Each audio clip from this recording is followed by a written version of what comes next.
I'm not in a good mood, y'all. Simon hasn't eaten, so yeah, I'm really not in a good mood right now.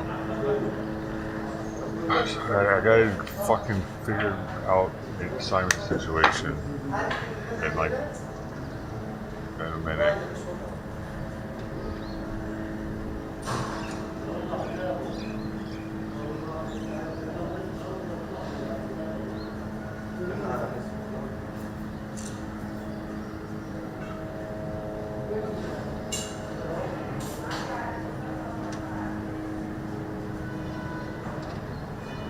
I'll drink coffee.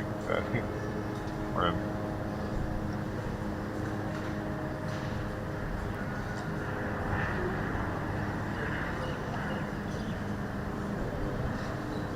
Morning, Sadie, ready? Patty.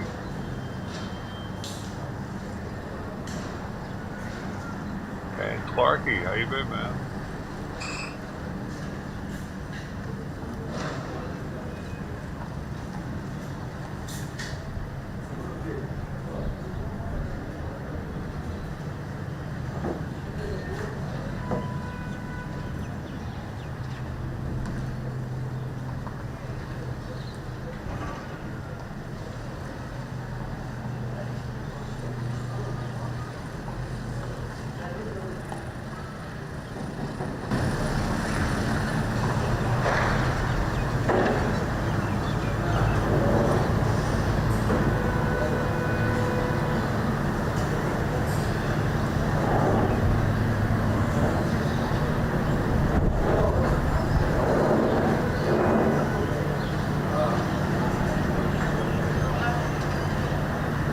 I gotta figure out Simon's situation right now. I can hear him meowing out there. I'm just gonna feed him early. I'm about to feed him 2 different types of food and until he fucking eats. I'm about to throw away an entire bowl of food right now that I got up at like 2 in the morning to feed him.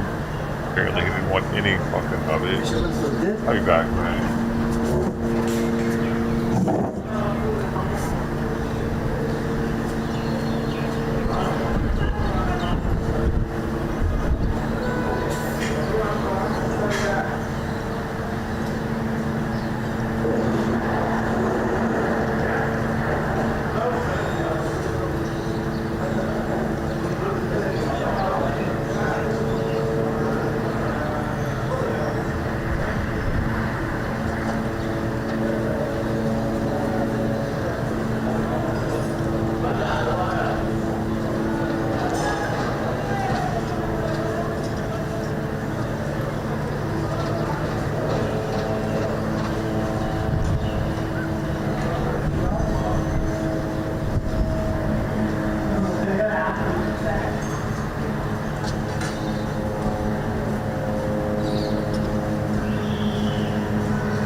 العالمي على مستوى السوشيال ميديا والناس الرجال.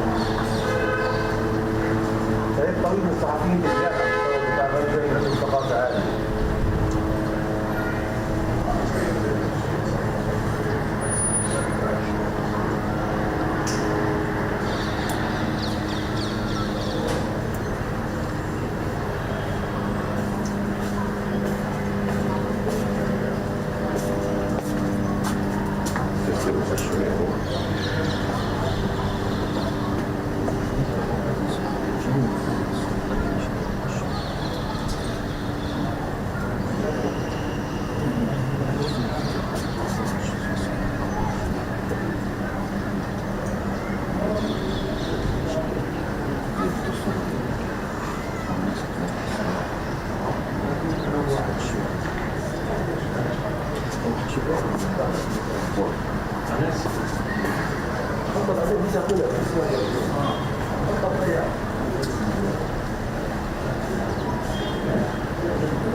Apparently, fuck, man.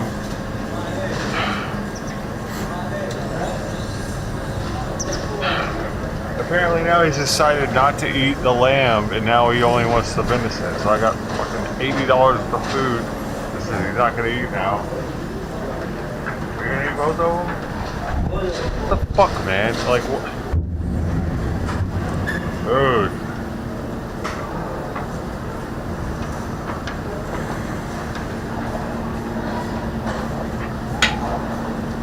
I'm tired of dealing with this shit, dude.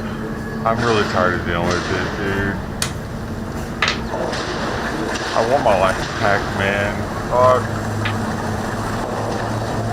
I don't know how. I didn't know how good I had it when he wasn't fucking sick, dude. He's always been sick though, so I've never fucking actually had it that good.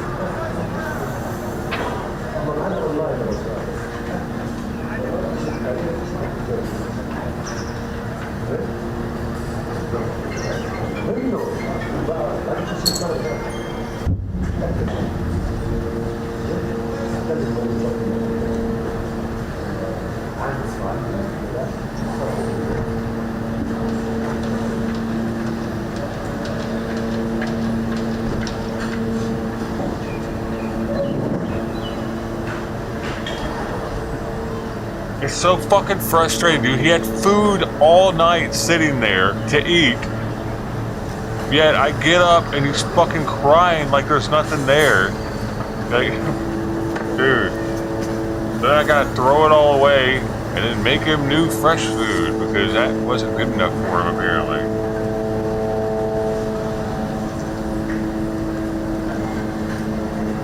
Not only that, I gotta make him 2 different types of food because I don't know what the fuck he'll eat now. And apparently, he'll eat both of them.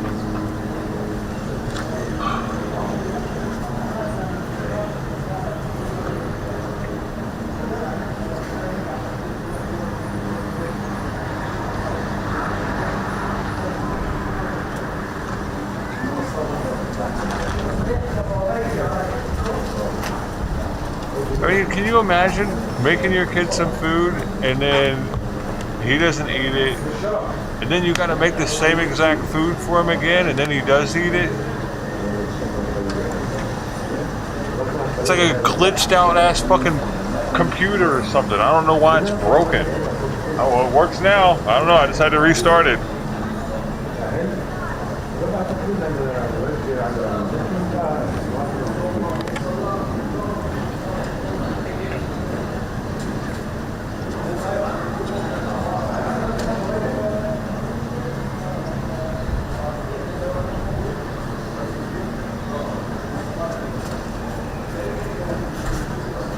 No, it's not a good morning. It's fucking 5:20, okay? I'm supposed to be here right now.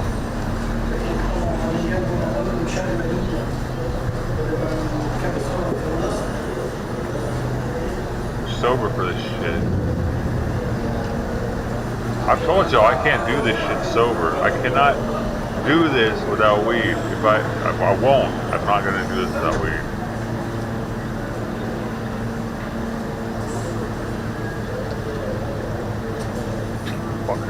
This is messing my schedule all up.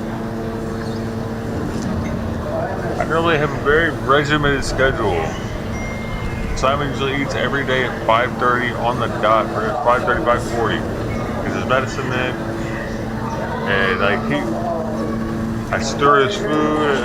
And there's certain things I do throughout the morning, and this is fucking it all up.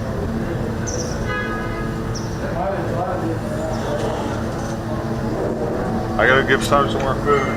Now that I know he'll eat both of them. Fuck.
سكيورتي هتلاقي ايميل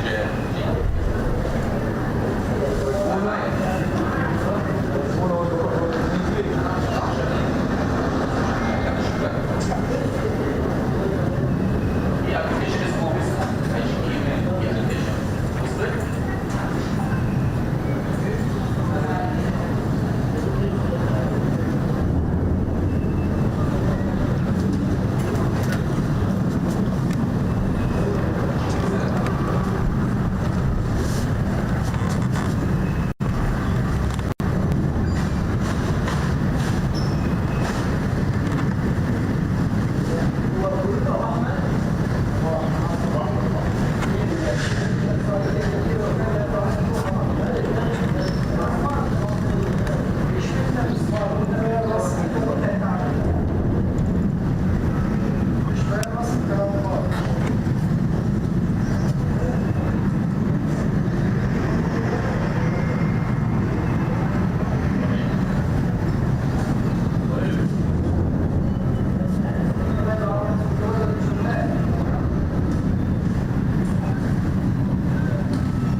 ضخم يا زلمه عليهم قصدك؟ ايوه في المنطقه خد بدوا فيهم زلزال هاي بدوا عليهم بدوا من التفاح ويجوا صعب الاتصالات صعبه ابعتي لي على الواتساب ابعتي على الواتساب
لا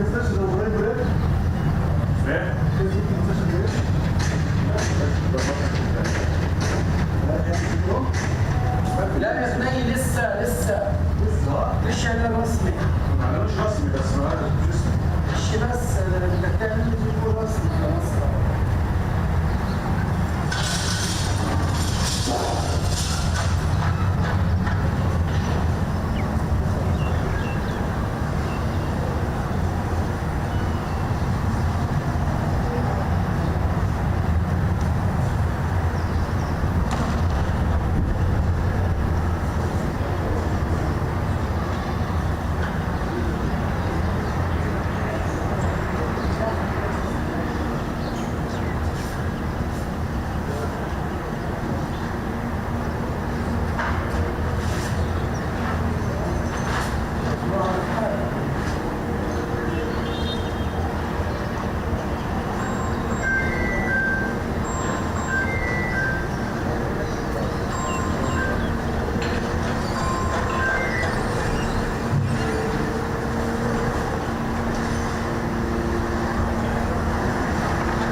عارف كيف يروح معك هو بيطلع ثواني.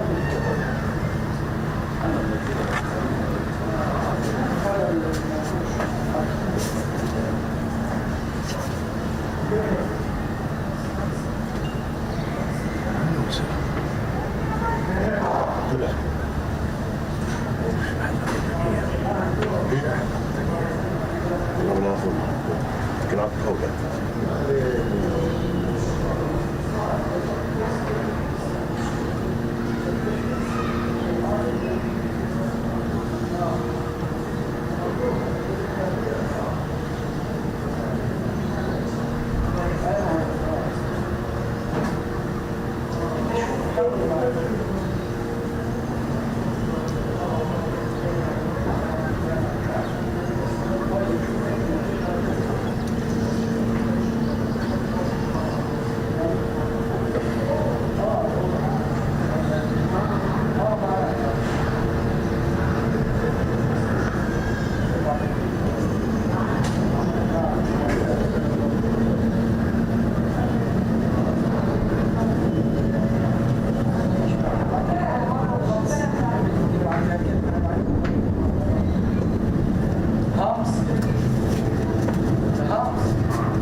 عارف شغل الشاي يعني لا ده بتاعت بس مش فوق لسه ماشي ممكن يا بتطلع يا بتطلع انت حر. وين العبس تعال خلص معاك ولا على حركه بس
What in the fuck?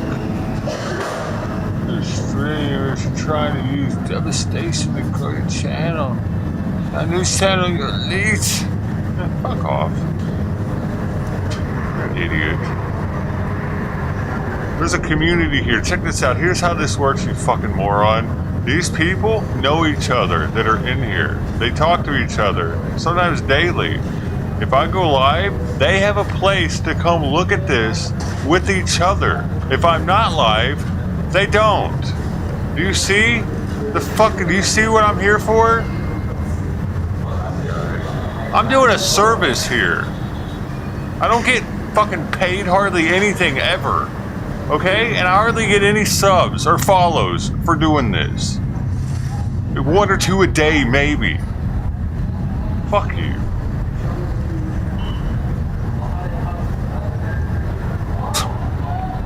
I'm leaking so hard over here. Look at me grow.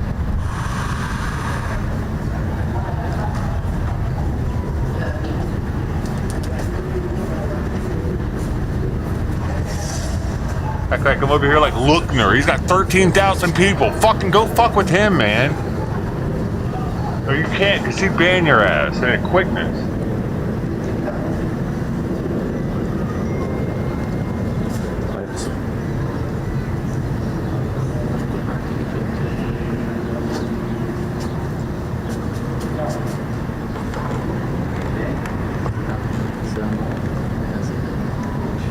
So, you might also think that I'm doing you a fucking service. I give you a place to come bitch at people.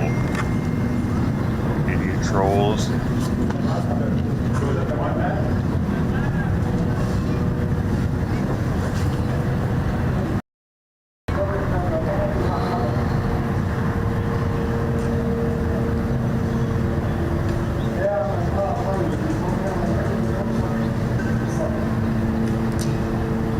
Serious. They're probably mostly kids that think that I'm actually making money off this or something. They see all these lights and electronics and like, oh, look at this guy's making all kinds of money off the war.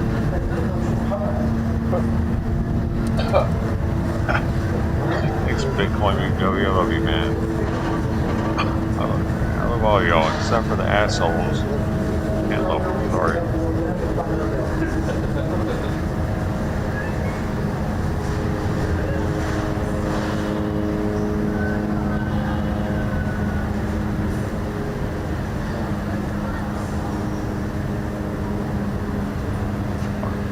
Like, why does your mom? I wish she wouldn't have bought you a phone.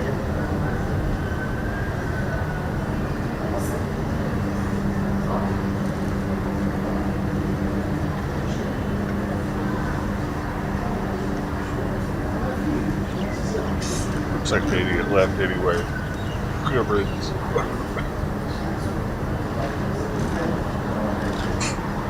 There it went.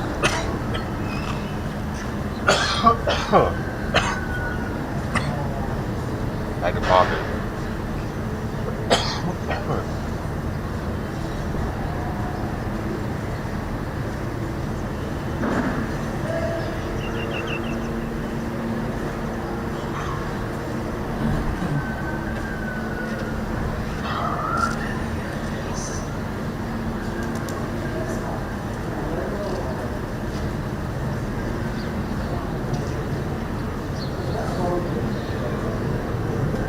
And this dude acted like I was bitching in the chat or something.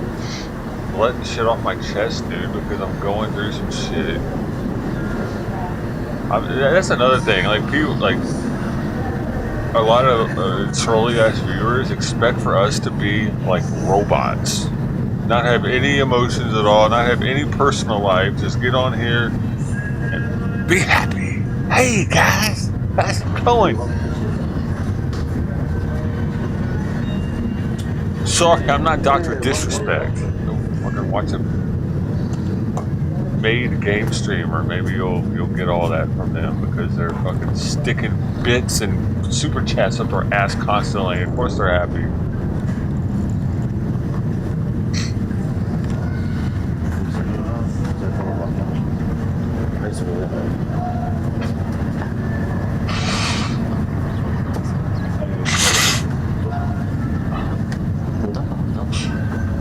Hey, Jonah.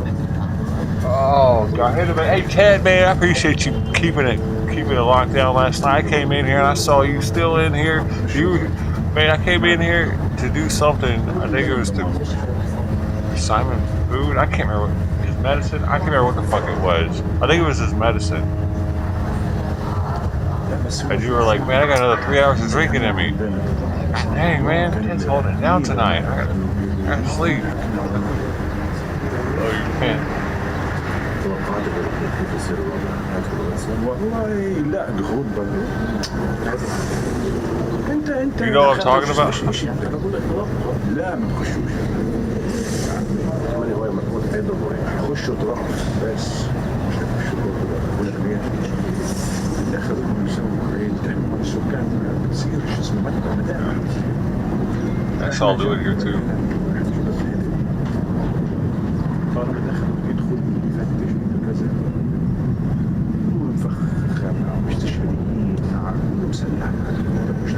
Oh, and by the way, hi to Rumble. I guess yesterday Rumble was going off the fucking chain. I wasn't even looking, but there were a bunch of trolls and people talking in there. Shut up the Rumble. It was interesting. I noticed after I ended the stream.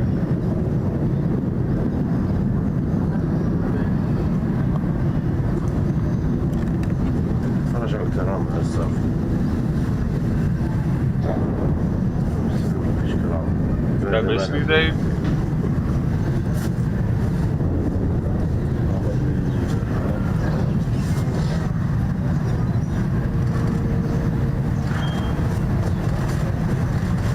What? A camera was dead. Wait, see that?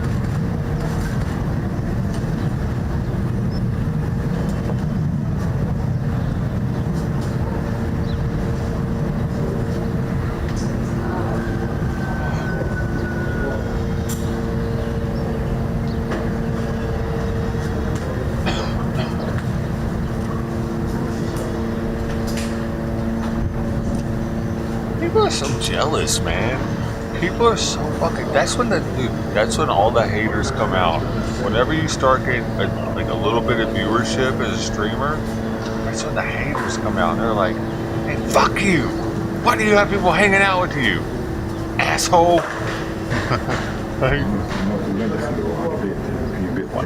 You didn't care I was streaming until there were people here. Now you're mad again. It's probably some dude from the past.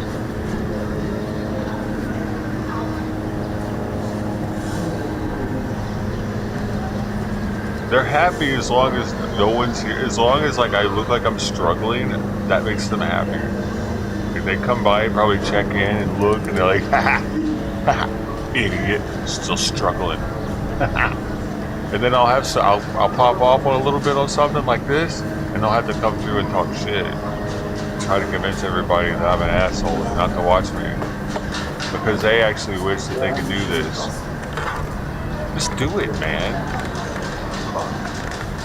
Turn it on and start talking. It's not fucking hard. I'm able to do it, and I'm a retard. Literally.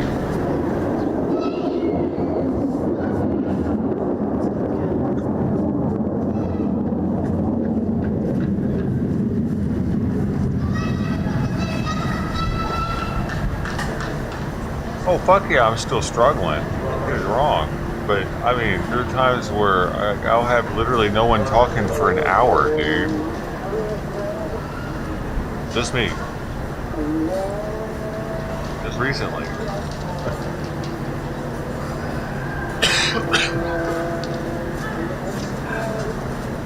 That struggle.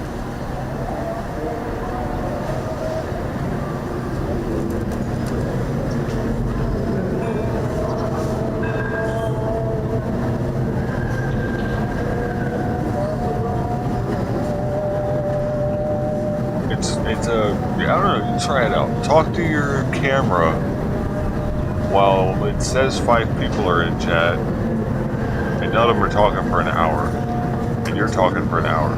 You try that out. Awkward.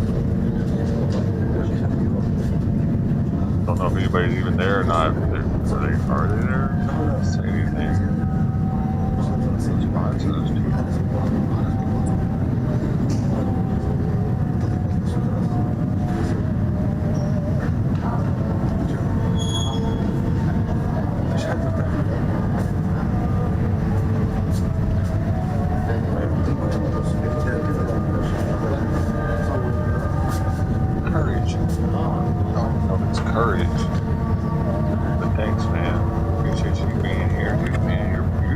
You guys are 90% of this.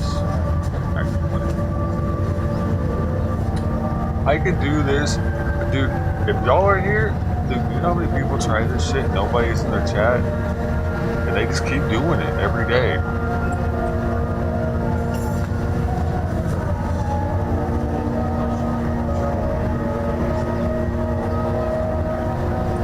I don't make this as much as you guys do. I realize that. You guys have a compounding effect too. The more of you there are, the more of you want to be here by nature, because it's like, you know, it's like a party.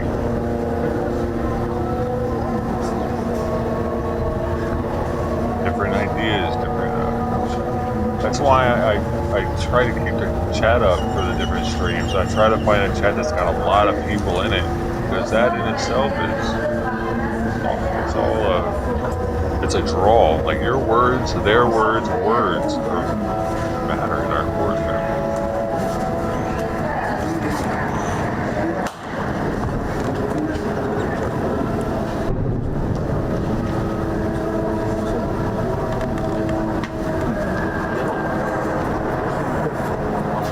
I've actually teared up a couple of times. Back in the day when YouTube would delete all your words, when I would ban somebody, and somebody would like really piss me off and I would ban them, I would get teared up when it would hit me that I just deleted like a shit ton of their words from other streams and stuff. It messed me up.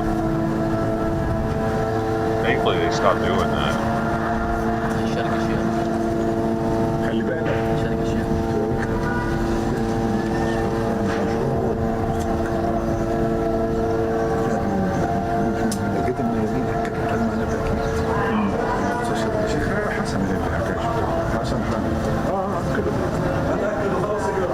مصادر من حماس.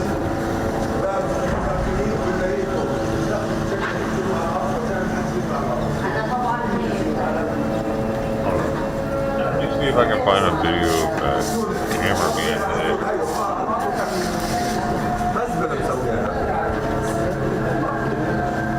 الله ينصرك يا بلاس. رجعك لاولادك انت وحسون واللي ما تسميه. حتى الان الان يعني انا قديش سألني. انا قاعد بقول من وين الدخان هذا؟ طلع من هالسونه. الله يجيب لك انت بدك ترجع وبالك وين تتحكم بنفسك. لازم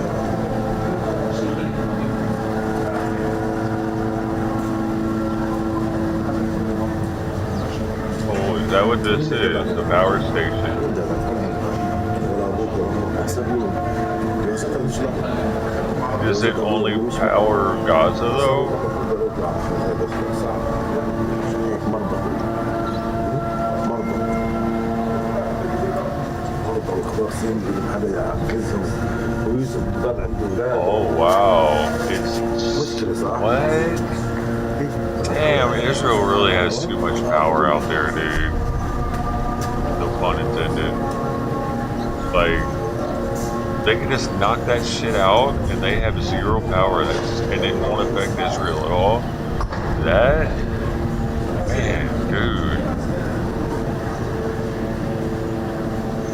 Imagine being these people for a second, dude. Like, I feel like an ant put myself in their shoes. Like, I could just be stepped on at any moment.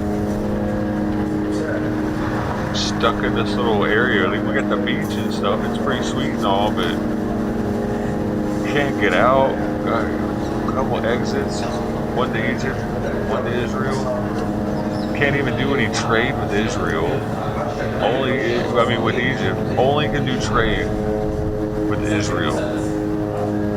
And what the fuck is that? You can only do trade with Israel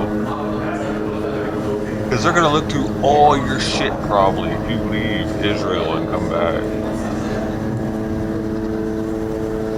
Because they're gonna know you're trying to get it into Palestine. How do you say it? Is it Palestine and Palestinians?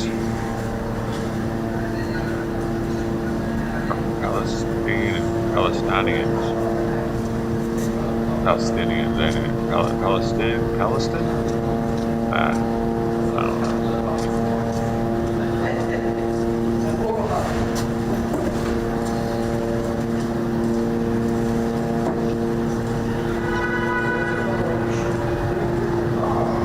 Fuck. They're born into this life, man. You know? You're born here. So you got a hospital, right?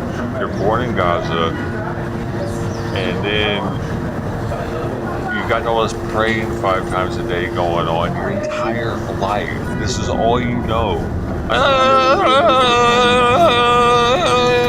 Every day, 5 times a day, since birth. This is all you know. And you're stuck in this village with gates around it and shit.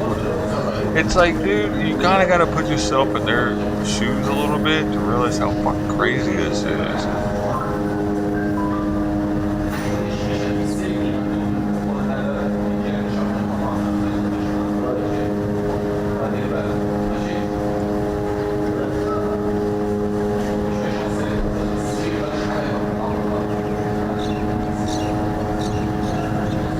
And then the way that the Israelis slap them around and shit. Near the western wall.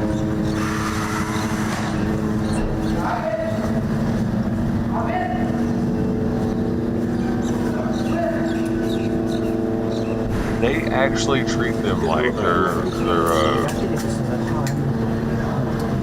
like on probation or something, you know what I mean? Like kind of like they're in jail though too, like how they used to treat prisoners back in the day and smack them around and stuff, and they wouldn't get in trouble for it.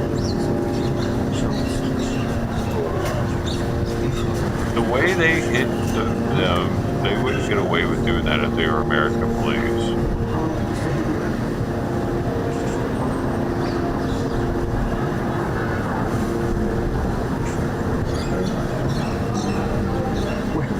I don't know, I just don't get the people that are completely on the side of the Israelis. Because I don't think they're looking at the whole picture. The music fest shit, that was over the line for sure. But these people getting violent like they do, trying to get out of here and shit, I can understand that. I mean, why are they being caged in there?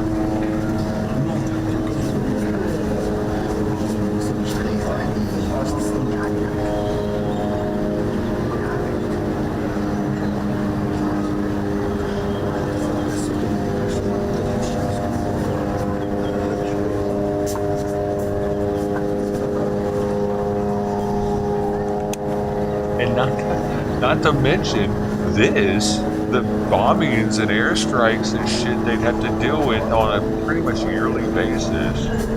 I can't imagine the amount of PTSD these people have, dude. From childhood, they're dealing with bombings and shellings and whatever. Like, what does that do to their brain? Like their mental, like I can't even imagine, dude. We have soldiers that come back with PTSD, right? And they get all kinds of treatment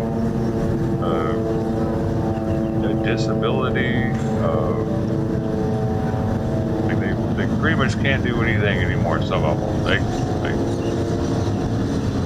they're written off. These people have to deal with it on a yearly basis. Where they live. They're not signing up for it. They're born into it. Holy shit!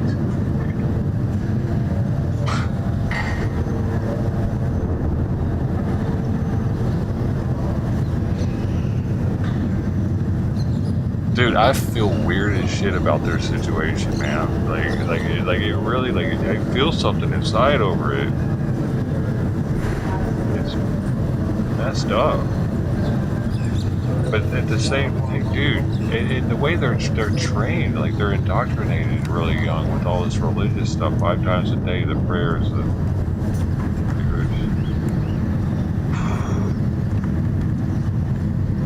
how could they not be crazy as shit? I mean, the other ones that are messing with us, like Iran and stuff, I don't get that. I don't get them. What they need to. What the fuck is your problem? But Gaza? What? Yo, they're actually going through something. They can't leave. I've seen Iranian doctors at the VA. They could definitely leave. I've never seen a Palestinian doctor.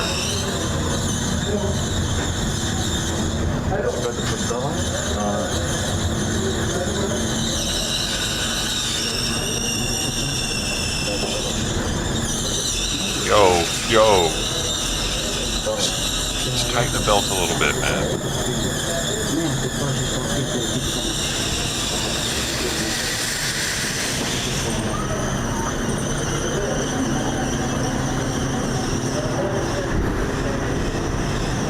Somebody's car got hit by airstrike and they just started it.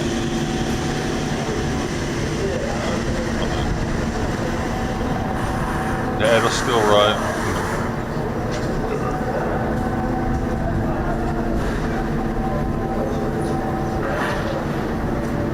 Akbar. Muhammad had a child bride. Yeah, dude, this isn't about fucking Muhammad right now, man. For me, like, religion aside, what's happening to these people is not right.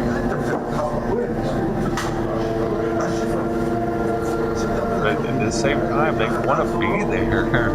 They won't give it up. They won't be. Like, can they just move to Iran? Will Iran take them in if they would? Bring up plenty of space. Or Syria, or I don't know, wherever they're friendly with. Why can't they just go there? Eric, welcome back, man.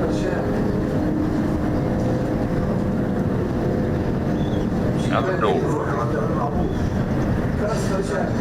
Charge them for their book time.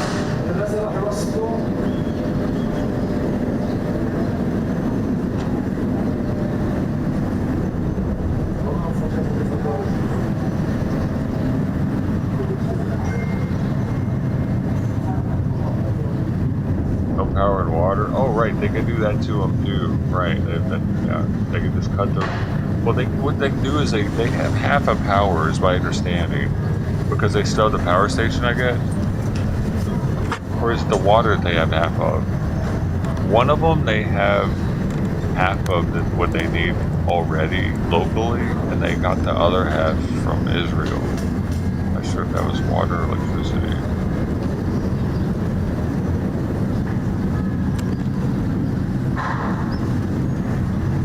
I think the power plant's still working somewhat, so maybe they, and look, they got solar.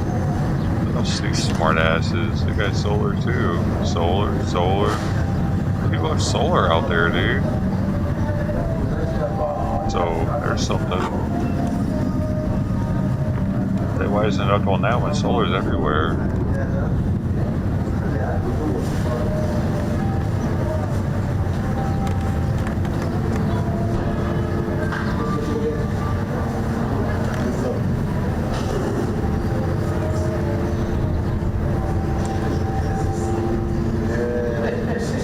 Green Mountain bush crab. What's going on?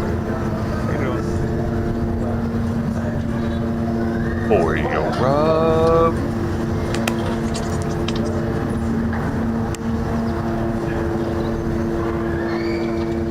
Uh-oh, where'd Simon go? I gotta see where Simon went.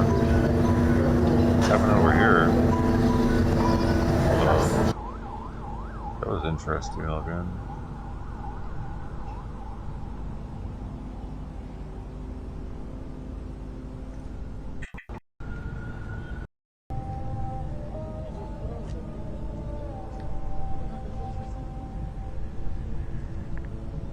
Made no noise.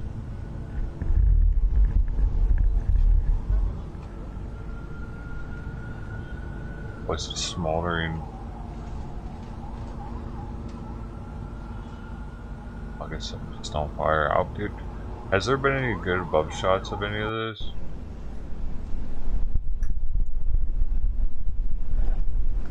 I need a drone shot of Gaza.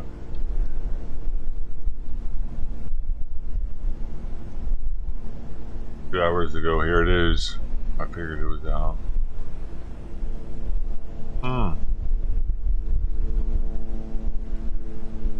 It's 1 minute and 46 seconds too. Oh. Okay.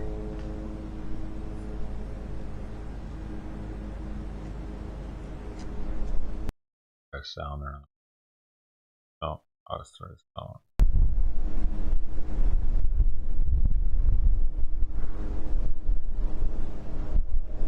Damn.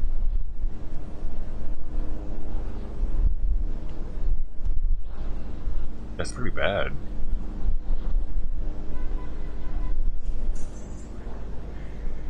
It doesn't look bad at all over here. They must be hitting certain areas.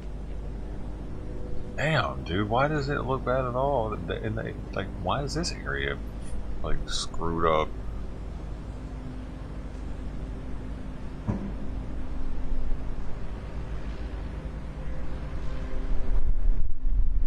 How are they picking?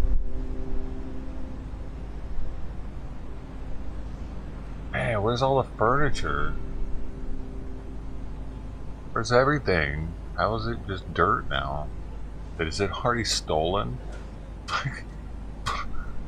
Because I saw like the mosque was hit, right? And there were people walking away from it with like LCD monitors and solar panels.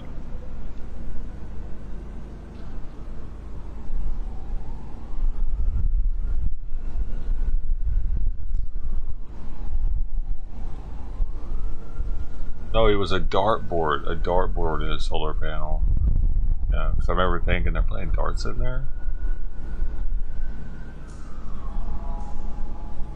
And there was one Palestinian that was kind of looking at them while they were taking it. Wondering, I don't know, it looked like he might have been judging them, like taking from the mosque.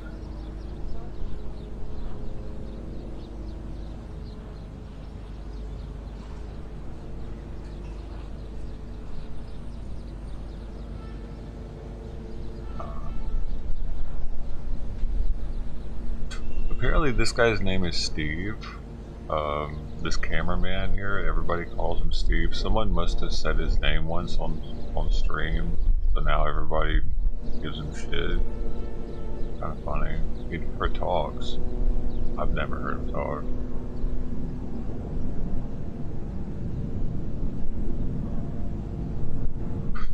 Steve is jerking off.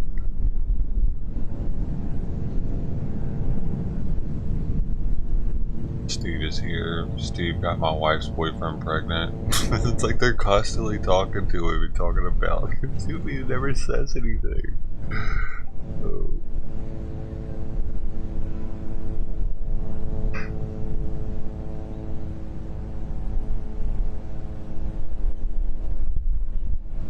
I've been noticing that over the past few days. At first I thought they were talking about Lookner.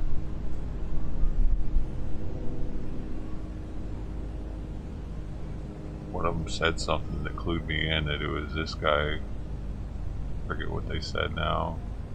Steve wants to turn water into wine. Wait. If you want a bomb, press Steve. They've been doing this for days.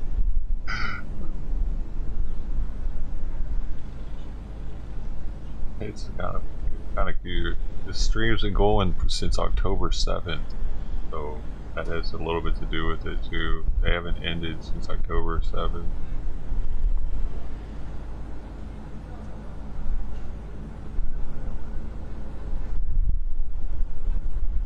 Our Supreme Leader, Steve. Press 1 if you love Steve. 0800 Steve. Steve is the GOAT.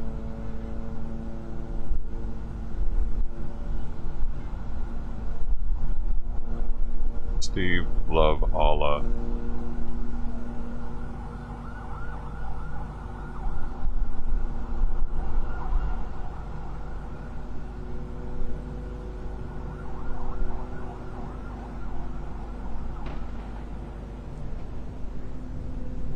Steve is the rooster. Fred was the goat.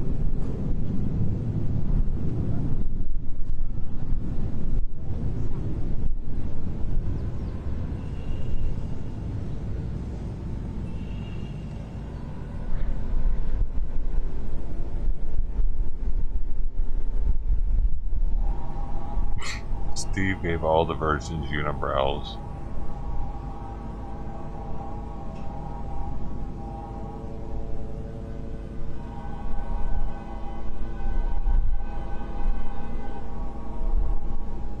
Steve, the camera guy. Steve gave the virgins the bird flu.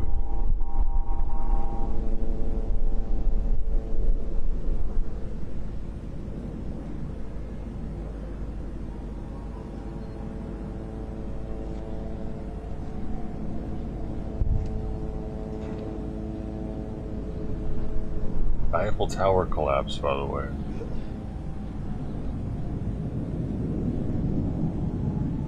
Is Steve okay today?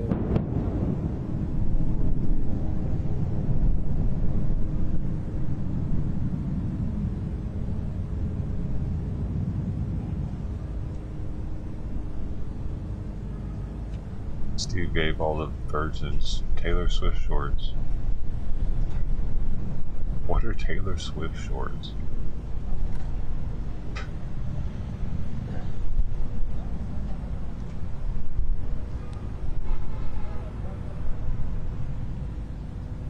I missed sunrise. Thanks for the Steve update, people.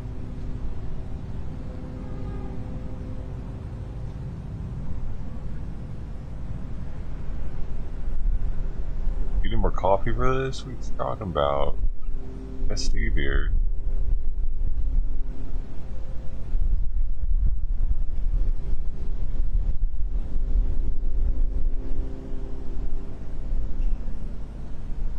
I don't know why Steve always goes in so tight with the shot. Likes the tight shots. Steve currently at veterinary getting COVID vaccination.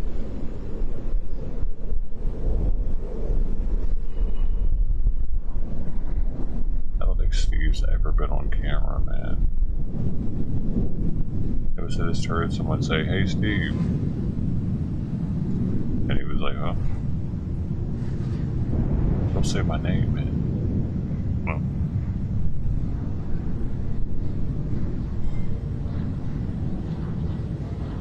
Steve, I gotta go. You're missing the good shots. I don't know why he does that. He was doing it last night too. Remember, we were like, "Yo, why is he like zooming in on this building? Does he know something?"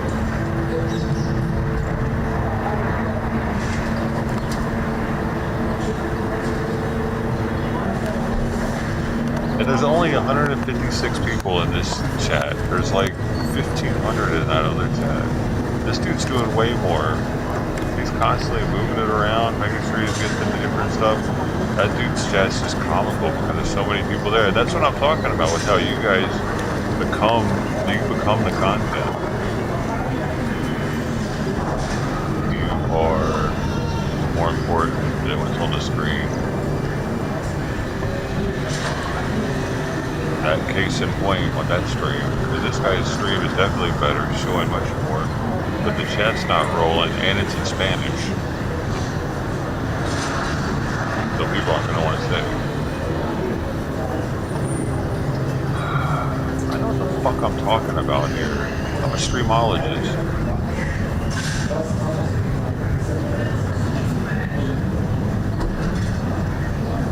Perfect time. It's food up in 20 minutes.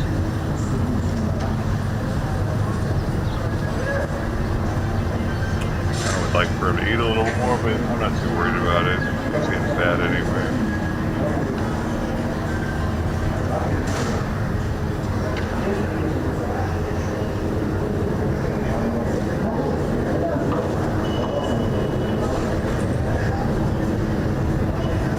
Check on him though.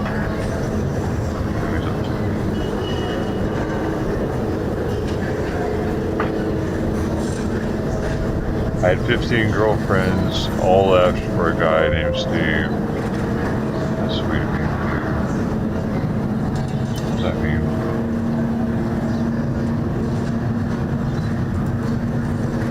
I don't know what that means.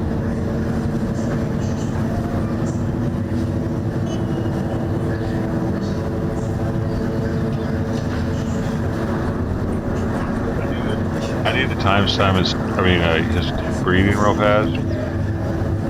See how he's doing right now. Since he's not on the diuretic anymore, I'm supposed to be checking this periodically.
I didn't get a chance to do it. He wants to eat some more.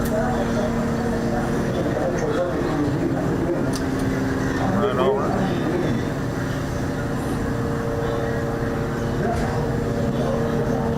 Steve, why are you looking at that still?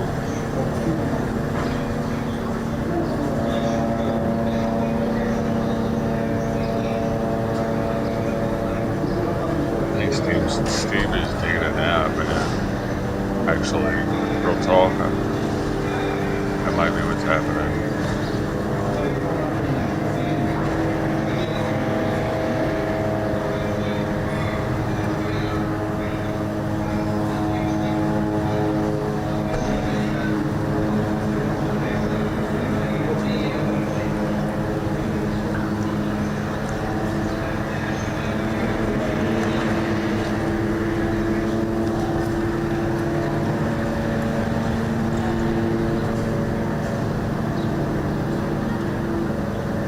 Where's the Navy at?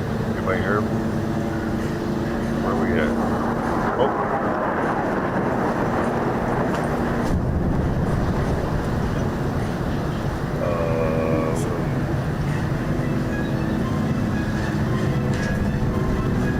Hiçbir şey.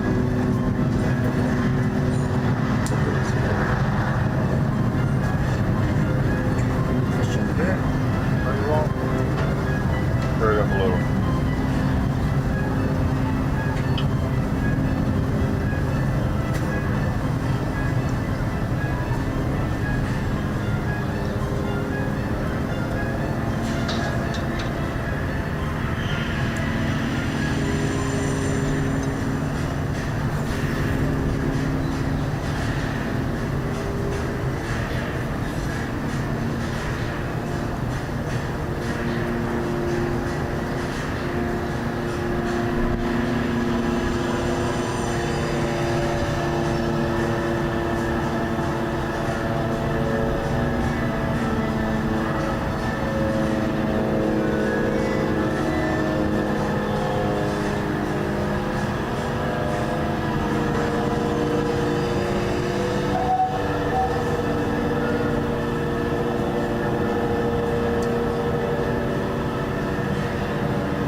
Israel hitting Gaza with? Airstrikes, mostly. And artillery.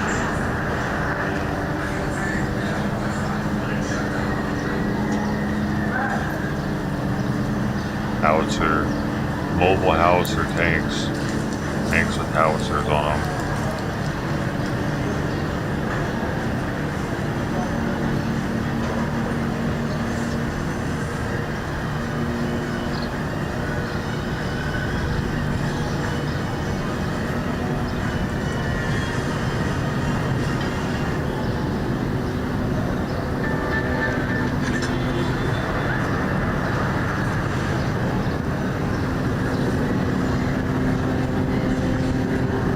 Airstrike with the jets, the missiles.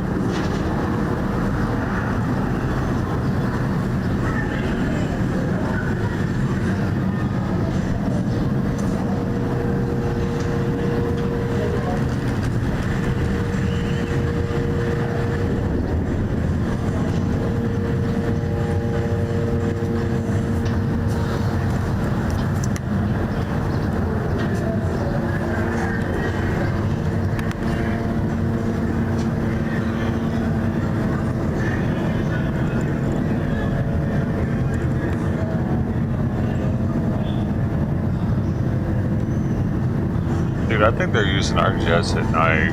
Like we're flying. That's why they're doing it so much at night.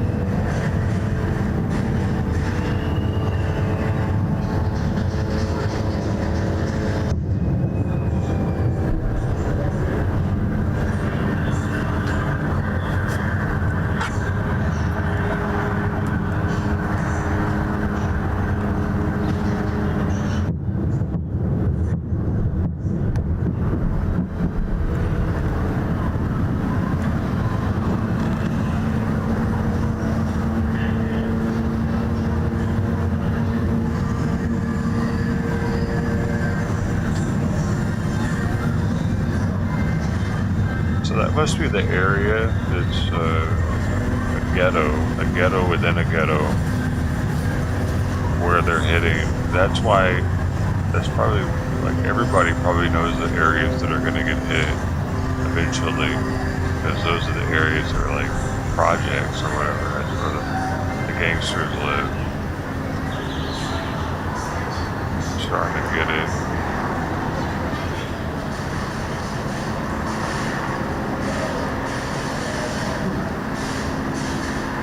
Imagine, dude, if they just started blowing up Compton or something because it was getting out of hand. Alright, Compton, you gotta go. Boop. Better move out first. Not gonna live here anymore, though. What do they do now?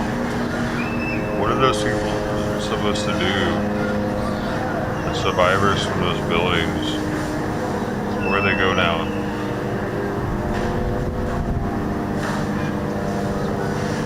They gotta sleep on somebody's floor.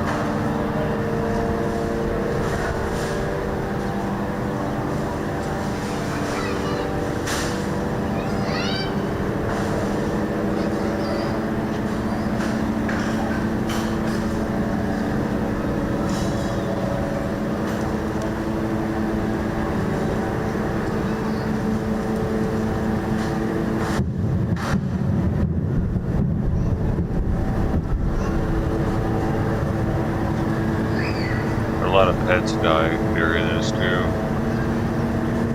They have pets out there, don't they?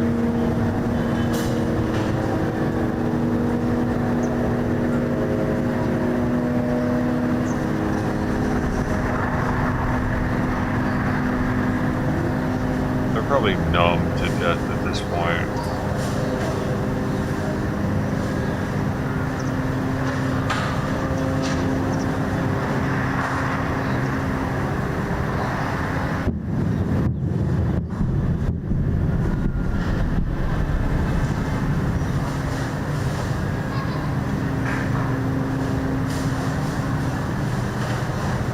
Like, there are people in there just watching TV.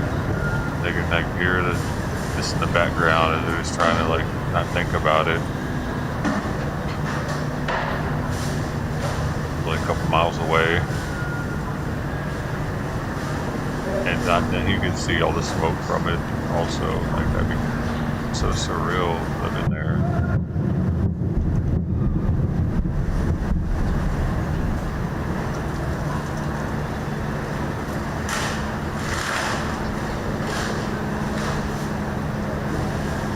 It'd be like tripping on all the psychedelic or something. It'd be so fucking crazy, dude.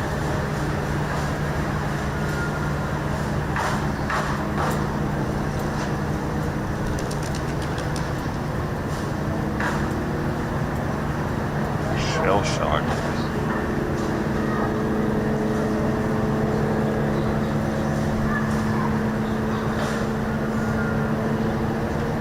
Where I live, though, I'm looking out the window. It's like I'm picturing this view of my window.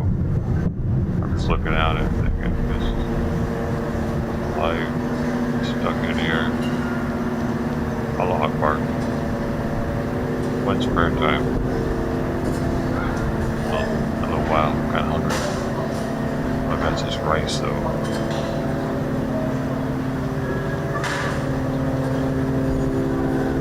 And a salt. Allah Akbar. وقف هذا واقف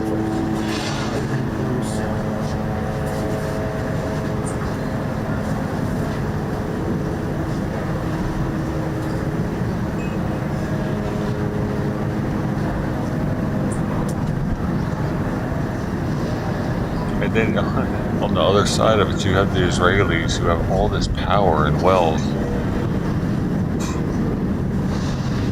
And they're the ones that are dropping the bombs.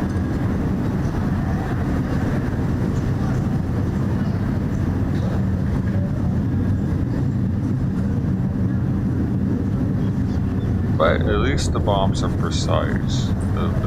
Their ordnance are precise. They're not. Like, they're only hitting the hood. But, I mean, everyone in the hood's not Hamas, right?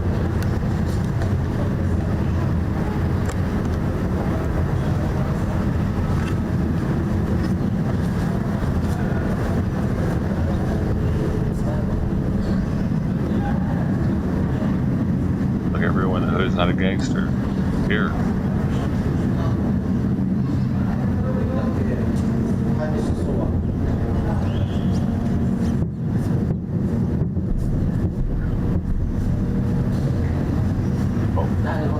Gotta bring your food up, bro. About that time.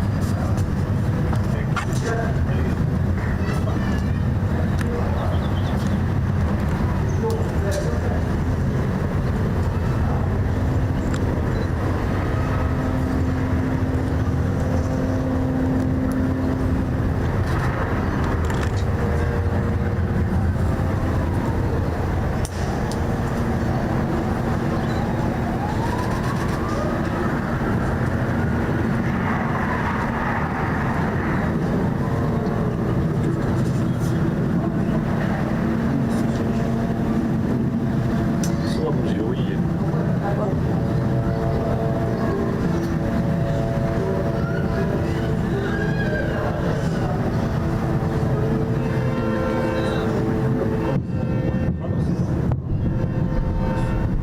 اليوم عنده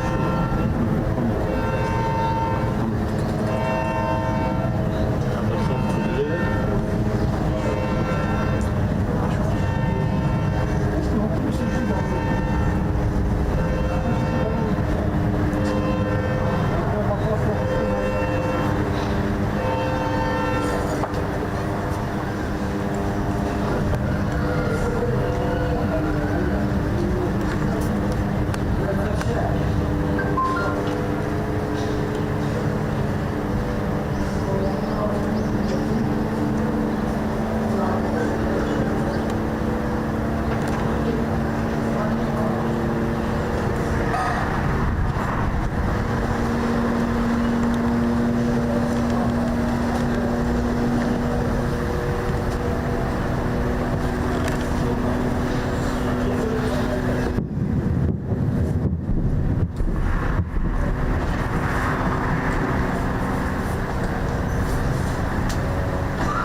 doesn't want to come up here, he can't get hair all over my black shirt. He said, oh, you're going to take the blanket? Oh, really? I'm going to come in. There's a blanket behind it. Come here.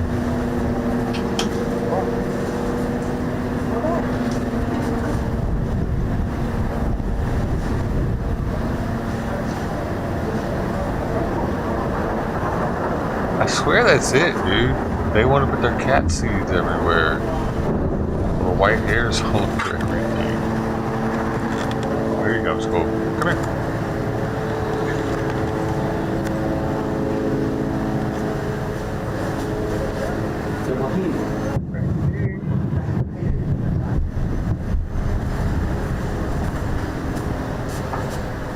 There. Got him.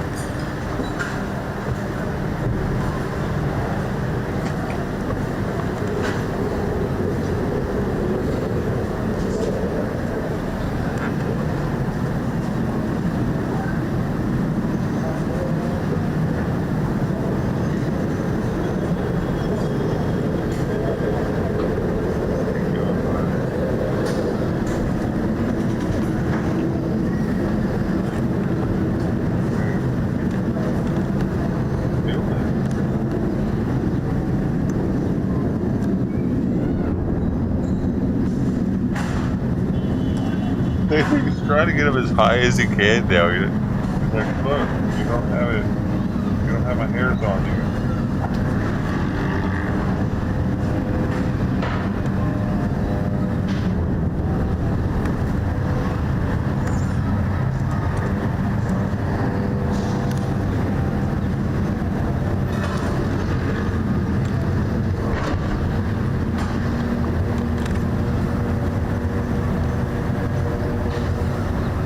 Really? You're a master home builder? That's awesome, dude.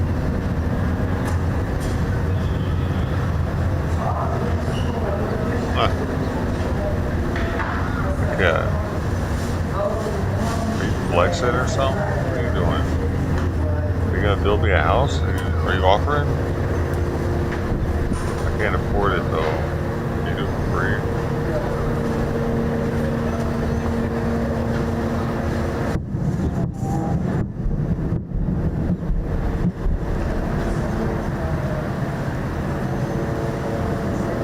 Jordan, that dude was something.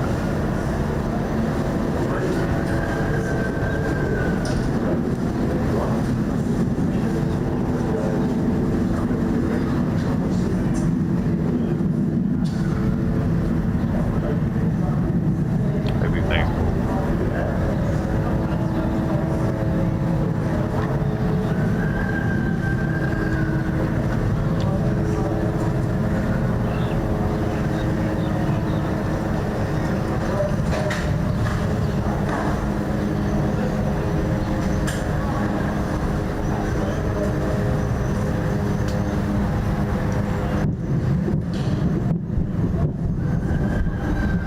I don't even know what a millwright is, man.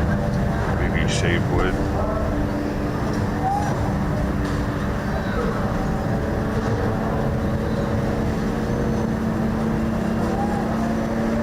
Maybe millwright.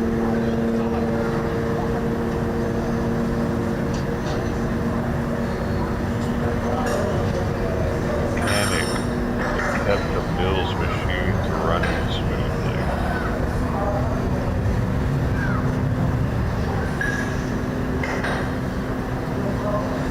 Today, the millwright definition is expanded. It includes industrial mechanics in all sectors who install, maintain, repair, and disassemble industrial machines.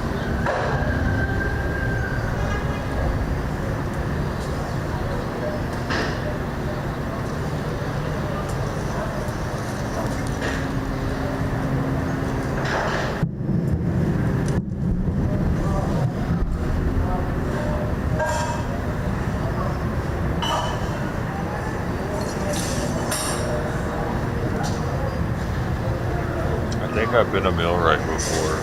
You had to do all the things because I've installed industrial machines before for a company on the road, traveling with them.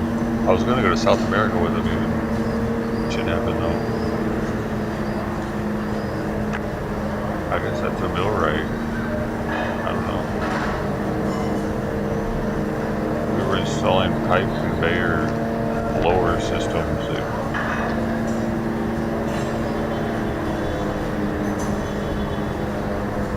It's like air to suck up like cardboard parts or whatever off the conveyor line while the cardboard boxes are being made. Huge, like dude, the fans on these blowers were like 1/4 inch steel, dude. Each blade was thick. Pretty crazy.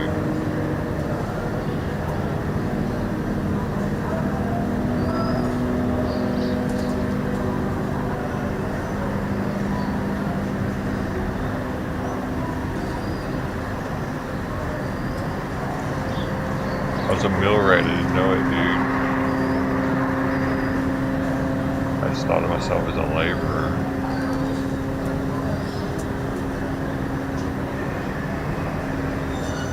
I'd also help actually in the shop to build like because we'd had to assemble it. We'd also had to build it. I wasn't a welder, but I was like a helper for the welders. And I had to do a lot of grinding. Galvanized steel smells weird when you grind it, by the way. I don't recommend it.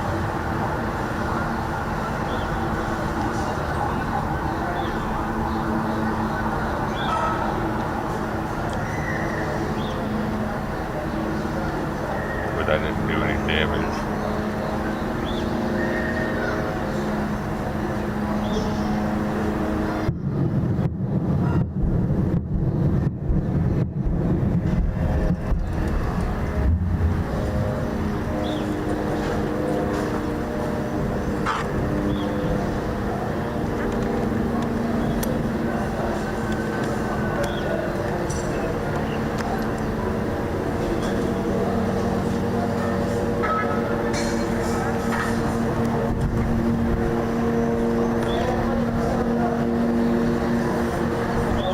Plasma cutter. I read like CAD. It was some kind of CAD. It had 3.5 inch discs I had to put in it.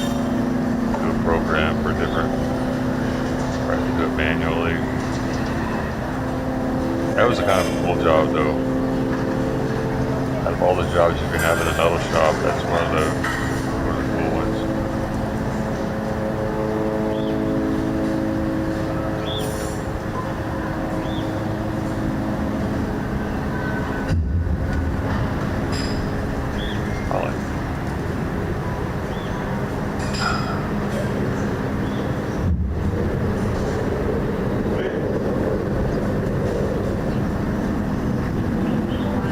Minnesota, you listen to EDM. You see Minnesota and Colorado.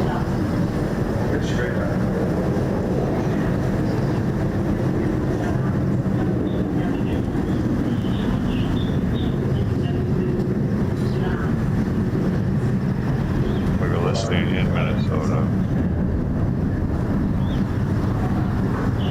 Early for me to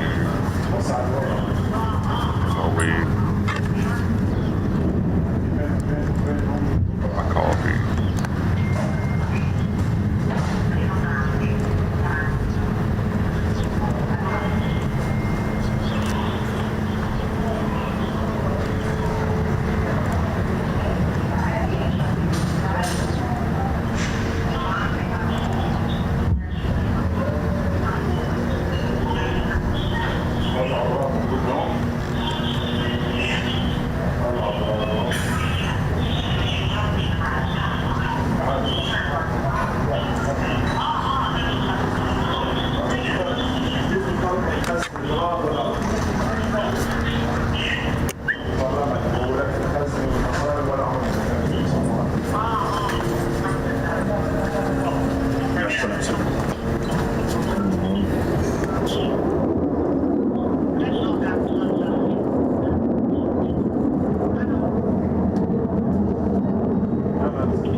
breaths per minute. And he's not even asleep, so that's not bad. Oh shit, I missed some rockets.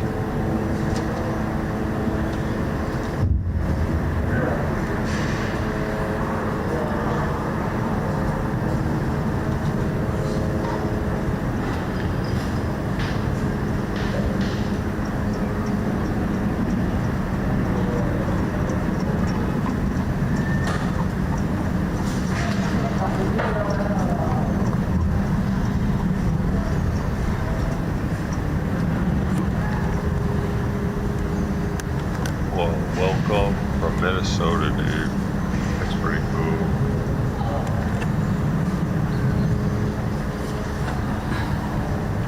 I was having a discussion here one night because we were watching a police standoff from that area. It was near Fargo. We're saying that they don't actually talk like that up there. They must talk like that up there somewhere.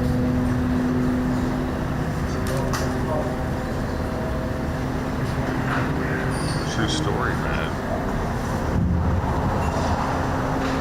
Liners were there. A couple of brothers with liners were there.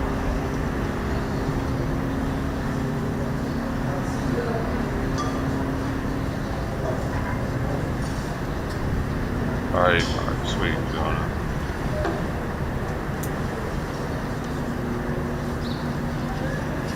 But are you licensed in just Minnesota or everywhere?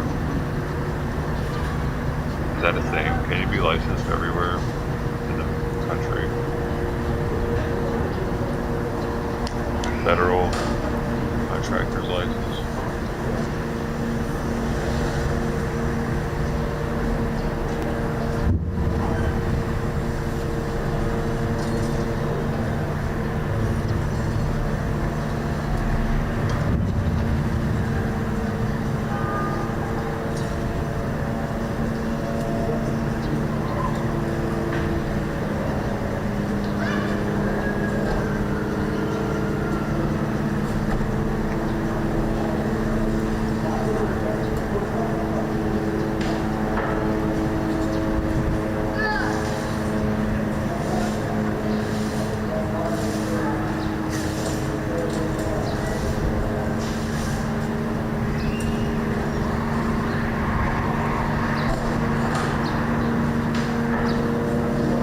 I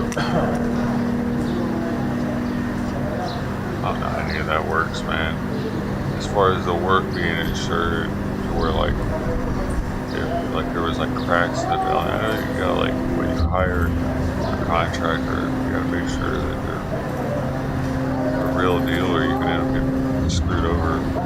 If they are the real deal, they end up screwing up, then you can sue them. Otherwise, it's like on you for hiring somebody that wasn't certified or approved or whatever.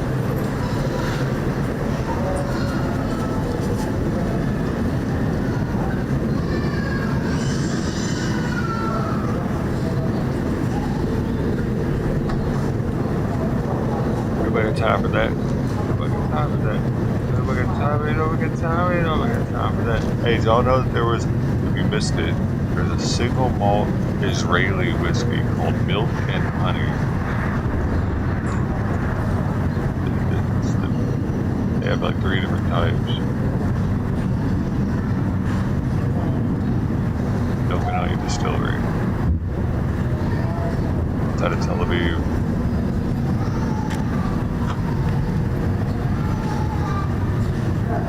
So if you really want to support the Jews, buy some whiskey. There's not any Palestinian whiskey. They're claiming that that's a Palestinian whiskey because they're trying to say that Jews were the original Palestinians.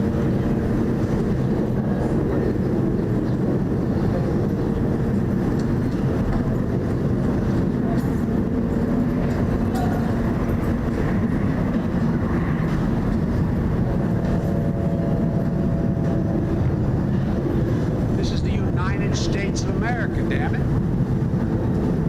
Right on, Jonah. House to home, that's pretty crazy, dude. I mean, expert. Are you a millionaire? Thank you, Green Mountain Bushcraft. Appreciate your work and taking the time to just say something, dude. You didn't have to do that. Thanks for doing that.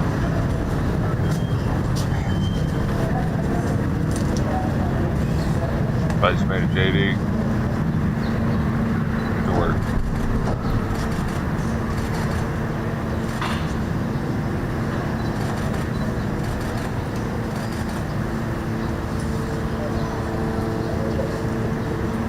This is the United States of America, damn it.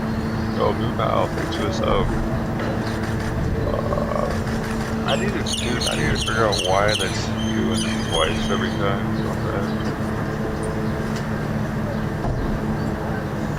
Huh.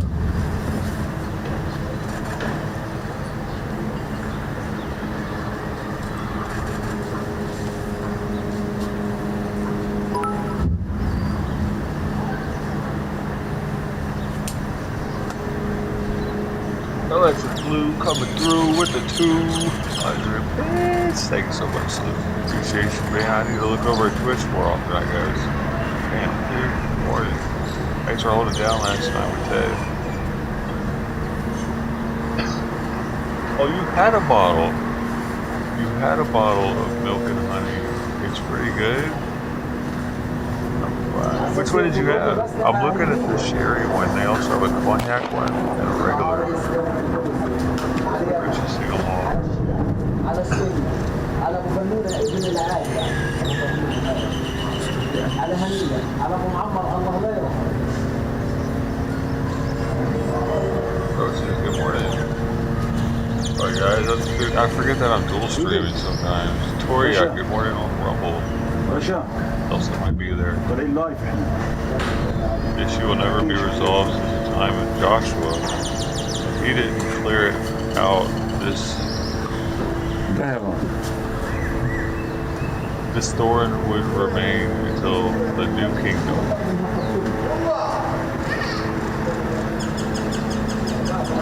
Oriak.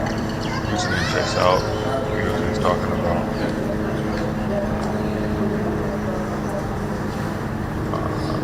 Sorry, God. I totally forgot I was on Twitch, man.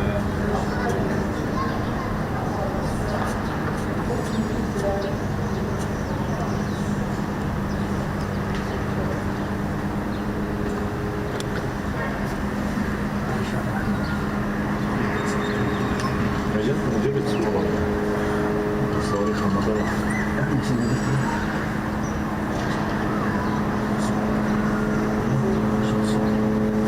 The Israelis, Sister T said the Israelis have to join the military when they're 16 for 2 years. It's not when they're 18? Male and female. Yeah. That's pretty wild though. If it's 16, the females have to join the military when they're 16 years old? 16? Wait a second. No. They got 16-year-olds smacking grown-ass adults out there like that? I can't even imagine, dude, if I was Muslim out there, Palestinian, getting smacked by a 16-year-old. If I was like my age now or something. And they have a rifle in their hand. That really adds a new,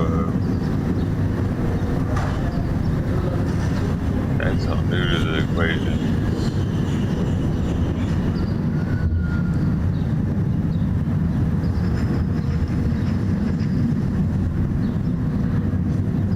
Go, Luke. Go. Stay in one place, man. Oh my God. No.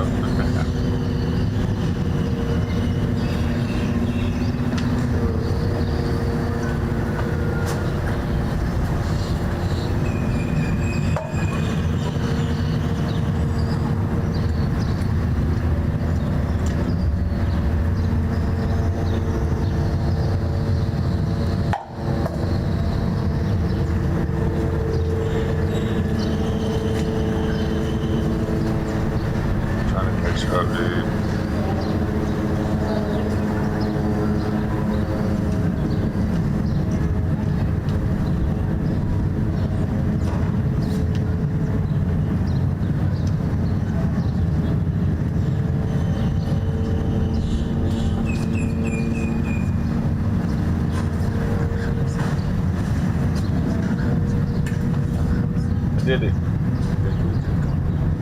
Tried them all last year. I had a guy take me through the entire range. Well, there you go. Which was the best one? I don't know. They just want me to get the sherry one. It's here in Long Beach, apparently.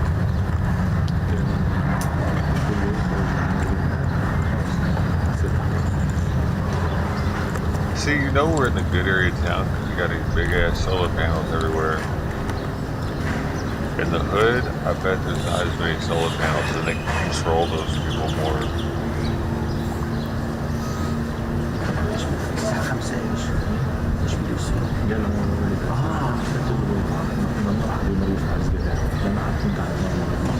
These people don't get hit with missiles or rockets or anything. These people are safe.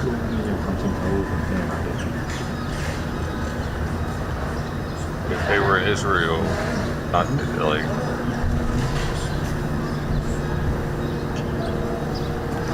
Palestinian rockets don't have any guidance system, so they always hit nice neighborhoods accidentally.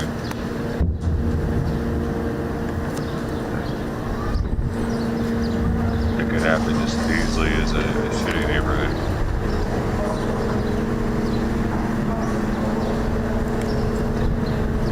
I wonder if a lot of these Palestinians are like, Allah Akbar, get rid of the trash, thank you.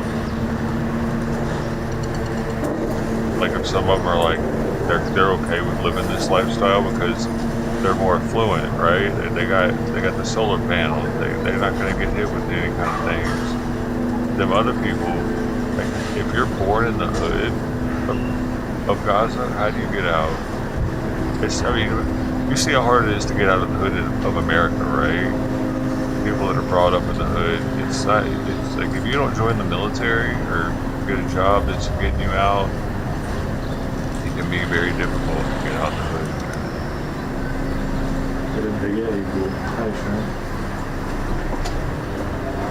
Probably much worse or much harder here. Because where are you going to go? You have a very limited... We're going to move to West Bank, to their hood, or I don't even know if they're able to do that.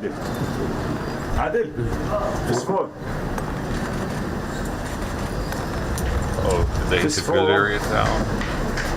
I'm not sure, man. He's like, they hit Beverly Hills, man. هذا على فكرة مصنع الأدوية. هذا يا أولاد مصنع الأدوية. انتبهوا لقيتها خلصت 5 بالآخر. We need a translator, man.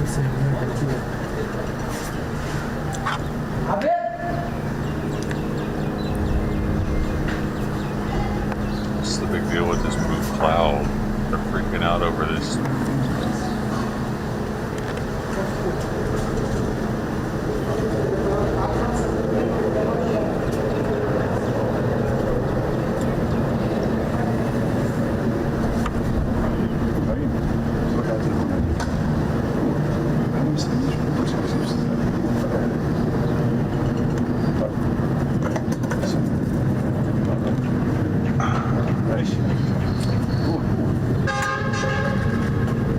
What industry do they have other than being terrorists, the Palestinians?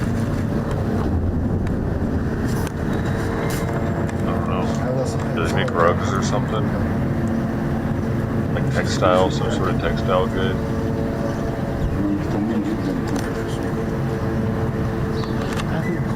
Like the Pakistanis make rugs? Made in Pakistan. Like, I kind of appreciate if I have a rug or something, I see this made in Pakistan or India. This is probably made right if it's woven or something.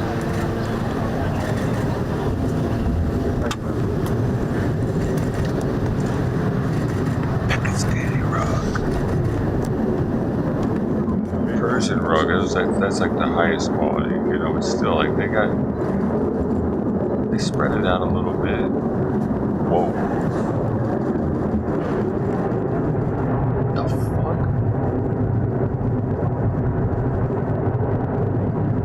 That just shot out of the, like, right out of the neighborhood. Like, you know what I mean? Like, there's so many of them.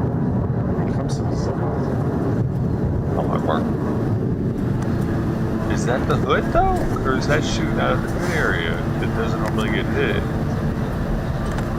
Can't even tell what's what. That's probably the hood. And now that whole block's gonna get flat. Right?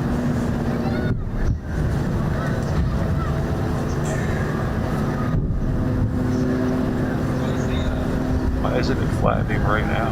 Aren't they quick enough to be able to just do that? Like with the drone?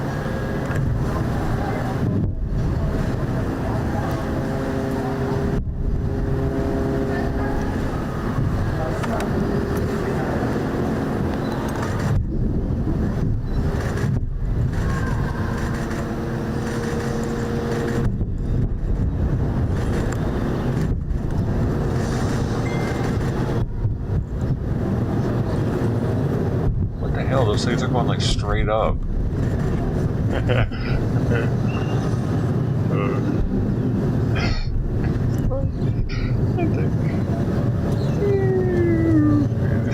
It starts coming back down. All these rockets raining down on Gaza. They shot themselves or what?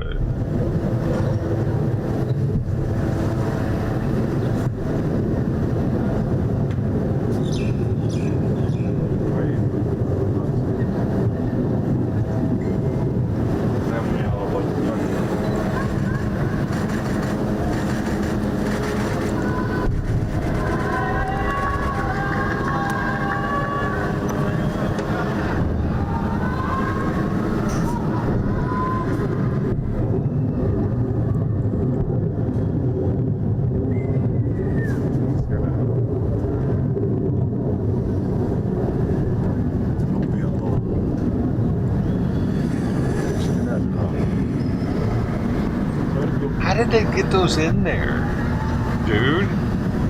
How the fuck did they get those in there? Aren't those big? You have one way in to bring goods, and that's the Israeli gate. Isn't everything looked at there?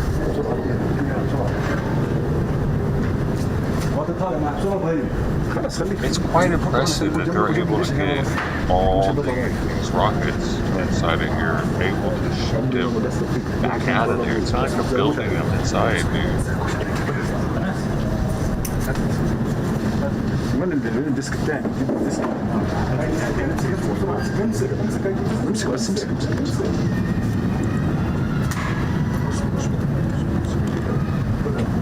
Say they're big, dude.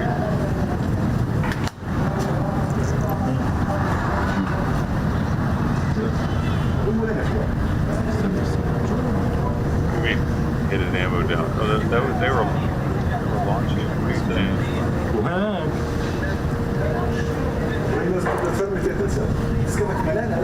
طب ماشي يلا بس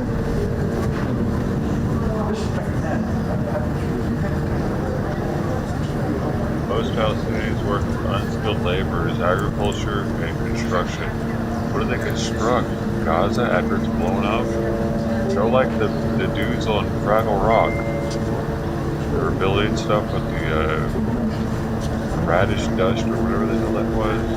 And down below, they were just building.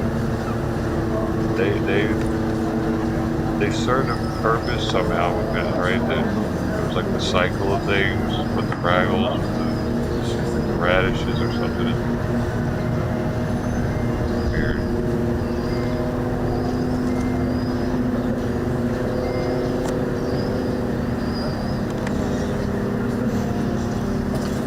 They're only there to rebuild when it gets blown up by the.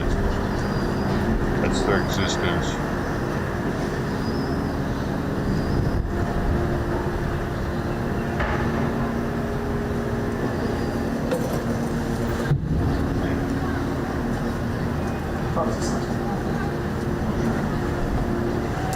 خليني هذا فاهم علي؟ عشان تيجي واحد يكون جنبك.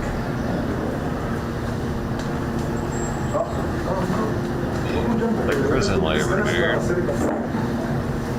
probably don't get paid hardly anything for that work either.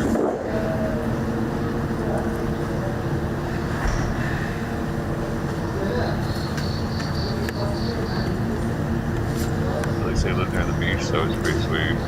What if they even go to the beach though? They don't have time. Sleep or work or pray.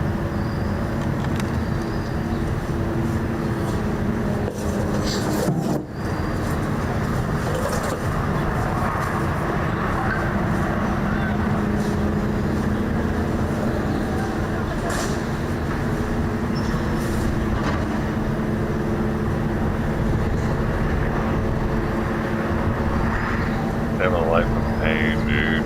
These people.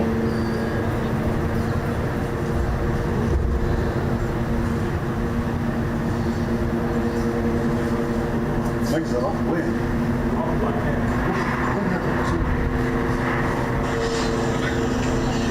You're done? بعت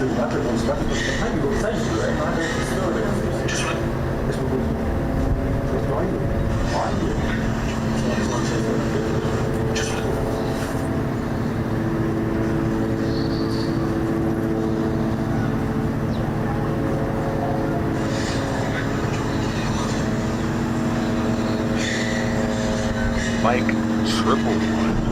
Boy. What does that mean, man?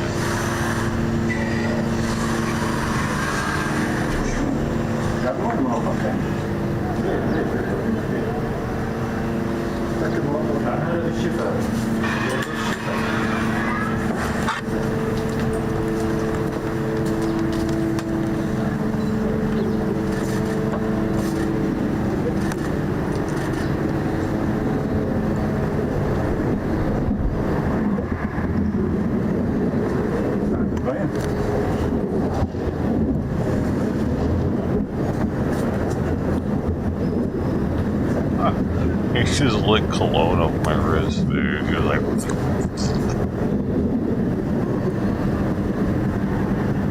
I'm sorry. Forgot it was there.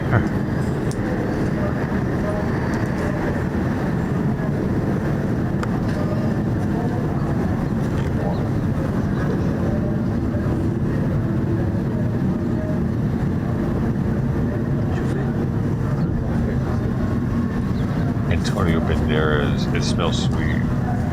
That's why I wanted it.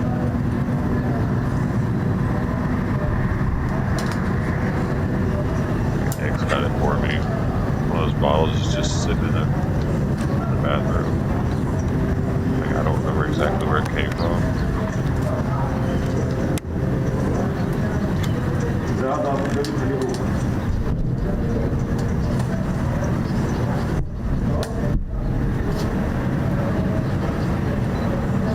I needed a spritz, man. I took a shower though. I took a shower and I got spritz. I wanted to go extra fresh today.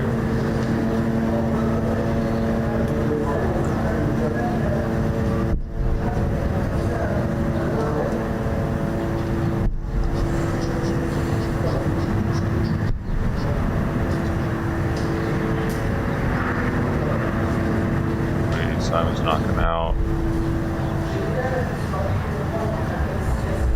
The knockout position. Head tucked in.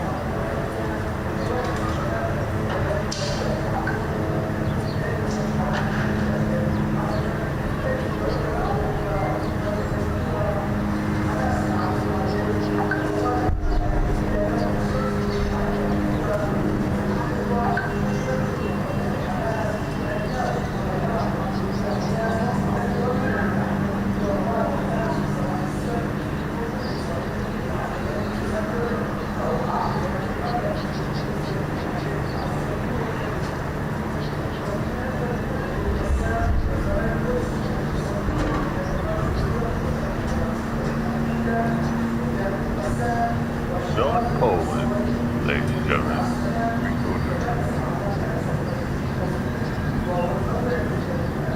The Mr. Duffin.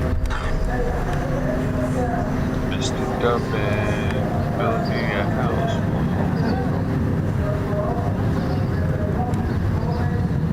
Shut up.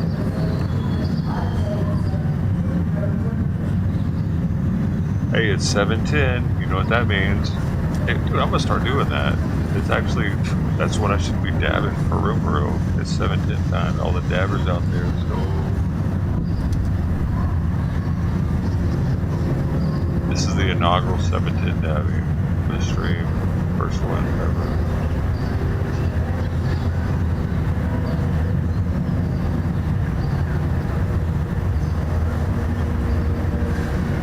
And it's on 10/10/2023.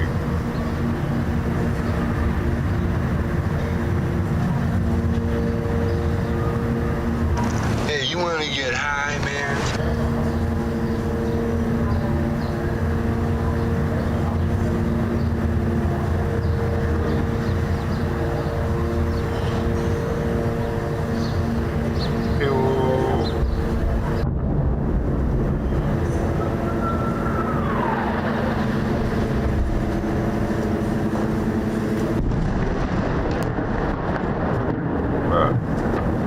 These camera guys are slacking right now.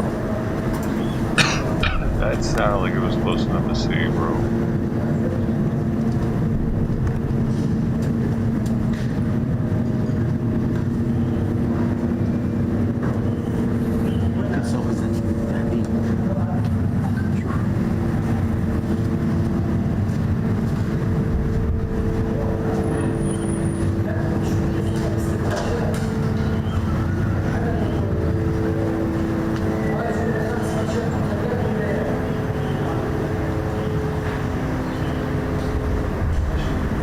Meanwhile, back on the farm, Jethro and the boys were doing a little headbanging at the wall.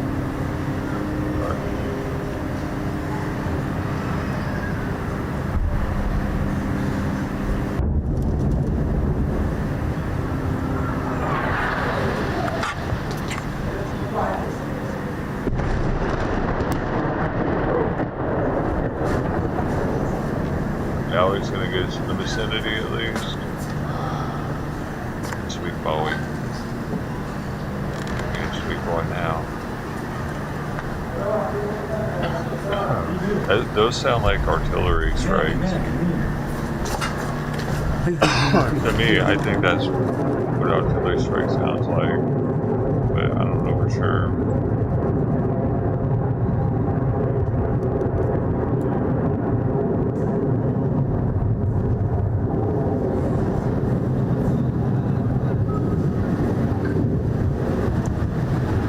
That whistle it had.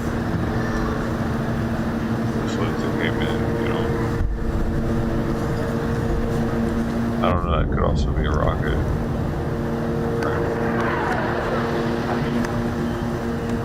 I just want to see, I don't hear a jet though flying off. Oh, no, that one might have been a jet.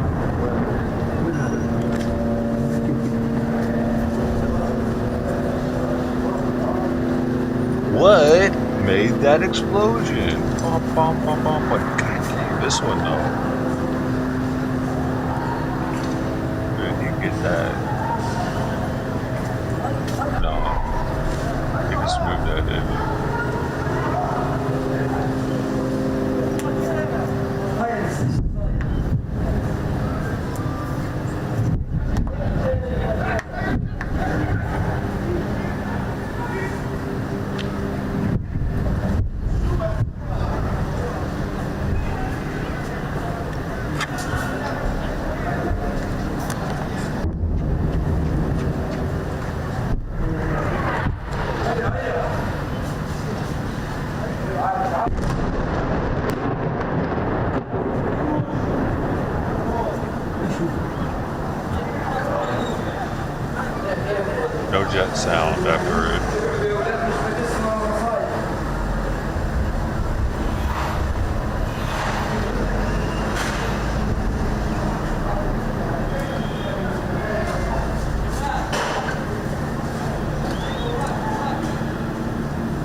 And judging by some of the pictures that we have seen coming across the wires, Iron Dome has had to be employed because a rocket barrage was coming in. Yeah, a lot of rockets going into Ashkelon at the moment. It's very noisy down there, as Hamas had warned that it would be. Whether any of them have landed or caused any damage or injuries, we don't know yet. That will be assessed very shortly. They have been firing rockets throughout much of the afternoon, actually. Some towards Tel Aviv, some towards Beersheba, which is a town in the south, just on the northern edge of the Negev desert. And we have also been seeing the reverse. We've been seeing Israeli airstrikes carried out on Gaza for much of the day. I think it's a day where we're on the cusp of seeing the next phase of this war. Perhaps that'll be a ground invasion. We don't yet know, but all the signs are pointing towards that. There's an enormous build-up of military hardware and soldiers on the Gaza border, if that is the decision that is ultimately taken. What other developments are there? The Pentagon, quite interestingly, in the last hour or so, reportedly using American forces to try and retrieve and rescue some American hostages inside Gaza. So we'll keep an eye on that. I mean, they're moving, I should remind you, a carrier strike group with an aircraft carrier and associated ships close to the, into the eastern Mediterranean, close to the coast here. So that will probably have a special forces unit on board if they want to deploy that. And signs that perhaps a unity government might be in the offing. There was discussions going on behind the scenes. I understand the National Security Minister Itamar Ben-Gvir was objecting to various elements of it, but Likud, which is Benjamin Netanyahu's party, has said that all of the members of the coalition are now agreed on a unity government. So what we are waiting on in that respect is the major opposition leaders like Benny Gantz and Yair Lapid. But I think Israel could be looking at an emergency wartime unity government. To Jane Secker earlier did suggest that there may well be grounds for that unity government. Let's go to our diplomatic editor, Dominic Waghorn, who is in Ashkelon for us. As we were just mentioning before we went to Alistair in Jerusalem, there was a threat made by the Al-Qassam brigades for people living in Ashkelon to leave the city by 3 p.m. UK time. It's 5 p.m. local time. And once that deadline passed, it did seem as if a rocket barrage was coming in. The Israeli Iron Dome system was employed, and from the footage that we've seen, rockets were being shot out of the sky. As I said, Dominic Waghorn is in Ashkelon, and we can go to him now. So Dominic, just give us a sense of the latest in that city. Yeah, we're in open land to the north of Ashkelon, and as we drove in, just about 5 minutes after that 5 p.m. local time deadline that Hamas had given for the people of Ashkelon to leave the city, an ultimatum issued by Abu Ubaidah, who is the head of the armed wing of Hamas. As we drove in along a highway to the north of the city, there was the roar of rockets to our right. They were not Hamas rockets, they were Israeli Iron Dome rockets, firing up out of the bases that they have deployed north of Ashkelon, and they went up to intercept rockets coming in, and then in the skies above us we saw sort of puffs of smoke, which is what you see when the Iron Dome Patriot missiles and other anti-missile missiles collide with, intercept and take out incoming Hamas rockets. And the first barrage we saw, we must have seen about 8 dozen of those puffs of smoke as those interceptions happened. We've just seen another barrage intercepted, counting in the sky, 1, 2, 3, 4, 5, 6, probably around another dozen, probably to the east of the city. And looking on the horizon, the sort of skyline of the city, it's hard to see because the sun is low and right in our eyes, but we can see smoke rising from Ashkelon, and it looks like some of the rockets got through, but not many. In fact, I would say around the same time yesterday, there was more smoke arising from Ashkelon. There's actually thicker smoke now coming from the centre of the city. So it looks like some of the rockets have got through, but the vast majority got intercepted by the Iron Dome system that Israel deploys and rivals so much to neutralise the Hamas missile menace. But of course, some of them do get through.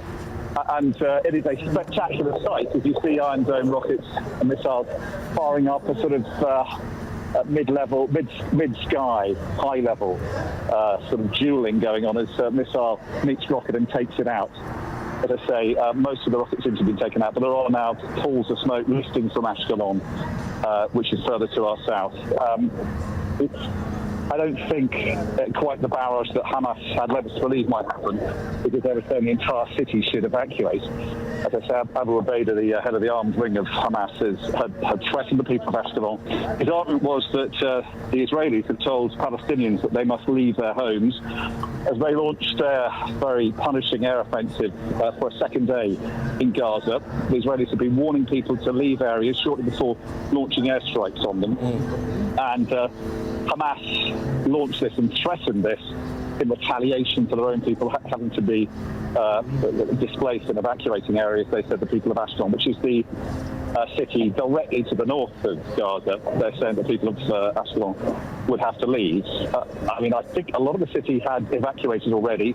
There wasn't the kind of exodus you might expect anywhere else. Israelis are phlegmatic about these warnings from Hamas, and there wasn't, as far as we could see, a mass exodus from Ashkelon. Those who remained in the city now are looking at some smoke rising from the centre of the city. Not an awful lot, though, as I say, because most of the rockets that were fired by Hamas were taken out by the Iron Dome system. And I suppose what it does tell us, Dominic, is that despite sort of Israeli airstrikes for the past few days trying to degrade the military capabilities of Hamas, they still have a stockpile of weapons that they're able to use and fire towards Israel with warnings. Yeah, well, they do. And Hamas has been amassing thousands of missiles. They don't have anywhere near the kind of arsenal that Hezbollah has in the north, over the border in Lebanon. They're thought to have over 100,000 missiles.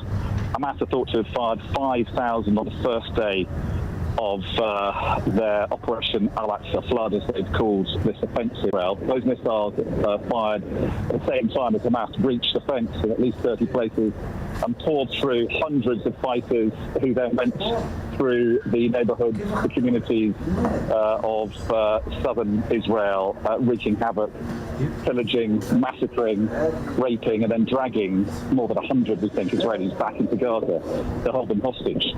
But as you say, they do have a considerable arsenal of missiles. No one knows how many. And the difficulty for Israel is that those missiles are fired from residential areas. That's partly because Gaza is such a densely populated area, but also because Hamas undoubtedly deliberately does fire its missiles from areas, from places, buildings which are civilian, from schools, and Israel says from hospitals as well, which makes it very difficult for the Israelis to neutralise that threat. And because the Palestinians have so many of these rockets now they can fire, it's almost impossible to completely get rid of that threat.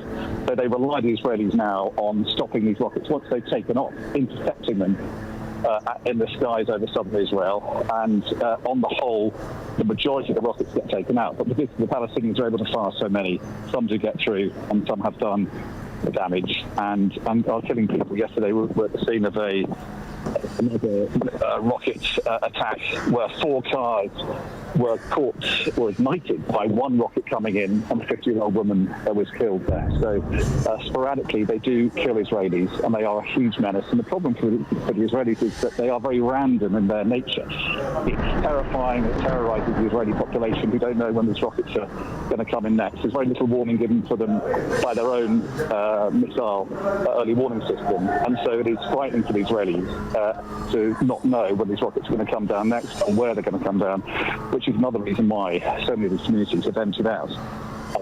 And also the fact, of course, Hamas militants are still being on the loose in these communities following that incursion, that mass incursion into Israel on Saturday. Okay, Dominic, for now, just north of Ashkelon, stay as safe as you can. Dominic Waghorn there, International Affairs Editor. More from you throughout the afternoon. Thank you. Now, tonight on Sky News, Mark Austin will host a special programme on the Israel-Hamas war. It's at 9 o'clock UK time, so join us for that. And if you can, scan that QR code that you see on screen right now. You can listen to the Sky News Daily. In it, Neil Patterson will speak to our Middle East correspondent Alistair Bunkle and take a closer look at the war and its significance for the wider world. You can subscribe to the Daily wherever you get your podcasts. of course, will keep across the situation in Ashkelon throughout the afternoon. I just want to bring you another little line about airlines that have cancelled their flights going into Israel, and Norwegian Air joins a growing list of international carriers saying that they are not going to be flying into Israel, into Tel Aviv, until December the 19th. Norwegian Air says they join a number of international carriers saying they're not flying to Israel because of the ongoing violence. We'll have more on that throughout the afternoon. Now, you're watching Sky News Today, and still to come. And it's coming home again. The UK and the Republic of Ireland are going to host Euro 20.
$5,000. Are you talking about the people, the amount of people on a carrier?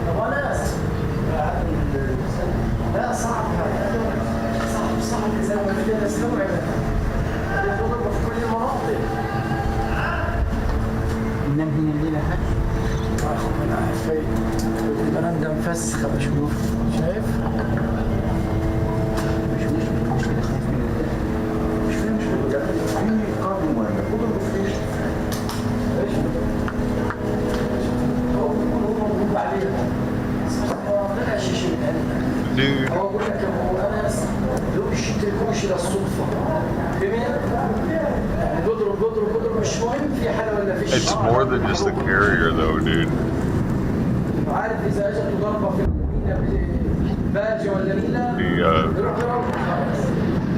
The destroyers and the cruiser might not have nearly as many people.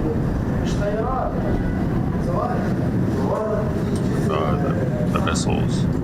They got the missiles. ضرب عليه في الجهه بعد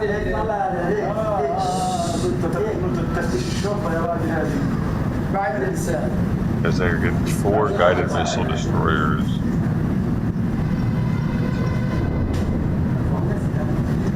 A lot of missiles.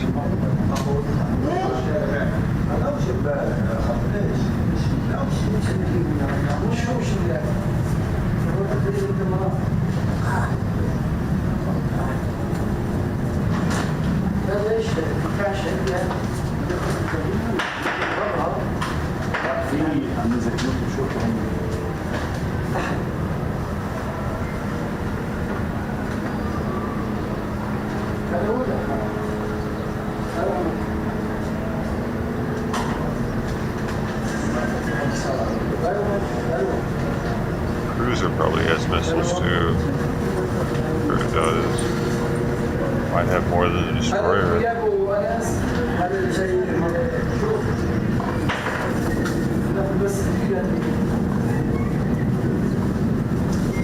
هذا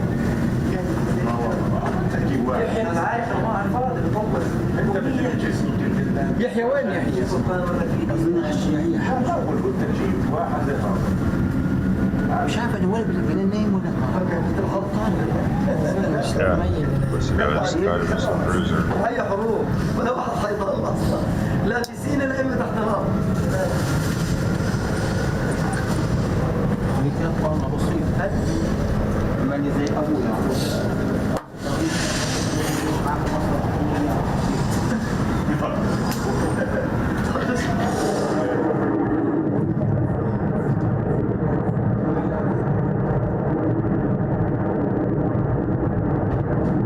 That's a jet.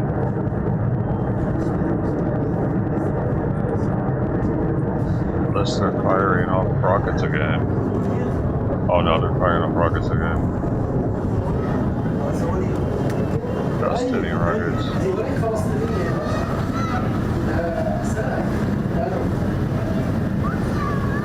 don't know why we have cruisers. Why they decided we need.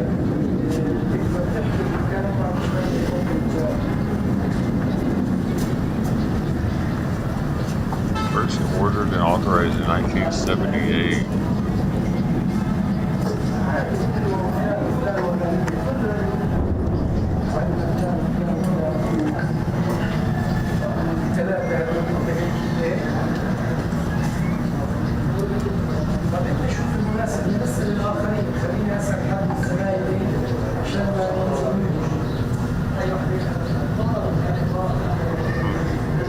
Interesting. I guess it could be used as a flagship, but this, for some reason, a cruiser.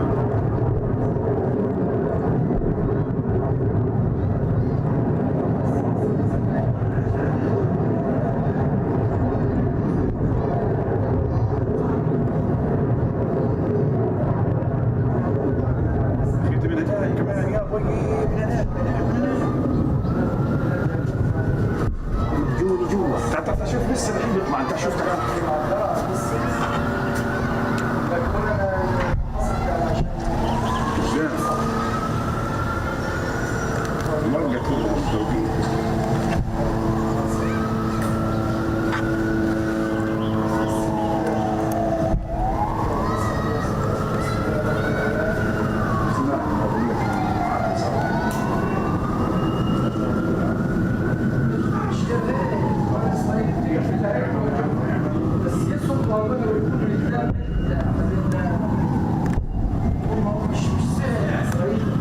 ايوه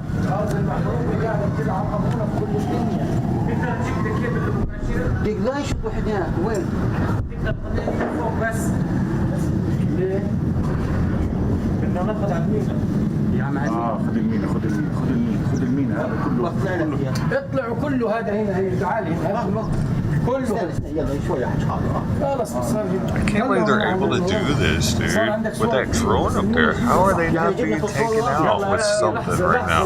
Artillery or something. من هنا يطلع يا يوسف ماشي حاج يلا 3 دقائق بس بسرعه من هان هاي طلع لي اياها يلا قول يلا يلا افصل Yo, we really need an interpreter up in here because they're arguing about shit all the time. No, they ended it.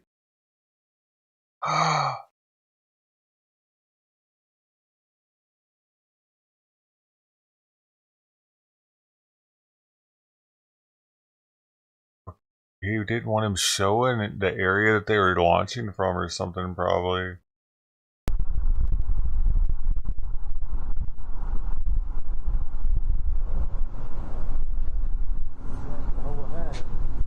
Man, they haven't actually ended yet, but maybe they're just arguing about something for a second. Oh, they're back. Oh no! What are we looking at? What? Did something happen? Oh, did this get hit? Did this building just get hit? Behind them?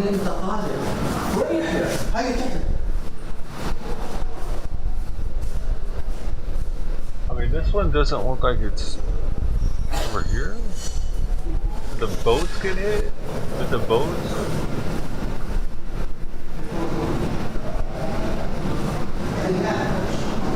I don't know what the hell I'm looking at right now, dude. I think this building might have gotten hit though. It looks like there's smoke damage right here. Maybe.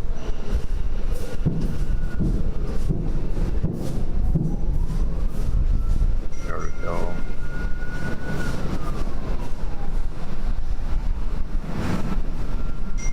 I like the other view better. But it's kind of cool though, it's pretty.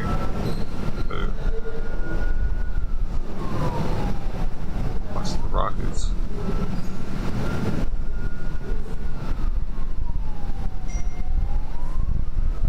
It is beautiful though. He was like, hey, the sun's setting. Get the fuck over here, man. There's a tornado. There's a smoke tornado in the water. Dude, that's on the water. It hit a boat or something out there.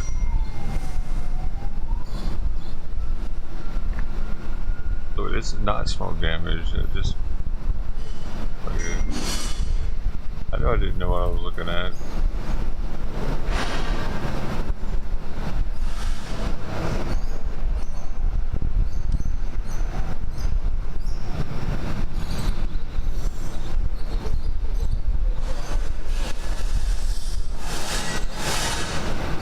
I wonder if one of their rockets came back down on them.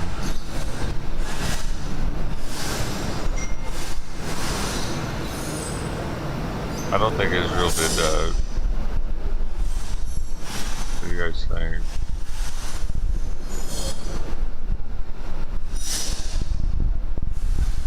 The bombs hit the port.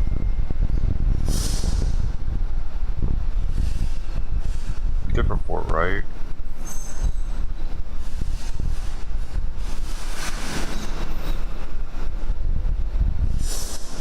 Gaza port or Israel port?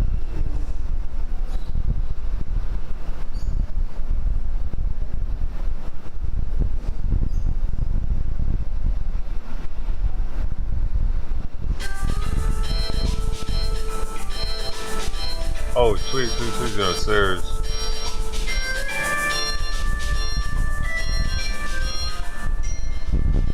That's awesome. Oh my gosh.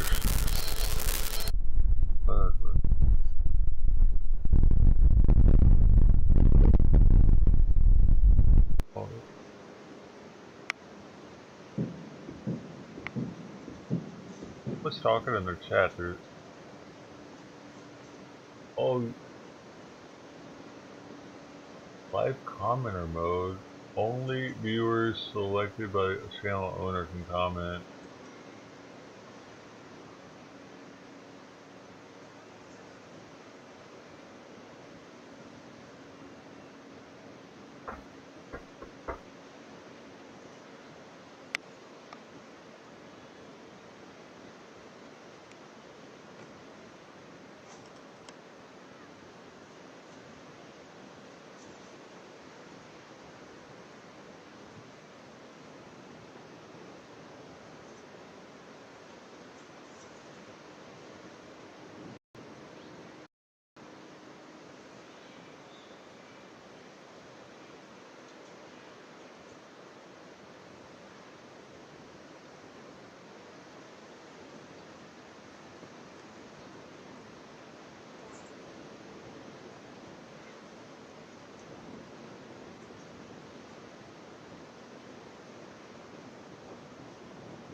A fishing boat.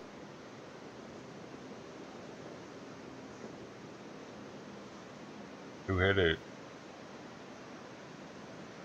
Do I know?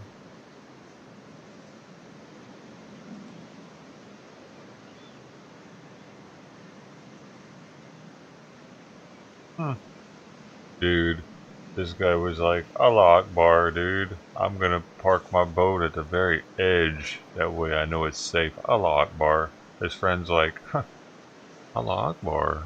That's a good idea, Allah Akbar. He went to bed. And this happened.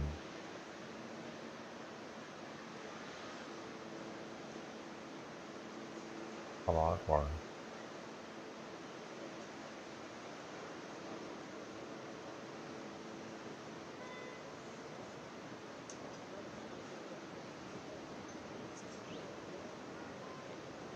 He must have been an infidel. He wasn't a pure heart.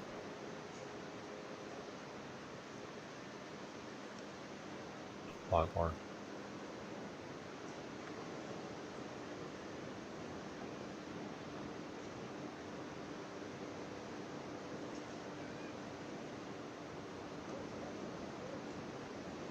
Yeah, well, they just dunk it. Surround by water.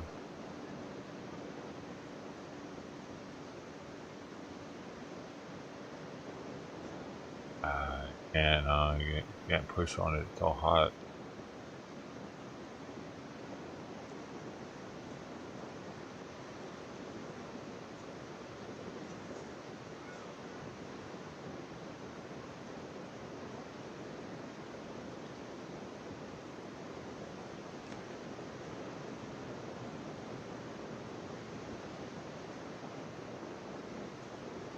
What is this boat made out of, man?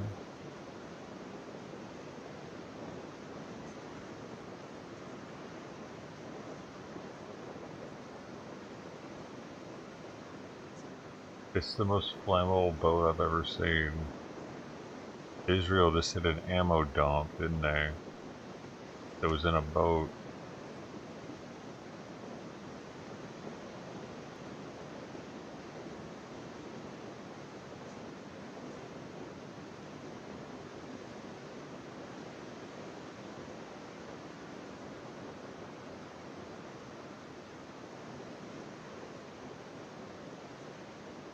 It's a gunboat? What did you know? How'd you sleep? Hey, Flume? Hello.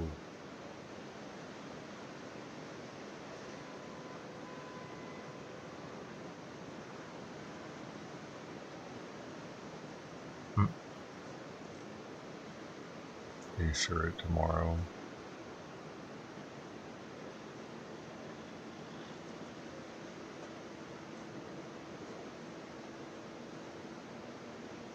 That's amazing. Well, see, it really is beautiful. You have money in Gaza. Gaza's pretty sweet. Right? Like, it'd better waking up and be able to look at that, or having that view while you're having dinner without the smoke, maybe.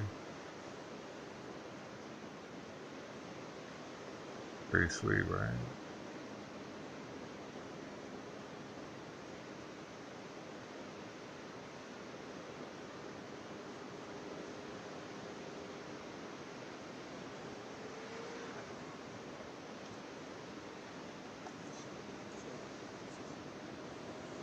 But if you live in the hood, the view isn't the same.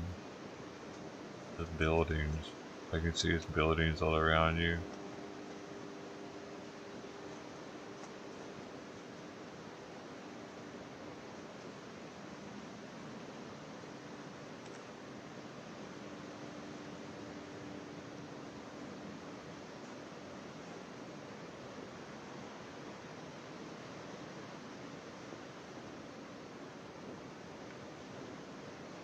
Wonder how much like this apartment that he's in, one near him, would cost.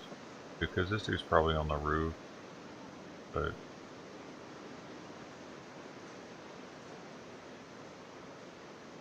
it's probably like $500 American a month or something.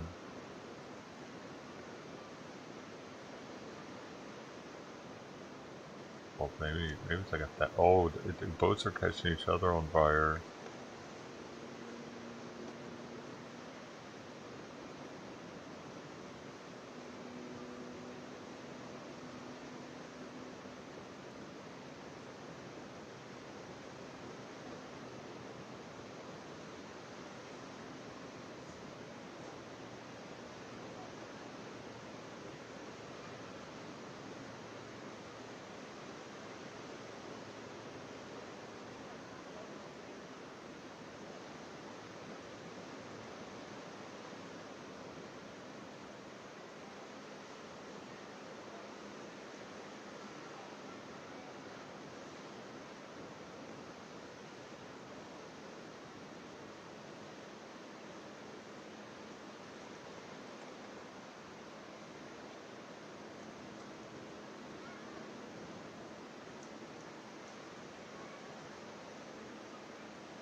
I never knew boats were so hard to put out.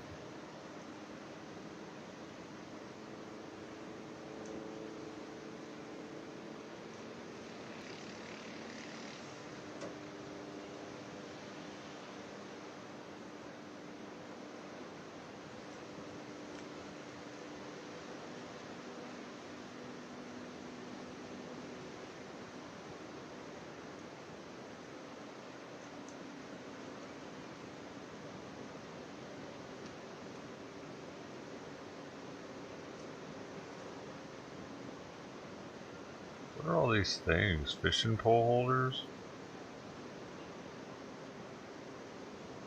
Or rocket launchers?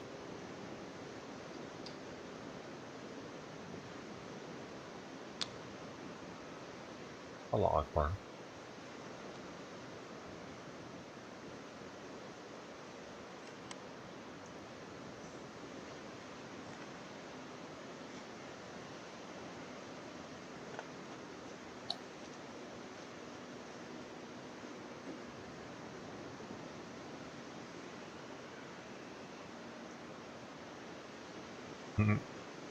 The tourist board should get this video for sure. Experience Gaza.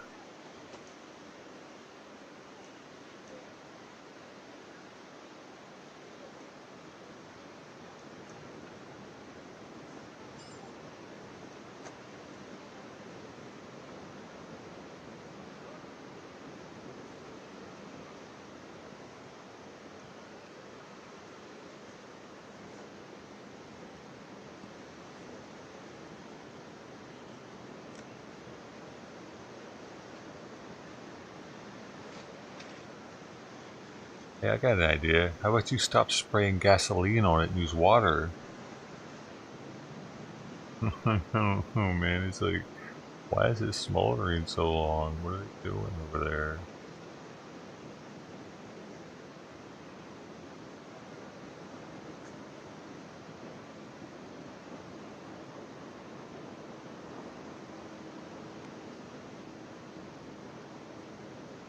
Experience the bliss. Experience the peace and serenity. Experience Gaza. Oh! Go ahead,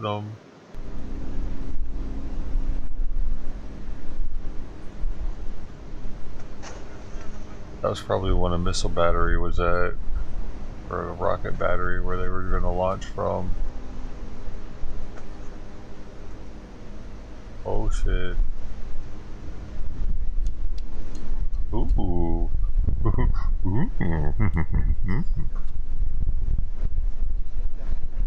Looks like a mushroom now.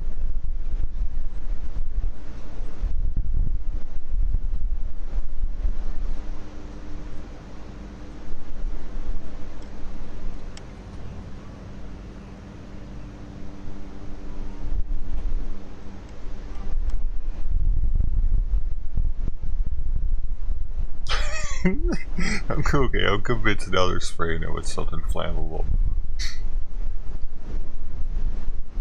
Guys, we gotta keep this going. We're on Fox News. Don't let it go out. Yeah, we're on Fox News. Don't let it go out. Allah Akbar. Allah Akbar.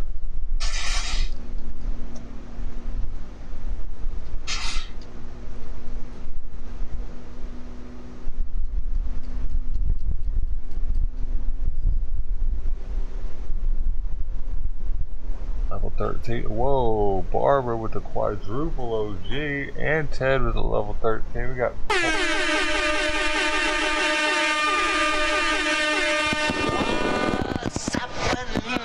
It's very cosmopolitan.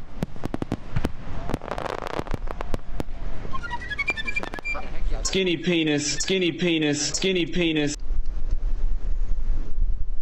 Skinny penis, skinny penis, skinny penis. Skinny penis, skinny penis. I did too many, didn't I? I can take some back.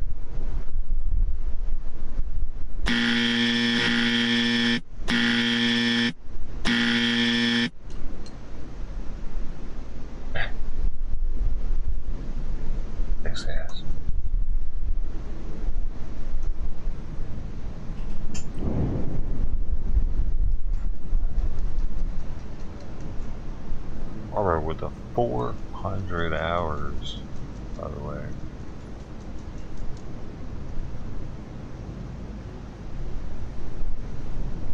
I don't know what level 13 is, Ted. I'm sorry. I don't know what that means. I need to figure that out. I'm looking into it now. What you had to do to get the levels.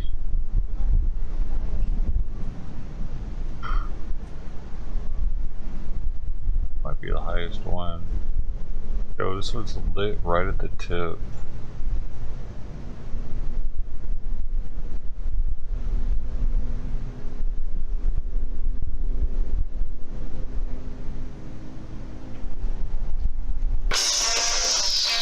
Okay, that's definitely too fucking loud.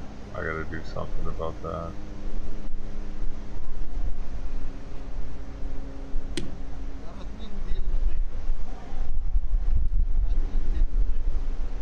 Okay, maybe that'll help.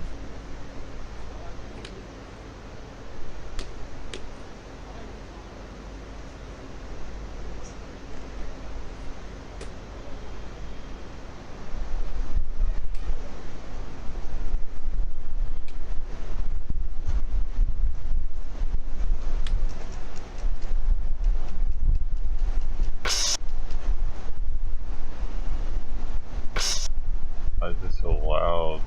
A little better.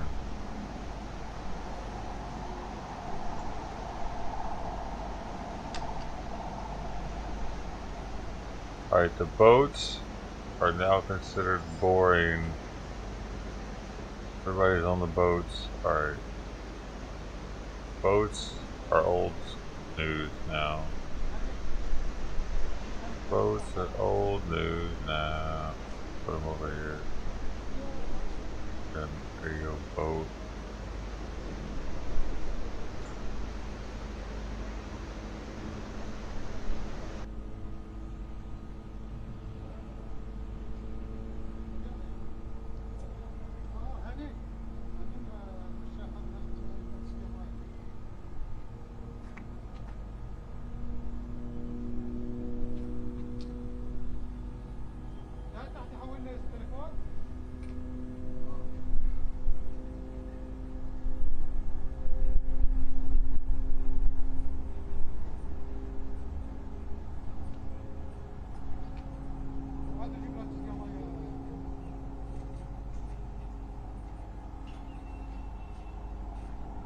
I want to hear the missiles, the rockets, the roosters. Allah Akbars. I want to hear all the Allah Akbars.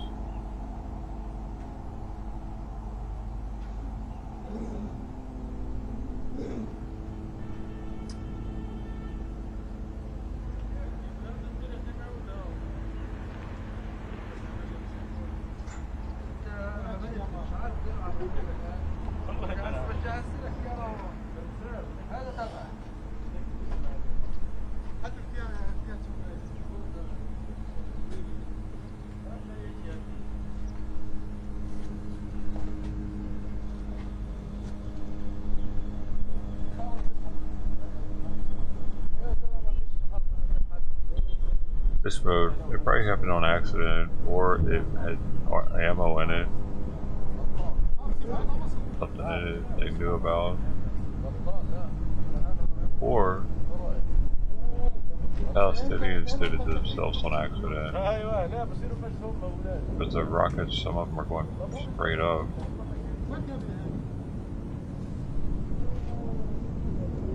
So there's no telling.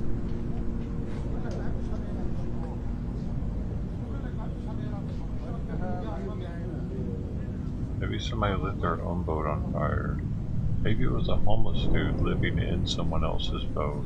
Just said, fuck this shit. Allah Akbar. Yo, Kevin McAllister's in chat.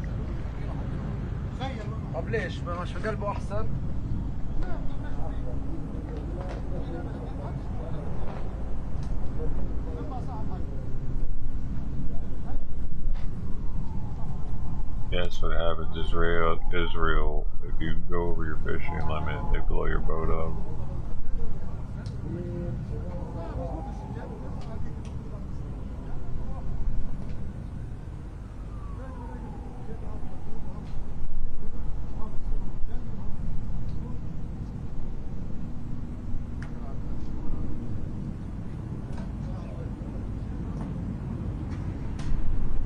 So you heard that dude earlier say that carrier group should have special forces on board.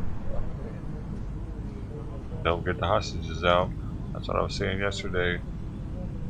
If they're not already in the city, SEAL Team 6 or whatever SEAL team they decide to use for this is going to be in there trying to get hostages out.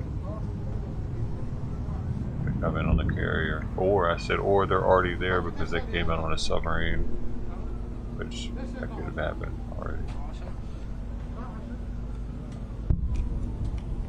Could be laying low, or they could already be doing stuff.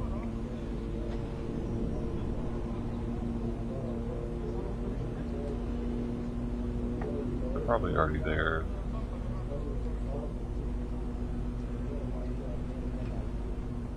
Because I mean, just because there's one there, don't mean we can't have another one coming in. And I'm sure with the way the world is, tensions the way they are, we probably had a sub not too far away.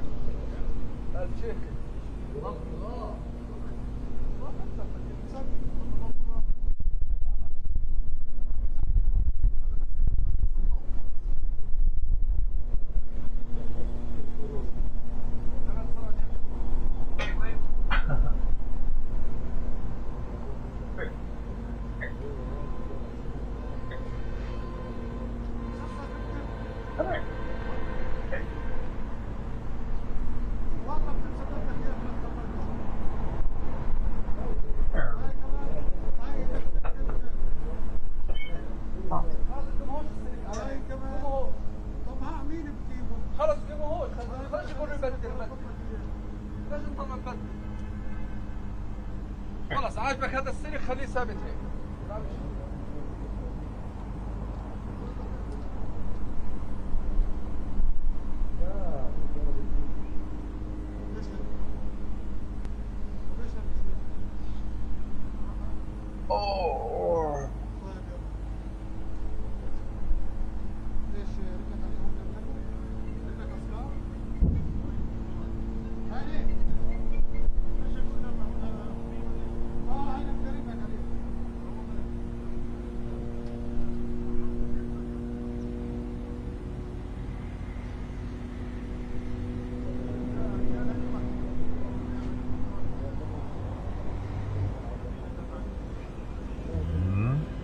Smoked fish, they should can those. We could buy them and have them with some crackers. Jesus crackers. Oh, they wouldn't like that.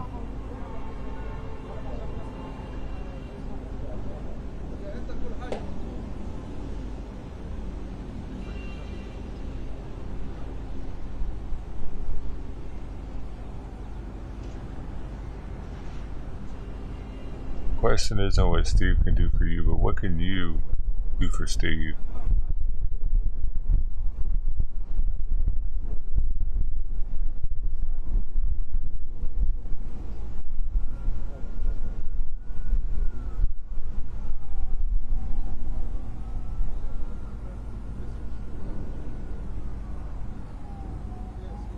Cyber war? What do you mean?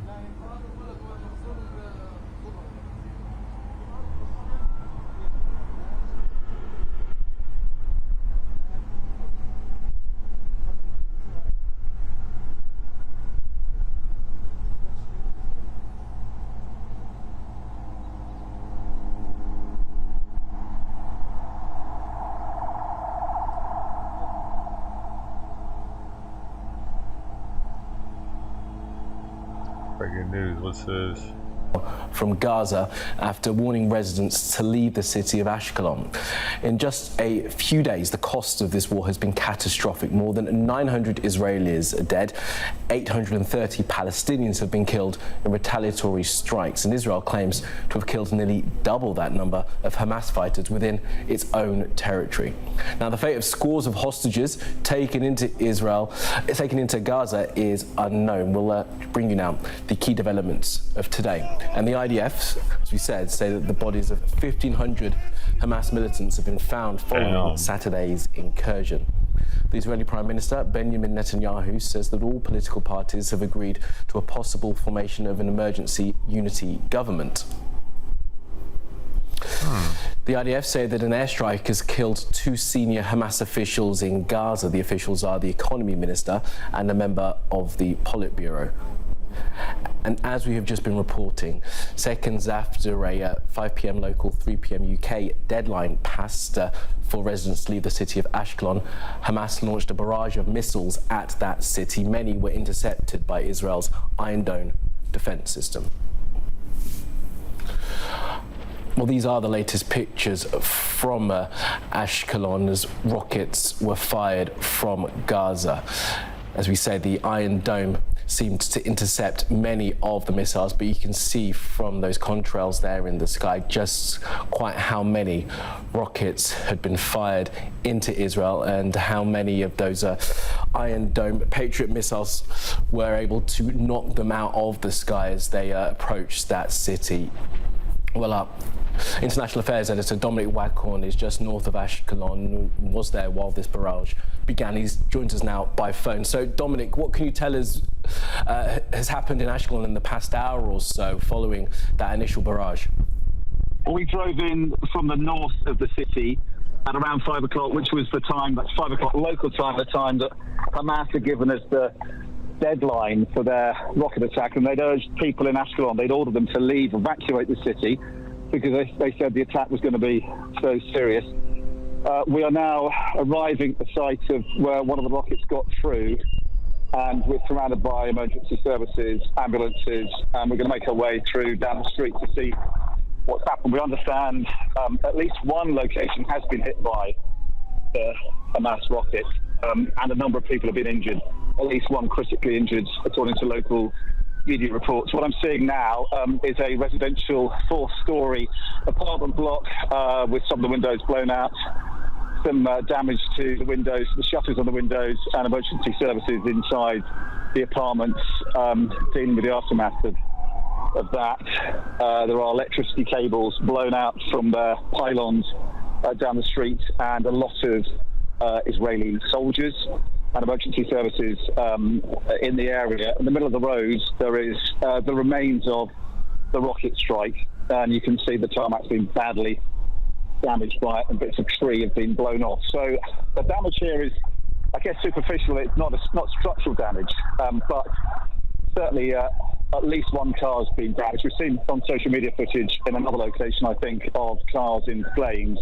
And for where we were at the beginning of this, an hour ago, we saw black smoke lifting from a number of locations in Ashkelon. But it has to be said that it was a serious barrage or series of barrages of rockets that were launched by Hamas here at the city of Ashkelon. And most of those rockets were intercepted by the Iron Dome anti-missile system. So we drove in from the highway to the north of the city, and to the right of us at 5 o'clock, just as the deadline passed, there was a massive roar of rockets taking off, but they weren't Hamas rockets, they were Iron Dome anti-missile rockets launching into the air, and then in the sky above a second later, massive booms and puffs of smoke as they intercepted those Hamas rockets. As I say, there are about 5 or 6 barrages since. I think most of the barrages were most successfully intercepted early on, and one barrage seemed to get through. A number of, I'd say, half a dozen or so rockets seemed to get through, judging by the impact on the ground, and the smoke rising from the skyline around the city of Ashkelon. So we're now in the city centre. The damage here just seems fairly limited, but as I say, local media, there's a big explosion then. People running for cover, racing off the street. We're going to have to move off the street now. Emergency services racing off the street. People taking cover. We're going to go into a building now, Somali. We're being urged into the building to go into a shelter because there's the sound of explosions. Absolutely, Dominic. You get to cover. You and your team need to stay safe. Dominic Waghorn there in the city of Ashkelon, just reporting that after a 5 p.m. local, 3 p.m. UK deadline passed, Hamas launched a barrage of rockets into the city of Ashkelon. As Dominic was telling us earlier, many local residents have actually already evacuated from that city. It's not far from the border with Gaza. the Israeli Iron Dome defense system was able to knock many of the rockets out. It's unclear quite how many were fired, but as you can see from these pictures here, there were many rockets in the sky. And as Dominic was just reporting there, it wasn't just one barrage, there were numerous, and one barrage did seem to get through, and there has been some limited damage. But as Dom was just telling us, rockets continue to fall, and he and his team had to get off the streets and to shelter because, as we say, this is an ongoing situation and the threat from those rockets from Gaza continues. Now, many people caught up in the fighting between Hamas and Israel have been exposed to terrifying sights. My next guest, who joins us from the city of Modine, is Deborah Mintz, a British citizen who hid with her family as Hamas terrorists tried to break into their home. Deborah, thank you very much for being with us. I was able to listen to your relative on our channel last night describing what had happened, and sitting there with my wife, we were both really touched and moved by that story. Just tell us exactly what happened that Saturday morning to your family. So it was about 6:30 in the morning that there was a red siren alert that alerts us to rockets coming over. My daughter called me. She sleeps in the secure room, which is a concrete reinforced room with steel doors and steel windows, like a steel window. She called me, Mum, come to the secure room. So I went to the secure room and we closed the door. And we thought, you know, 1 rocket, 2 rockets, we'll be out, we'll have our coffee, we'll get dressed, we'll start our day. And then a very short time after, we heard firing, gunfire outside the steel window. Just to point out that my daughter had just given birth. Her baby was 10 days old, and she was looking on her phone at the camera of the house, and she said, "Mum, terrorists broken into the house." We're talking about a very small, 1-level, 1-floor house. So she, because the steel door doesn't actually lock, because it's to prevent from rockets. It's not to prevent. It doesn't stop people getting in. She and her husband took turns, and sometimes together, holding the handle in an upright position so that the terrorists on the other side just couldn't open the door. And when they realized, they tried, of course they tried, and they actually did manage to open the door a tiny bit. When they saw that my daughter and her husband were stronger than they were, they set fire to the house, tried to smoke us out.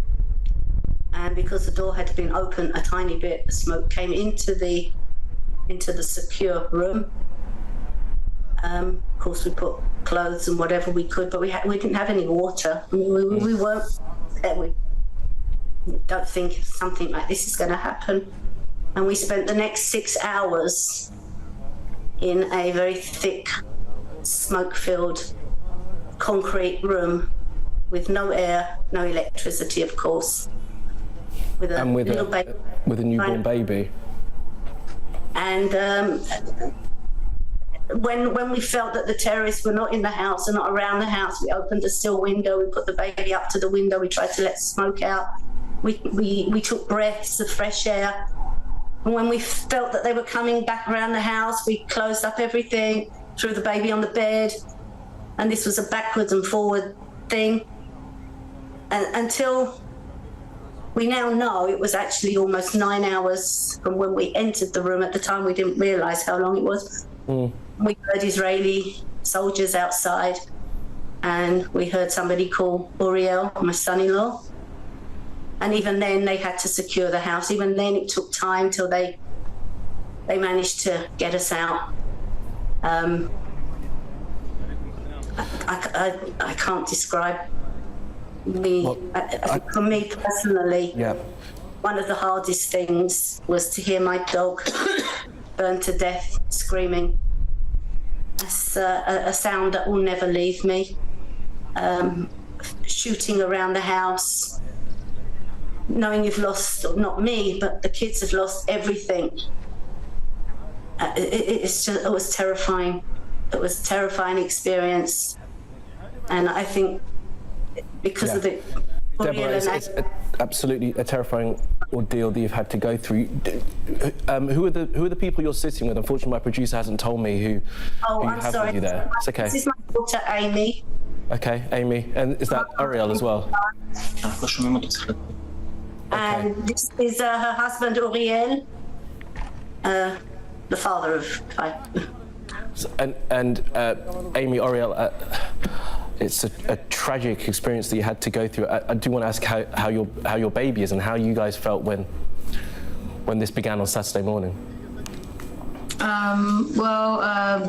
Baby Kai is actually doing well. I mean, he was in hospital for a couple of days. Had to have oxygen, and around the clock nurses checking him up. Had to have his heart tested and his lungs, but all in all, he is okay. I don't know how, but he's fine. Obviously, we have some breathing complications from smoke inhalation and a bit of burnt eyes. But, you know, these are things that will pass. I guess when it comes to emotional well-being, as long as we get to, you know, tell our story and talk to whoever will listen, I guess that's the best thing we can hope for, and just stick together mainly. Yeah. And stay strong as a family. You guys survived it, and that's a remarkable thing that you need to hold on to. Yeah. All right, we have to leave it there because we've run out of time, but Deborah, Amy, Ariel, I really do appreciate you telling your story this afternoon. Thank you for being with us. Thank you very much. Thank you. Now, the Home Secretary, Suella Braverman, has written to police commissioners after pro-Palestinian protests were held in London last night and, of course, caused much concern for a number of communities, not least British Jews. She said in that letter that she's aware that a number of forces have already taken operational measures to strengthen the security of Jewish communities, including through increased patrols in neighbourhoods with large Jewish populations. The letter goes on, I know that increased visibility of patrols as well as a swift and zero-tolerance approach to anti-Semitism will provide our Jewish communities with reassurance that the police are taking this threat seriously and will be there to protect them if needed. Let's bring in our crime correspondent, Martin Brunt, for more on this. So, Martin, look, Suella Braverman there laying out to police the law when it comes to support for prescribed terror groups like Hamas. Why she felt the need to write this letter to police chiefs?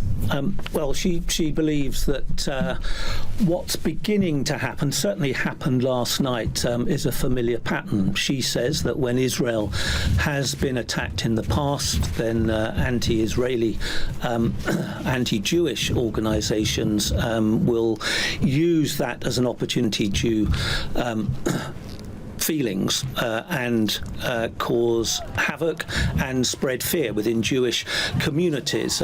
She also suggests that this is something that will go on potentially for a long time. I mean, everybody today is going along the same lines, that there certainly is potential for this conflict to go on for a long time.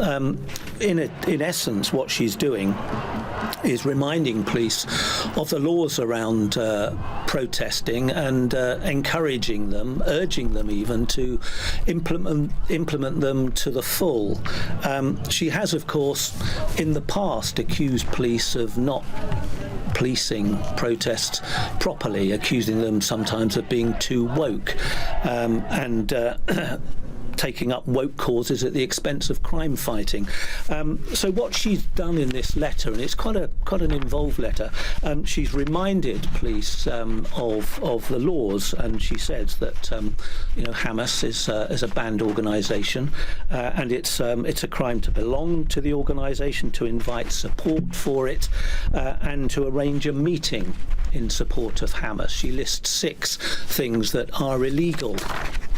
She also points out a distinction that many have made in the past few days, that that support for Hamas is illegal, although support for Palestine, a Palestine state, is of course not illegal. But she goes a little bit further.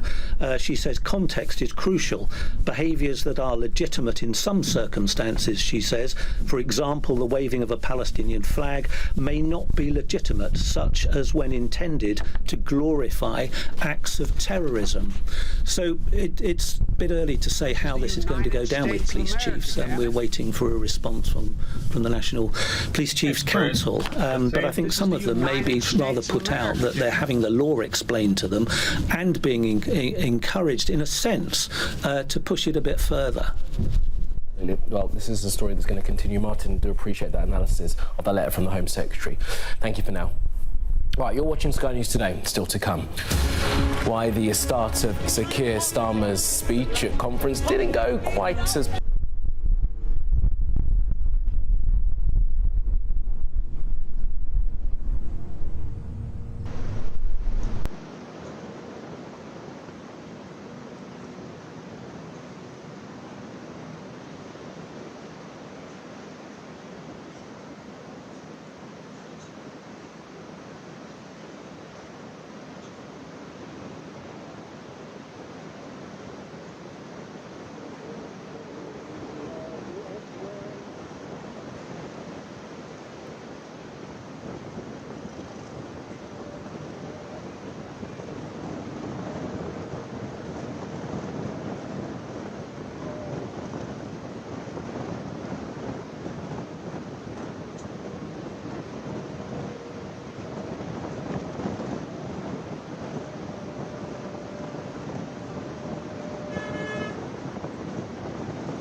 All your messages are being deleted on YouTube, Bubba?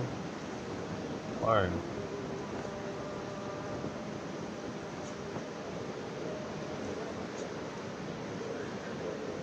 Hours are still stuck at that? 29:33? Didn't move up today either?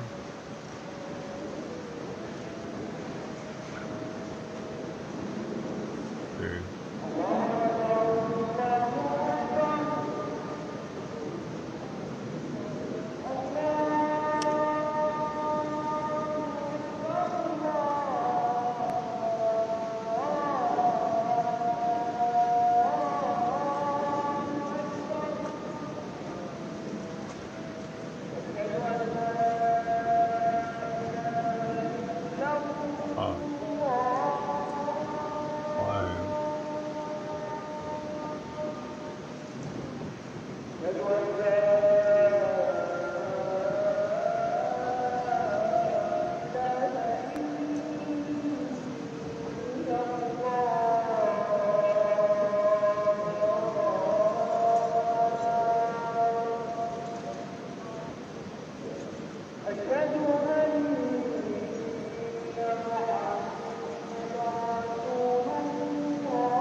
Let's see if it goes up now. It might be a glitch.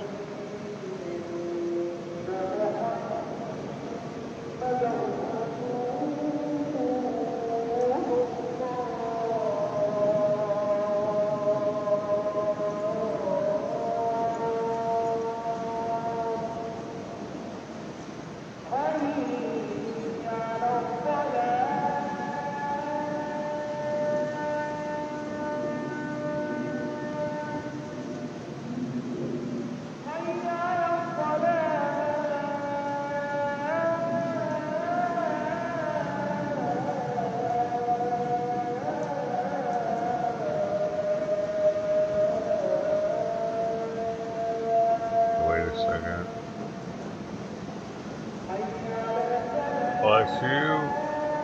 Oh, Parrot. Okay, I'm not blocking anything. YouTube is.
war comments. Can't say the word war.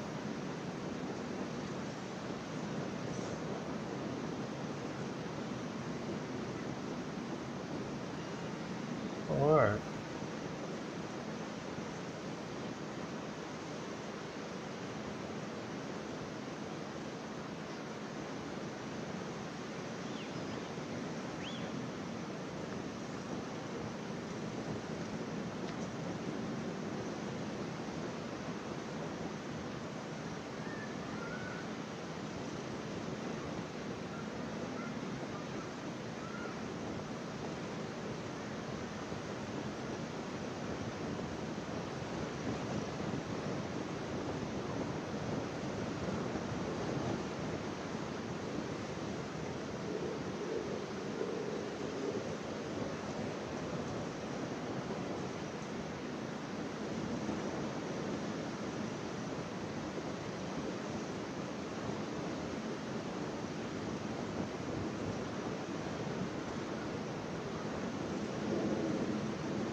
I can see you.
Lesson time, buddy. Oh, he's super comfortable too.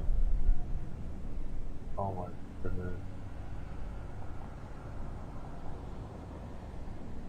Oh, you're getting more comfortable, huh? I gotta get your. Bring it up.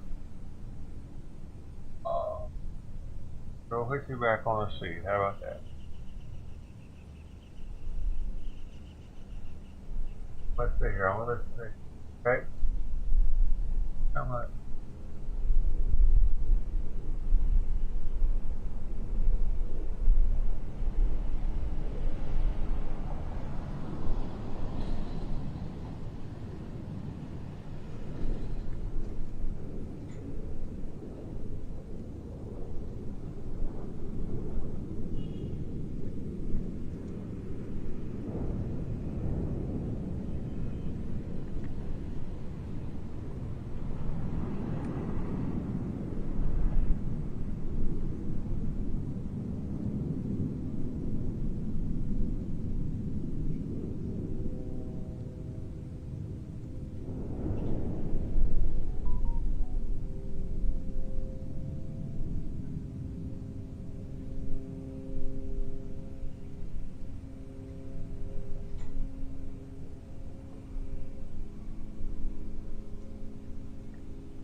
Dark, man.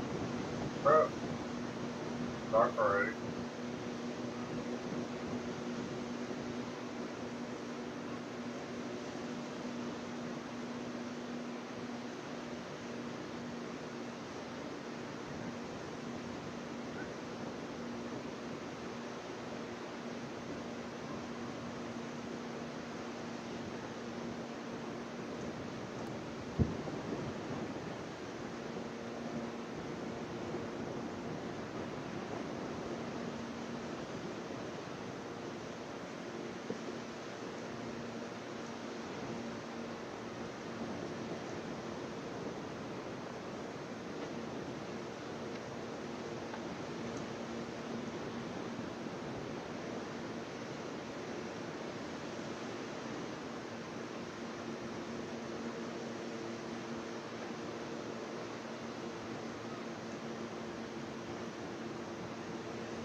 How is that boat still on fire?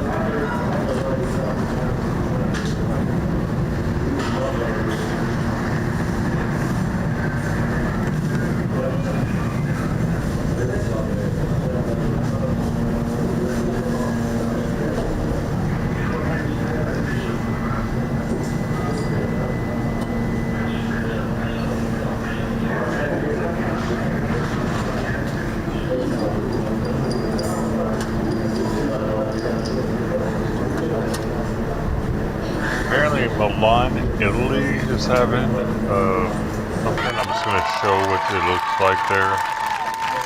Non so se lo sapete, ma nel 2003 da gennaio a Pro-Palestinian settembre sono state Milan uccise più thing. di 400 persone palestinesi dall'esercito israeliano e nessuno ci ha chiesto di intervenire su questo. Nessun giornale, nessun giornalista presente qui oggi ci ha chiesto di intervenire su quanto è successo in Palestina in questi anni.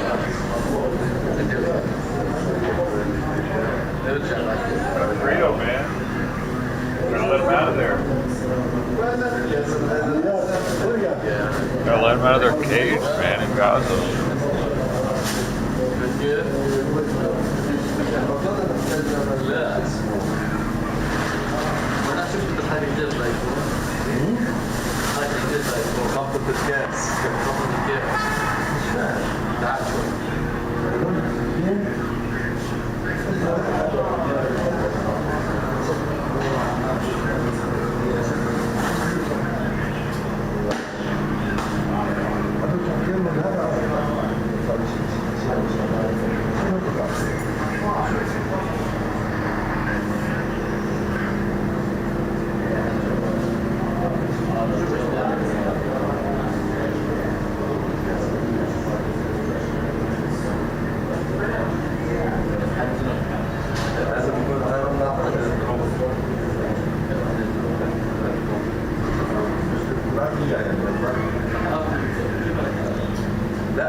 That's what she said, Jonah. Is that what she said to you too?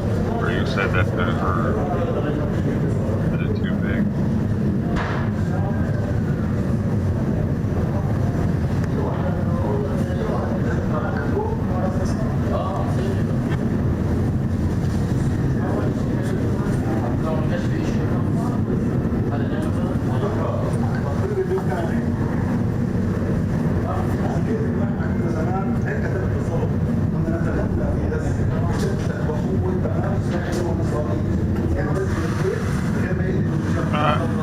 He hates him more than America still is in New York. You know? Dude, that's when these Venezuelans are coming here.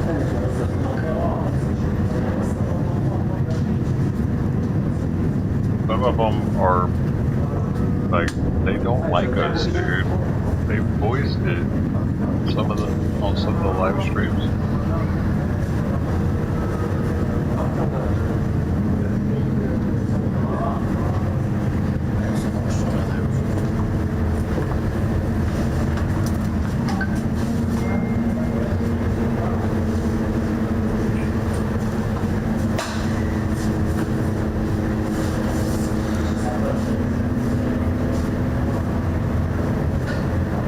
misinformation about the Israel-Hamas war is flourishing on social media platforms.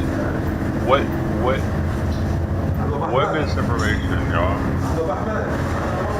The story. Hold on, here we go. The full story on it. X. They're blaming Elon for it.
to see what the shopping mall looks like right now on Gaza Strip. Are they selling spices?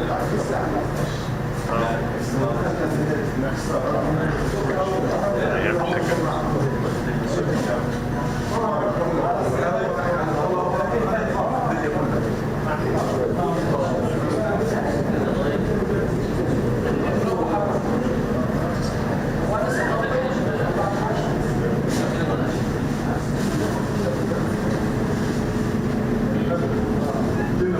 The grocery store open.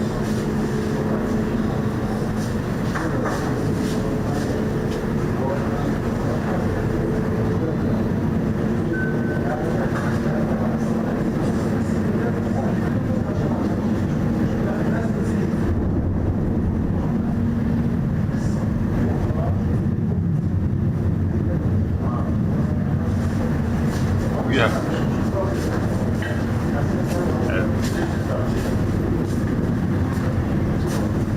Whatever they sprayed on it is just gonna take days to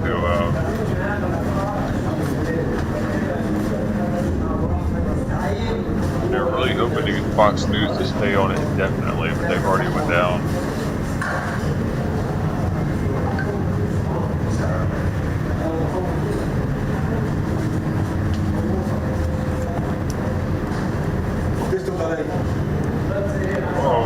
Uh-oh. We got a Lone Ranger. Who's that? مصور بفنا عندنا جوال وبعت لي شغل من شغله. So to me, that's such a Iron Dome, I think.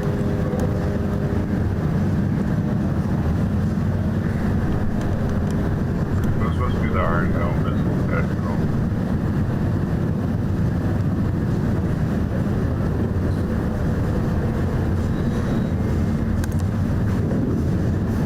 Whoa! What was that? Oh, that was just one blowing up.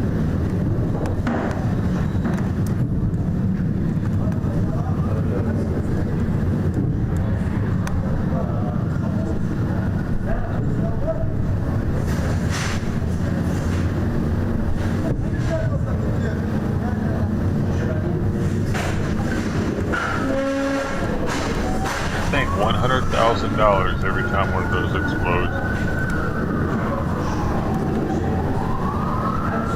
America.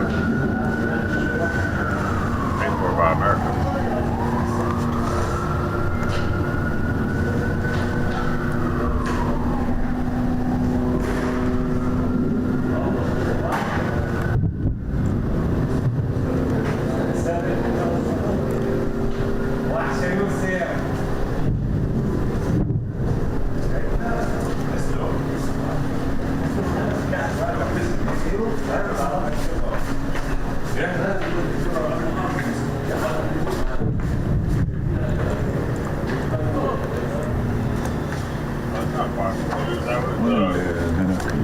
That was a Palestinian thing.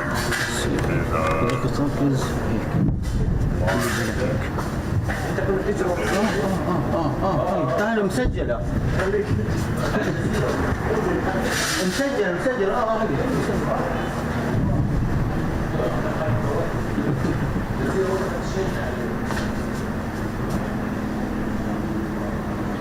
ولنا في الشتاء تاخذوا انتاج احسن من الصيف.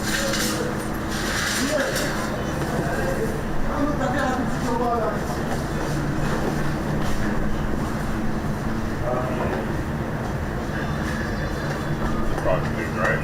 Yeah. Oh, I guess they're gone now.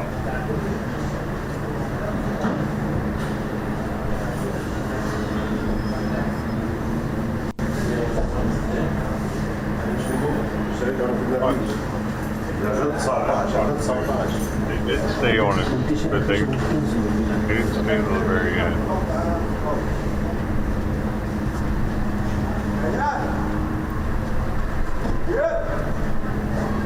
يا بشار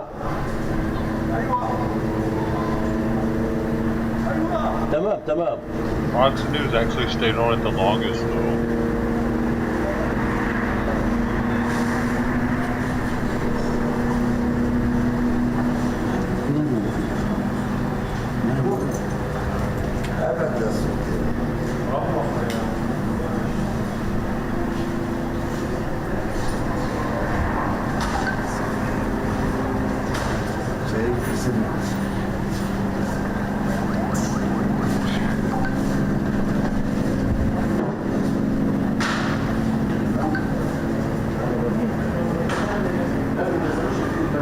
$28,000 each? I looked it up the other day. It said 100 to 150,000 per intercept. And that's not including the 50 million for the battery unit.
Find something to the contrary?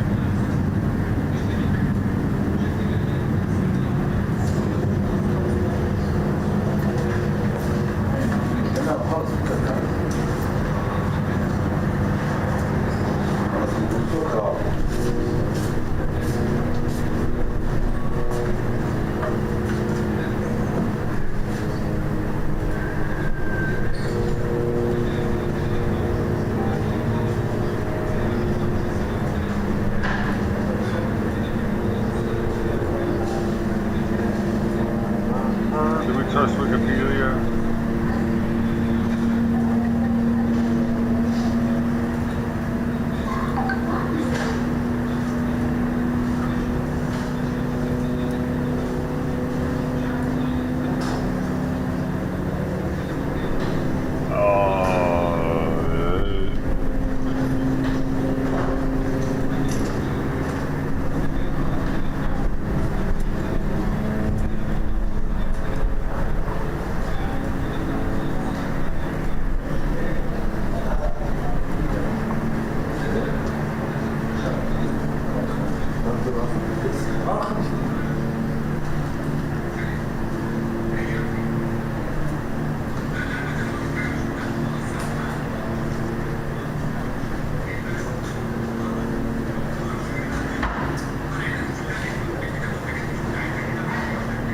Okay, the cost, here we go.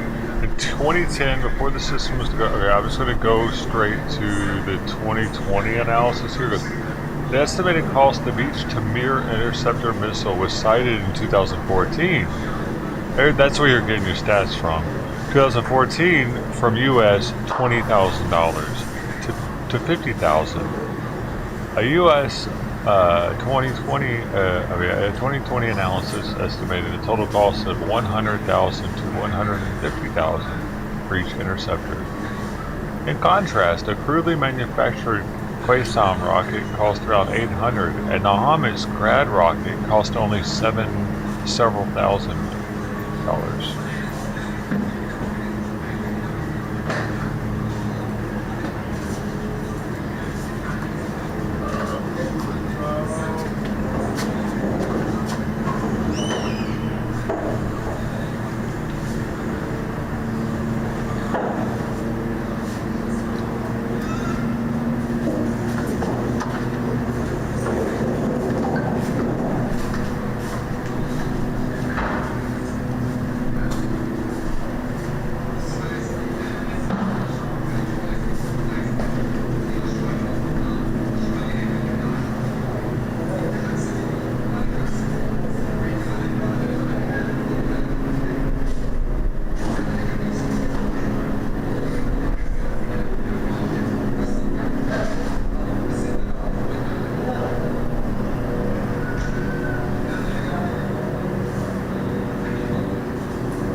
Palestinian martyr Abu al-Mustafa brigades has said, "We continue to destroy settlements with heavy missile barrages and directed artillery strikes, and we are escalating our field action in response to the escalation of crimes against our Palestinian people." 7 minutes ago.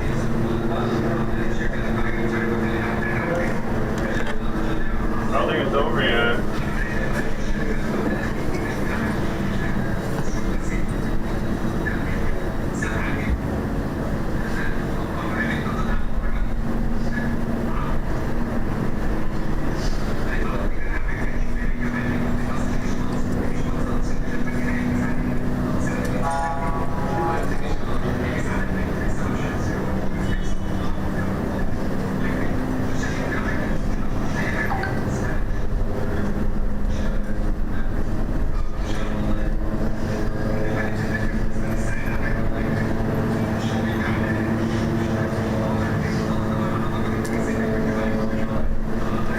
Let's hang out some more. You ready? It's okay. Okay, buddy.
Oh, he wants to go hang out with his stick.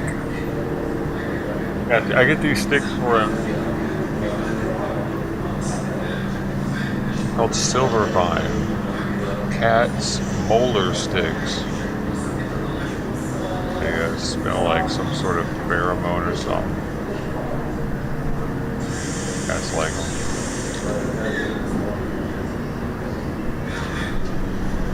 Mine are made in China. Oh my gosh, I didn't know that.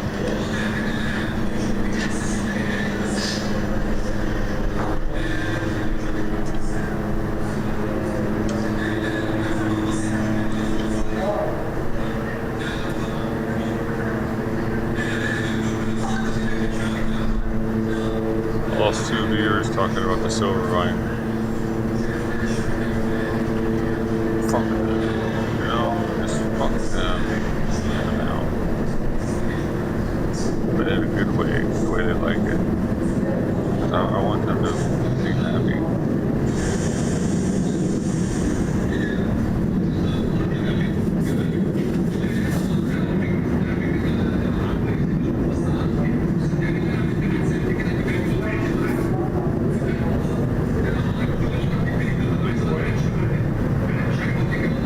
Two more just left. You know what I hope they get? In the butt. One more just left. You know what I hope he gets? Up the nose. That's the way he likes it.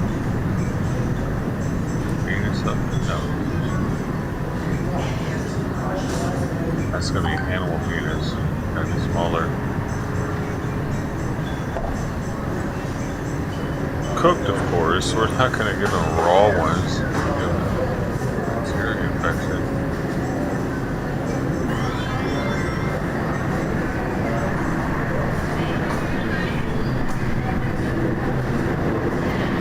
Who's next? You're getting in the ear.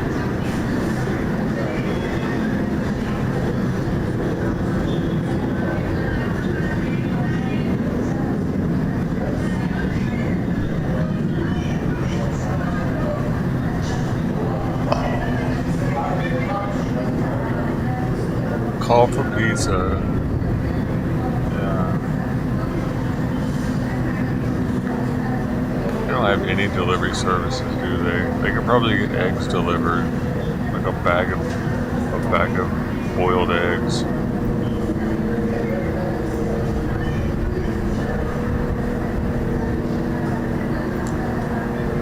fast food for the night.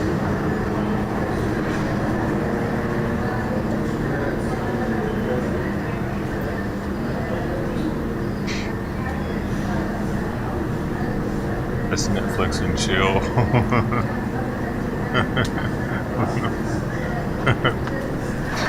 Look at gassy on that date.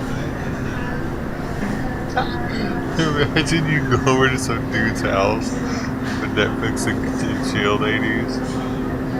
Or you could be a dude showing to a chick's house, right? You just got a bunch of deviled eggs. You're ready to go. Deviled eggs and Netflix night. Dude, deviled eggs are pretty good though. I mean, kind of weird though. Man, you really like eggs, huh? Eggs too, I guess. Stick some eggs, baby. My mom used to always take deviled eggs to like family get-togethers and stuff. She had a special crystal deviled egg platter. They would like go from one. They don't go fancy. You can make deviled eggs look fancy, man. A little paprika on top or whatever. They, at one point, they probably were like some sort of French cuisine that made it to the deep south, and then everybody was making them.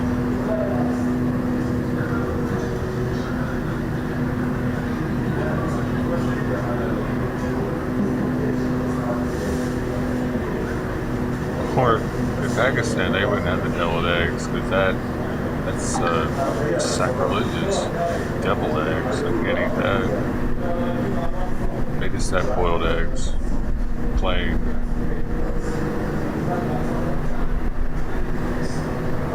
No yolk. No yolk allowed against the religion. See, I told you they live a world of pain. Netflix and chill, some egg whites, no salt.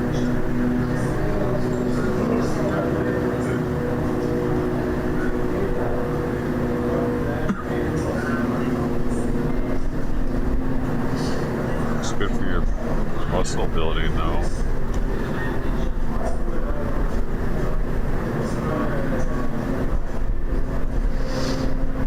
Are they allowed the egg yolk?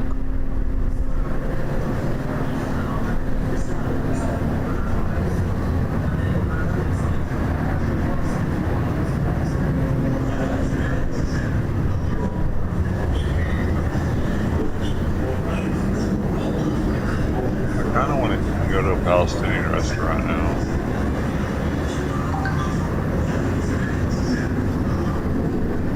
Been to Lithuania, I think. Denver. There was one near the VA.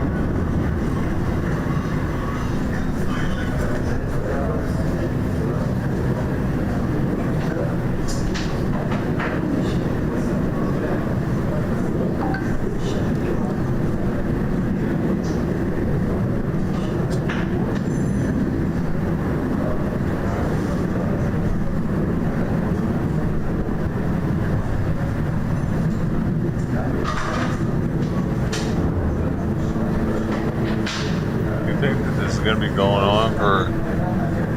Why did you change your name, Bubba? You're confusing everybody.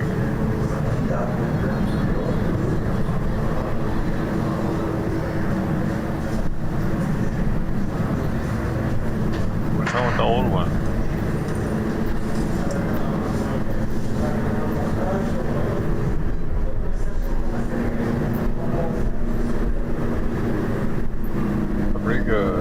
Hey, let's see if I can fix the bot now.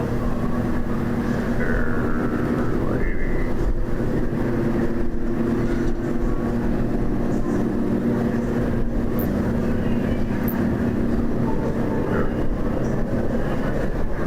There's time to move up in. Move up in tiny bit.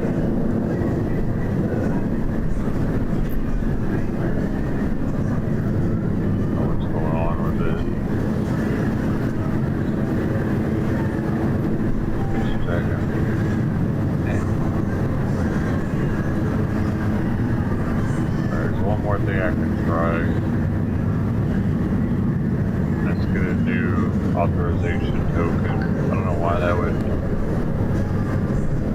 It's gonna take me a second.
Now if it starts keeping track of it.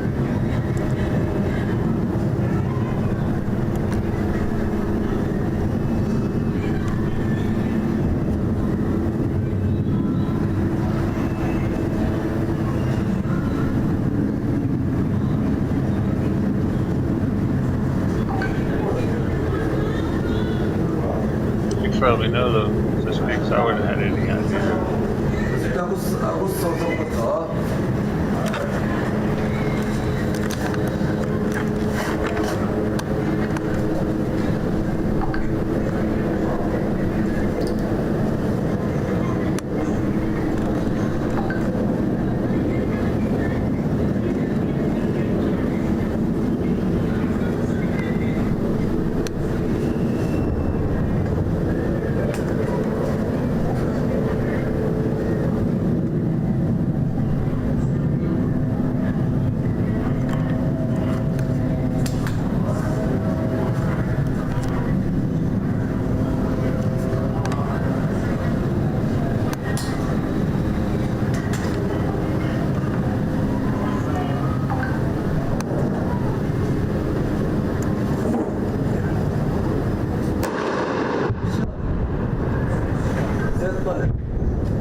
جنبي فيش في ضربات لا مش ترطب بالضبط لا الجهة ممكن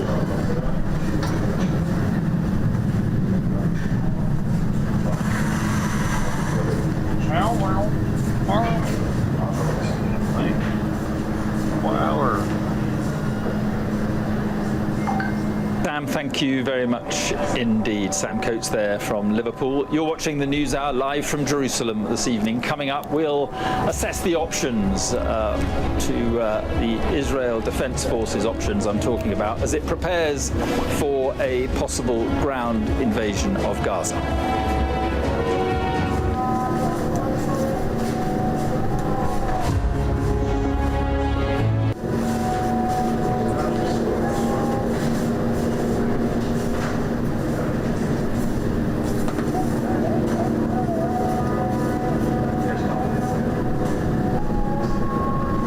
Oh, Filipino. Did I say Thai at some point?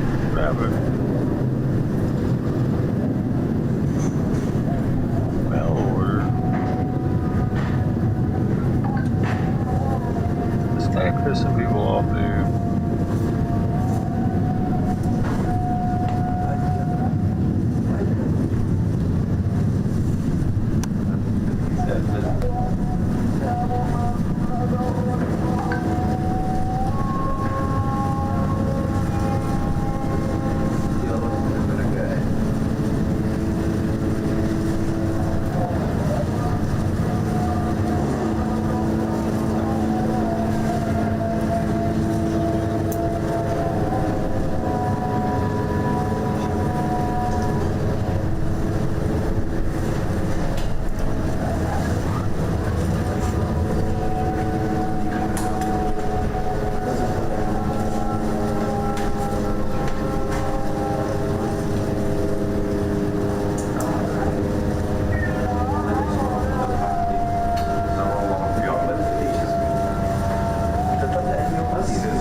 Oh, you actually have a mail order Filipino wife?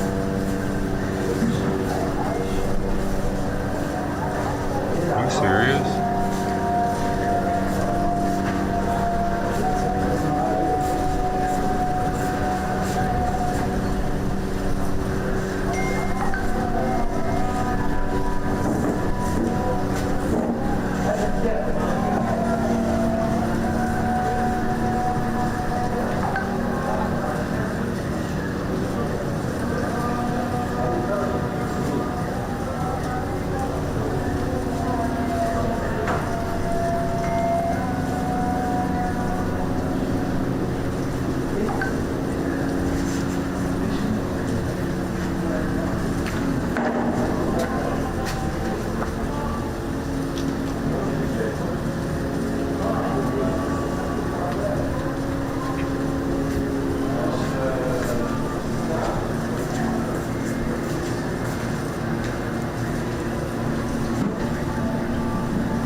Resistant my lab, Sister D. Oh my goodness. How long did I have to pet him?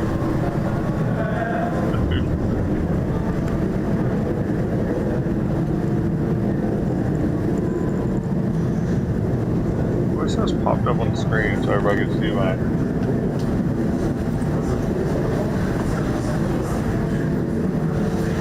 طلع بلال طلع الجزيرة هقيت تطلع هقيت بوصل انفجار.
Milan and Italy still doing their protesting.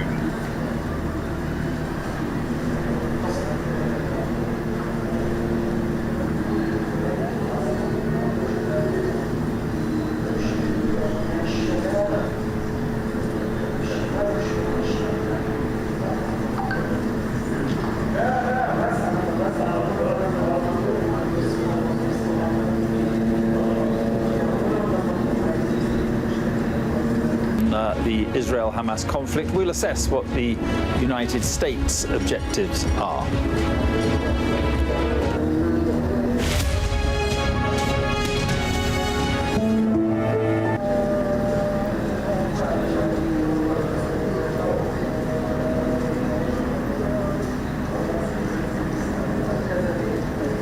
Right ahead of the speech.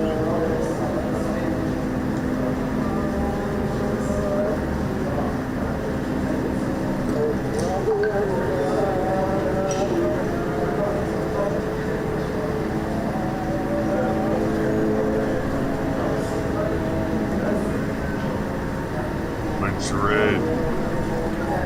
Jewish people are doing something.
it looks like it's fixed. See that, Sister T?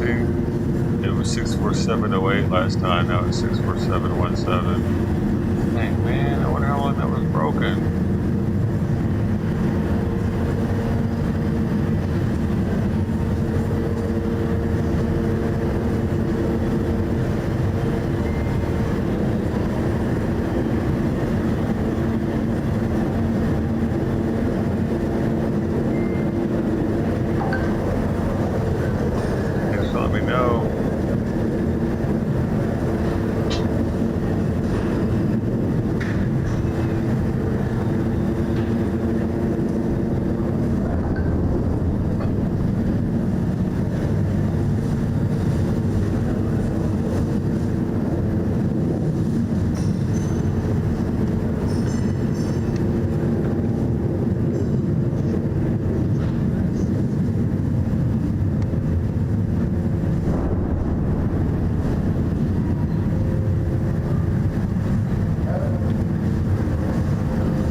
All I can think of was broken is Sister T.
At least I know now what to do next time if it does it again.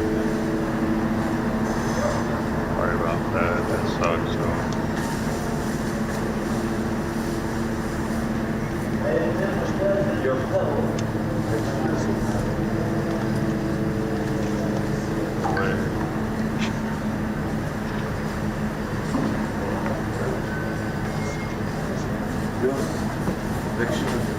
لا حبيبي تسلم يا غالي.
place.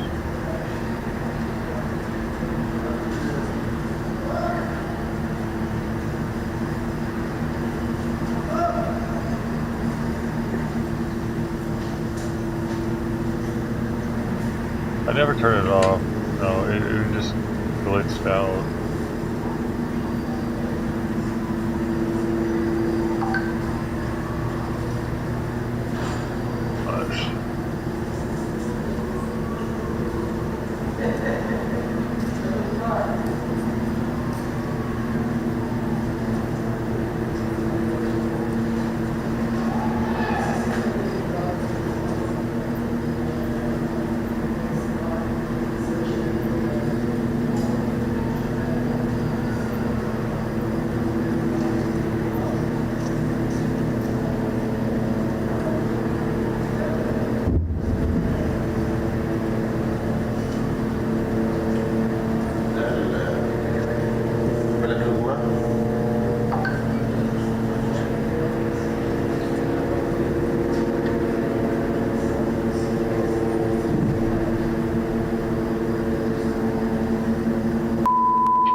This is the primary audio circuit for the Reuters live service.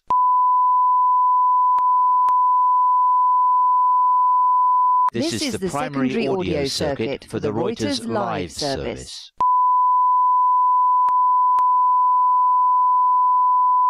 This is the primary audio circuit for the Reuters live service.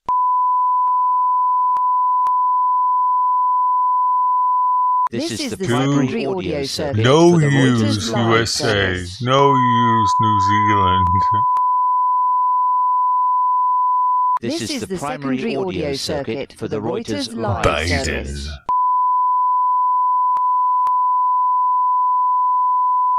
This is the primary audio circuit for the Reuters live service.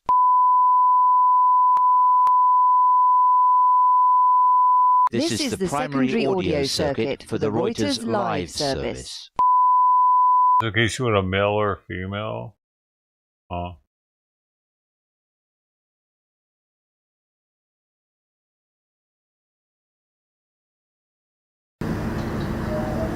This is the primary.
actually work out.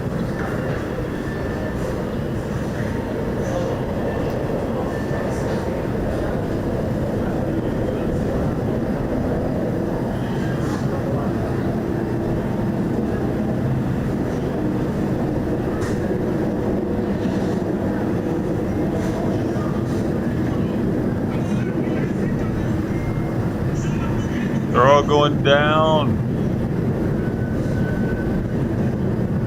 The seventh seal has been broken.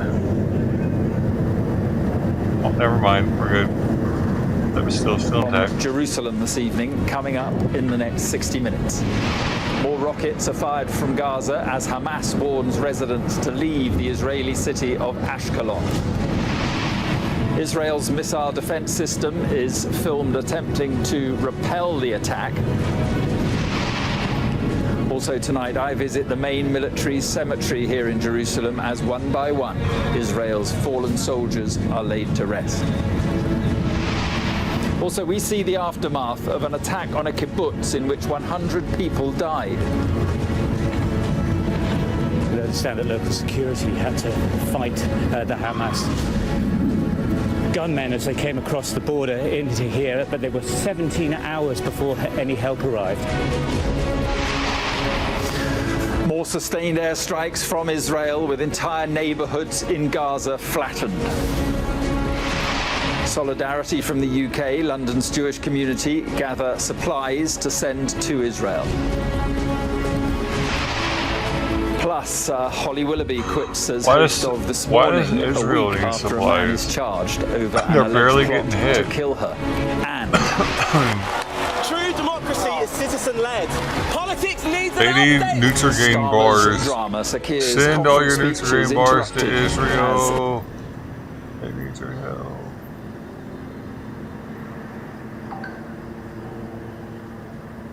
Churches and shit do that so that they get donations from people, dude. Look, we send Israel some granola bars. Now send us a couple $1,000s for our coffers. We got on the news for it and everything.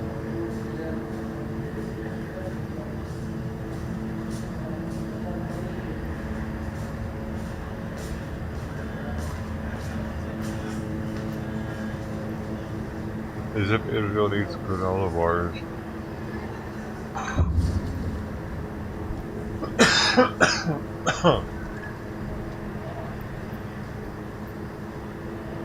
They need more missiles. I get it. Now they'll spend their granola bar and money on missiles instead. Correspondent John Sparks reports now on the day's developments. 4 days after its surprise attack on Israel, militant group Hamas signals its determination to fight on. I love me a Nutrigrain bar too every now and then, you know, but they're just a little crunchy. When I'm flared up, I can't fuck with that. Sky News captured the Israeli response here on the streets of Ashkelon in southern Israel. The country's Iron Dome defensive system sending missiles skyward to intercept. We're just hitting the moon with those. In another battle fought near the border with Gaza, we see Israelis conduct an operation on a farm called Nir Am. Members of the police trade fire with militant fighters as they attempt to rescue civilians and injured soldiers. 4 days of intense warfare as the Israeli security forces attempt to regain control. Here, 2 militants are stopped in their car near the city of Netivot. Part of a campaign the Israelis say they're winning. The defense forces are in full control of the communities around Gaza, and no terrorists infiltrated the border last night. But there are isolated incidents where we've been encountering them. 360,000 Israeli reservists have been told to report for duty, with many now in operation in the country's south. Officials say they aim to take full control of the frontier with Gaza in the next few hours. Israel controls the skies above the Strip, and they've used their jets to deliver hundreds of airstrikes, bombarding the residential and commercial district in the center of Gaza City overnight. The UN says 190,000 residents have been displaced. I mean, there was a lot of airstrikes, bombardments around us, and in fact, the building was shaking.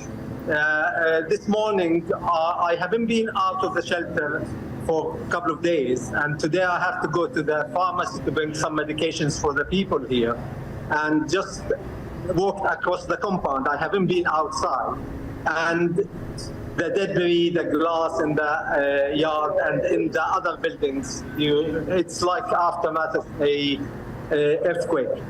Some are questioning Israeli tactics, with the number of deaths and injuries climbing rapidly. This, the entrance to Gaza City's main hospital, with scenes of chaos and distress. May God take revenge on them. They've displaced us all. My money and identity are lost, said this man. Israel is awash with grief and fury as pictures emerge of militants murdering Israelis on Saturday morning. At the entrance of Be'eri kibbutz, gunmen fired at the unsuspecting occupants of this car. Then they enter the farm, where more than 100 residents were massacred. These are acts of hatred that cannot be erased. John Sparks, Sky News. Well, the Kfar Aza kibbutz is close to Israel's border with Gaza and was one of the first Israeli communities to be attacked by Hamas militants. Residents tried to defend themselves for hours while they waited for military help to arrive. Our chief correspondent, Stuart Ramsey, has been there and he sent this update. It was a major battle in this kibbutz. We understand that local security, with jets above us here, we understand that local security had to fight the Hamas gunmen as they came across the border into here, but they were 17 hours before any help arrived. Just talking to one of the soldiers, asking him how many civilians died, he said, we just don't know, but it was an awful lot of people. And they're still going house to house. They aren't talking to us.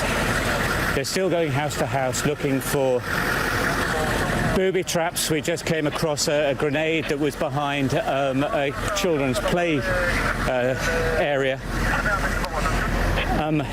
This is really, on the border with Gaza, so it's one of the first kibbutz to be attacked. And as I say, I think this is one of the issues that shocked so many people here, is how long it took for help to arrive. And these people were pretty much on their own. So the kibbutz, you look at the houses, they're sort of like, brick buildings, but very light brick. And obviously they'd have locked themselves inside, but they couldn't really protect themselves in any meaningful way. So it was carnage, and it lasted a very long time. Soldiers are now here, obviously, in large numbers, but it's probably because of its position so near to the front line that if there is going to be an incursion, it's going to come across from areas like this. The the Defence Forces have well-organised plans for entering into Gaza, and they often follow similar routes, which is dangerous, of course, because Hamas know the way they go. As it stands now, they are securing this area still. As I say, the jets, the drones, helicopters are in the sky all the time. The Iron Dome, that's a defensive shield we've seen taking out missiles, so they're still striking into this area. Another massive explosion. It's always difficult when you're in these sort of environments to know exactly what is happening. You sort of have to take your guidance from the army. Yeah. נשכב על הרצפה, ויכול להיות שיש פה עדיין חלקים שלא מזוכים, לא מתוארים, לא לגעת, לא בג'ים, לא ב... touch anything, and if it starts bleeding, hit the ground, yeah? יש פה עדיין בתים שהם ממולכדים, וגם גופות שמלכדו אותם. Yeah. Bombs and everything. As you can hear, as you can see, it's a very active military zone. And as the government has said for a long time, or since Saturday, this is a war and it's going to go on for a very long time. That's Stuart Ramsey there, very close to the border with Gaza. Now, a few minutes ago, I was telling you that Joe Biden is about to speak at the White House. He is yet to start. Let's go to Mark Stone, our correspondent, who is in Washington to find out what is going on. Mark, why the delay? Because the last update 5 minutes ago was that he and Vice President Kamala Harris are still on the line to Prime Minister Netanyahu. That said, we think he's not in the West Wing anymore, so it may be that the news that his statement comes relatively soon, but it's certainly been delayed somewhat. This is a very fast-moving situation, obviously, and he will want to present to the American people with the most up-to-date information that he can about so many different things. I think first and foremost, for an American audience, it will be a reflection of the Americans who have died as a consequence of this, and an update on the number of American hostages who are being held in Gaza. More broadly, he will once again be shoulder to shoulder with Israel at this extraordinary moment, and we will hear him repeat that. It's likely that he will have his Secretary of State Antony Blinken and his Vice President Kamala Harris alongside him for this address to the nation. I don't imagine it will be very long. There will be no questions, and it will be a moment for him to express the gravity of this extraordinary moment that does threaten to reshape the Middle East. Okay, Mark, we'll be back with you just as soon as that happens. Thanks very much. Now, of the 900 Israelis to have died in this awful atrocity, the vast majority were civilians, but more than 120 Israeli soldiers were also killed in just 48 hours of violence. Some of their funerals have been taking place throughout the day here in Jerusalem. In a military cemetery on a hillside in Jerusalem, they are burying their dead in a way Israel has not done for 50 years. Not since a national war of survival half a century ago has this country dug so many graves for so many soldiers in so short a time.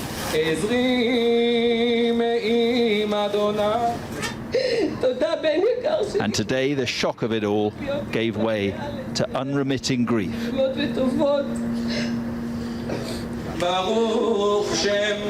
It was one funeral after another here, almost one every hour. The one we witnessed was of 21-year-old Afia Tester, whose tank unit was attacked on the Gaza border.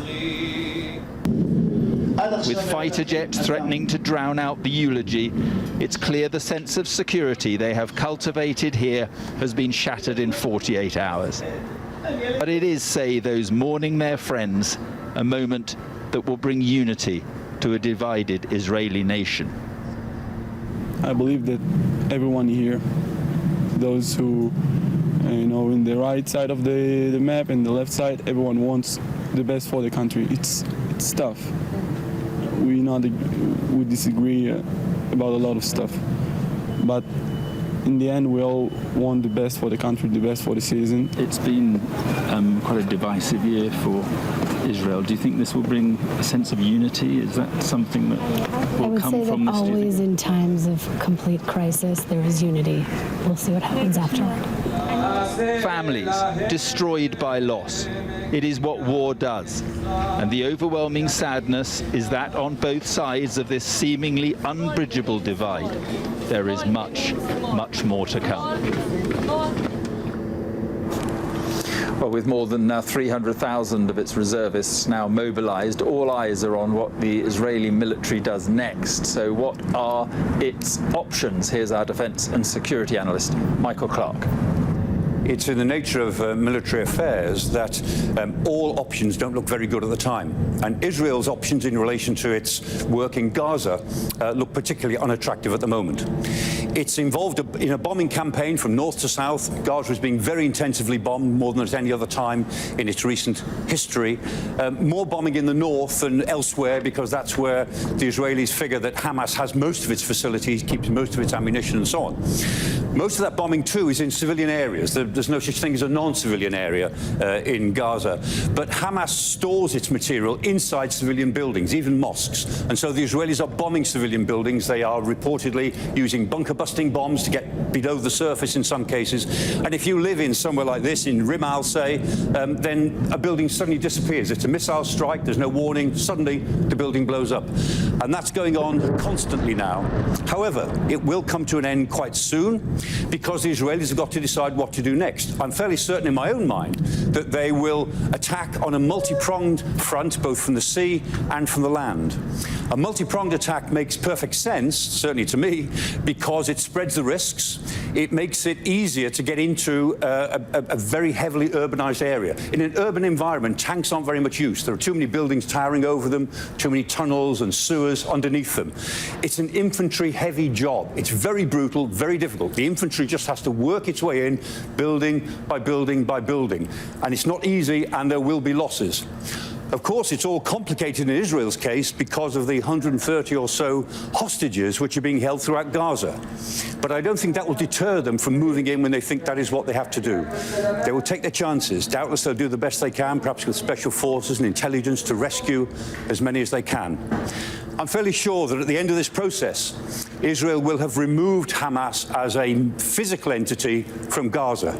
And what then? The Israelis don't know where this road leads. All they know is that after last Saturday, they're going to have to go there.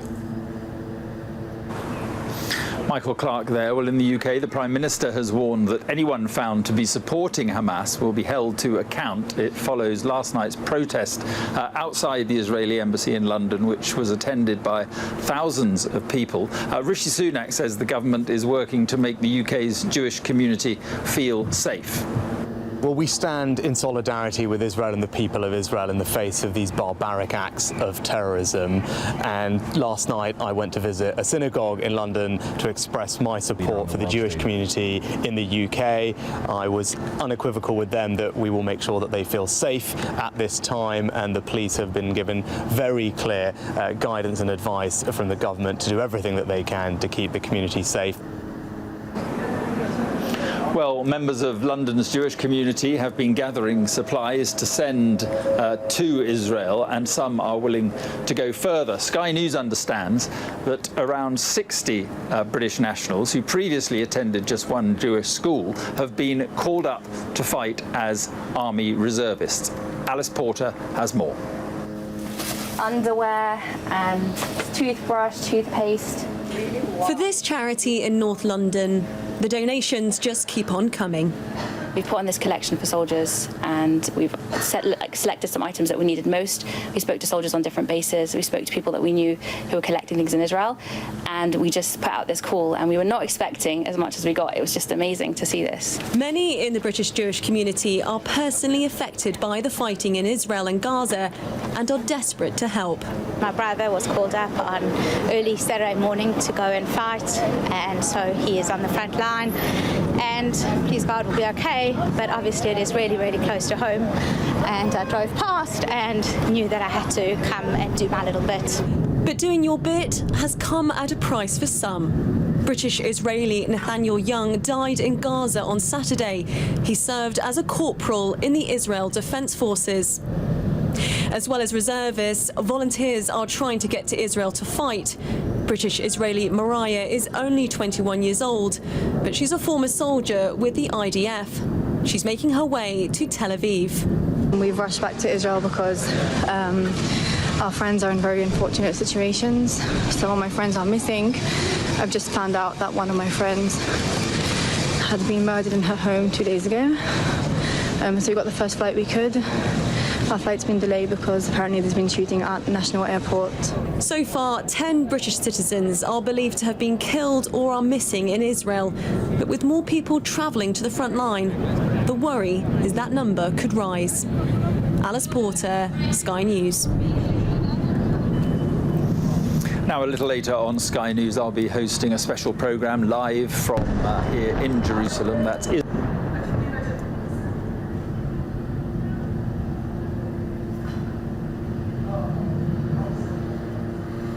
Hamas fires a new barrage of rockets at a town in southern Israel. We'll talk to a spokesman for the Israel Defense Forces.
Jonah.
Defence Force. Thank you very much for being with us this evening. And first of all, are there Hamas gunmen, Hamas terrorists still operating in southern Israel?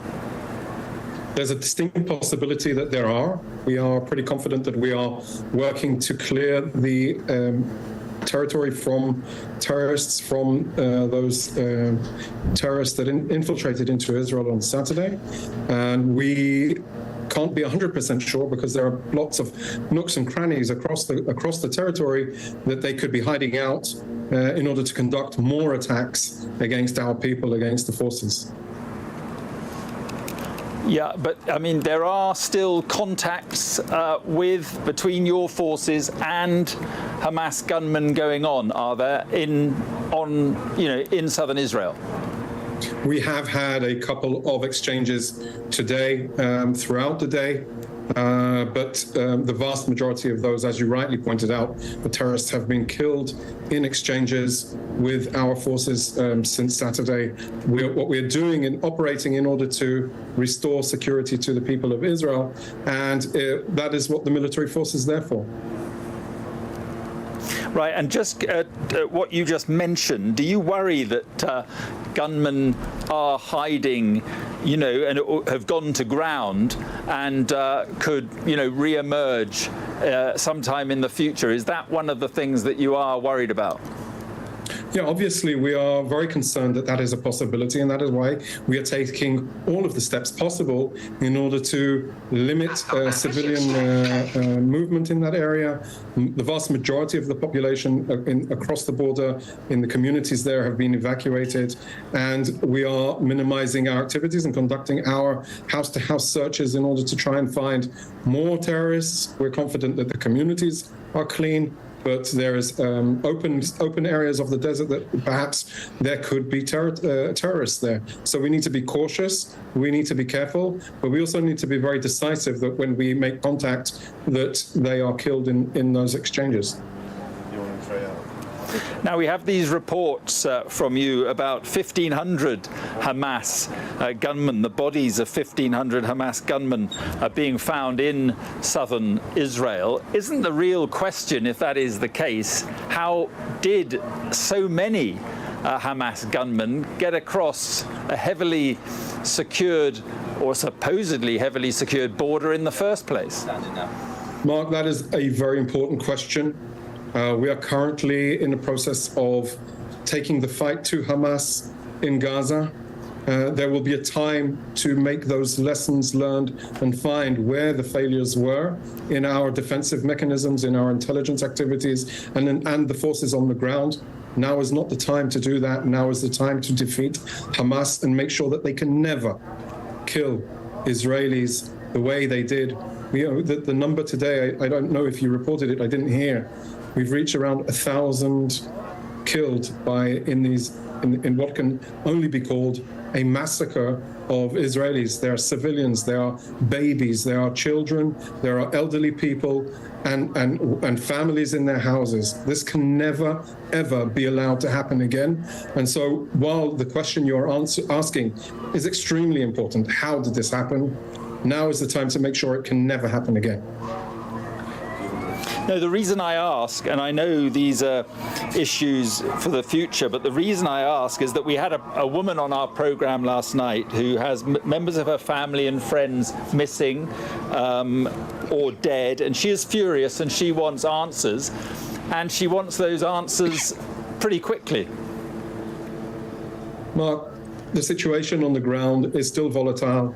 As you rightly pointed out, there are potentially still terrorists on the ground. We will, the military will conduct its after-action review. We'll see what happened, and we will study and make the necessary and hold accountable those that need to be held accountable. That is the way of the military.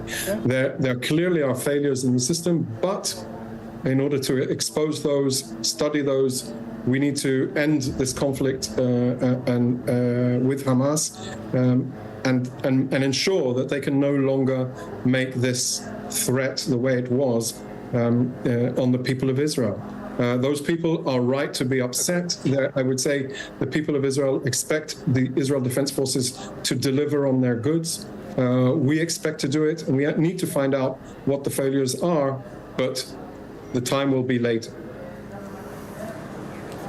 Okay.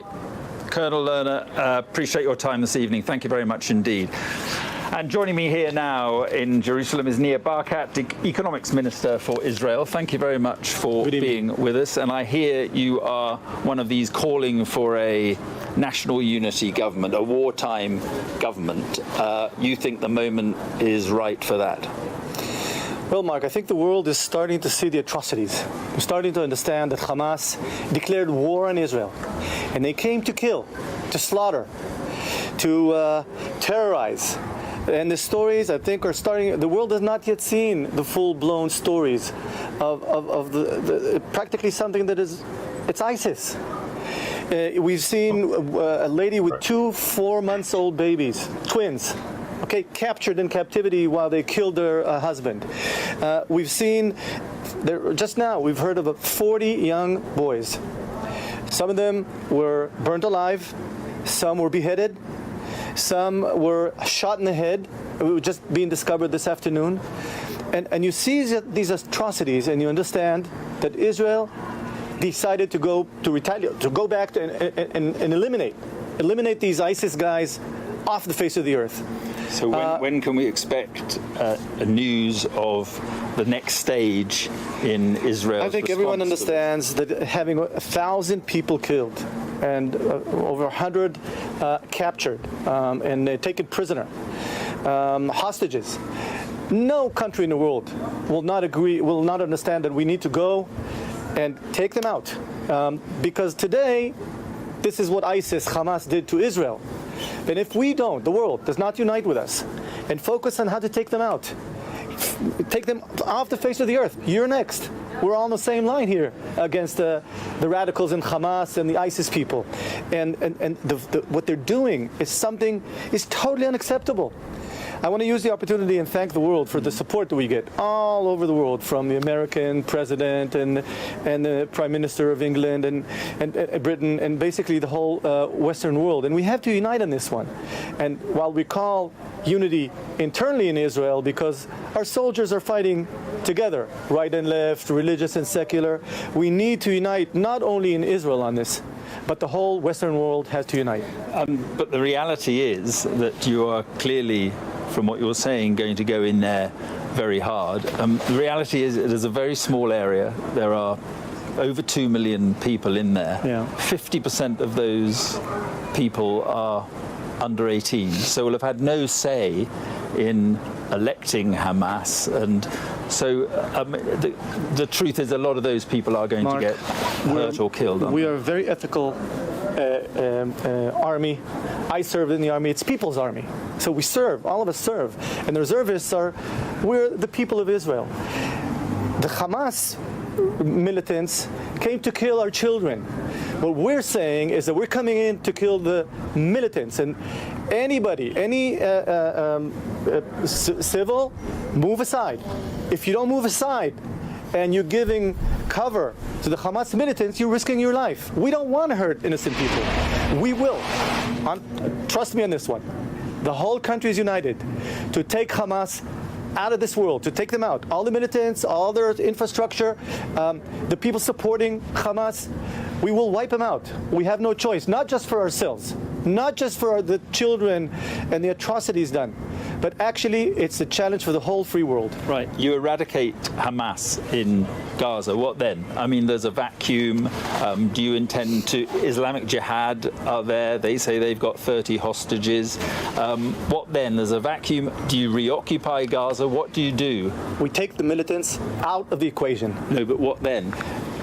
We want peace. We're a peaceful country. We've done peace with the biggest enemy of Israel in Egypt 40 years ago. We've demonstrated peace with the Jordanians that we had war with. We want peace. However, when we get all these atrocities... To be fair, your government hasn't showed much interest in pursuing a peace process. With all due respect, there's no excuse for terror. There's no excuse for raping girls and women in front of their children and then taking them and dragging them in the streets of Gaza. And you know what? You see all the people of Gaza laugh and enjoy. We saw pictures of a young lady burnt like a torch, and everyone around her is laughing and happy about it. This is something that the world has to agree we have to eliminate. And we have nothing against the civilians there. We have no problem them living their lives, but we will never allow, never again. This is our September 11. We never allow this again. A quick word on the security failures. I mean, this was an appalling intelligence failure. It was a national humiliation in many ways. Do you think, and you're talking, I know now, about a national unity government, but do you think long term the Prime Minister can survive this? He's not speaking. I got him right here. It's our September 11. It's our Pearl Harbor. We unfortunately have been surprised, and we have a lot of work to figure out what happened. But not right now. Right now there's a war, and now we unite together. We have to combat this together, the whole government, the whole people of Israel together, with the support of the world together, and we have to make sure that this kind of terrible terrorist ISIS behavior, we take it out and make sure nobody will ever do this again. Not to Israel, not to Jews here, and not to anyone else in the world. Final question. You will go in there in a robust way, as you seem to be saying. What about the hostages? How concerned are you that a massive ground operation in Gaza, should that occur, is clearly going to endanger the hostages? We're going to take him out. We're going to take Hamas out, period. Regardless of the safety of the hostages, is that we have to eliminate Hamas off the face of the earth. We will do that. We'll do whatever it takes to do that. Nothing will stop us. And after you've done that, and there is a reckoning, do you think that you will reflect on, you know, how the Palestinian issue has not been at the forefront, and perhaps not enough attention has been paid to it by this government, and perhaps, you know, that this is the kind of thing that it leads to? Will you reflect on that? Because you talked about saying you wanted peace. How do you get back from this? It is a long way back from this, isn't it? As long as the Palestinians in Gaza or in Judea and Samaria don't recognize the fact that Israel is the only Jewish democratic country in the world. This is the only place we feel safe in spite of what, unfortunately, what happened on October 7th. As long as they don't recognize that we are the Jewish state and they want to make peace with us, we will never be able to resolve any kind of deal. And right now, what we have with the Hamas and the ISIS behavior, I think the world understands now what we've been talking for decades, okay? You don't do peace with somebody that wants to wipe you out. They've just demonstrated this October 7th that if it was up to them, they would wipe all the Jews out of Israel. This is just from them. It's an example of what they want to do to Israel, to all the Jews here, and the next phase is to other non-radical Muslim people around the world. So we're all on the same line. So it's very unfortunate. We live in a tough neighborhood. We understand that. But this is the time to prove to the ISIS people that want to wipe us out that we will take them out until there's a clear white flag and somebody else will replace their role. More moderate and people that we can speak to. Just a final point. Do you feel comfortable with this cutting off of fuel, of food, of electricity and of water? Do you feel comfortable about that, given what I was just saying, that, you know, 50% of the population are youngsters? Do you remember what the U.S. did to Japan after Pearl Harbor? What? Do you remember what the Western world did to Germany? In Dresden and other places? These are people that just killed innocent people in our country. Folks, think of what would happen. I remember what happened in Europe in the Second World War. Right. I know the history. And so they're killing 1,000 Israelis, wounding 2,500 people, taking over 100 hostages, and they think that we're going to help them? They have a serious problem thinking that we're going to help them in anything. They're in deep trouble. We're not going to help them in anything. Nothing until they surrender and we take them out. Okay, Nir Barkat, thank you very much for coming. Thank you, sir. Thank you very much indeed. So there we are. We're expecting to hear from President Biden, who will no doubt be showing Japan was a much bigger threat than Hamas. Fuck out of here. They had a navy, dude. A huge we go navy. To the White House, we can go to the Lebanese border and speak to Alex Rossi, who is there. And Alex, we've had 24 hours or so of explosions and cross-border fire and Hezbollah members being killed. Give us the latest on what is happening up there in the north. I appreciate that he's not an well, this is the third day, Mark, Israeli this has been going sympathizer on to now. the There max, have been dude, like all the exchanges rest throughout of the them. day. We have heard since we've been here booms on the horizon. We've seen flashes as well, suggesting it is ongoing. It's periodic. It flares up, then it dies down again. But these are the most serious clashes since 2006, since Israel and Lebanon fought a war. And the worry, of course, is that this spills, it escalates, the next gang and will another come front into opens effect, up. and they'll Now, be we should doing make the it same clear shit. that Hezbollah Because and Iran Israel will give have them pretty money much to do been it. at war in a different theatre for many years now. Fought in Syria.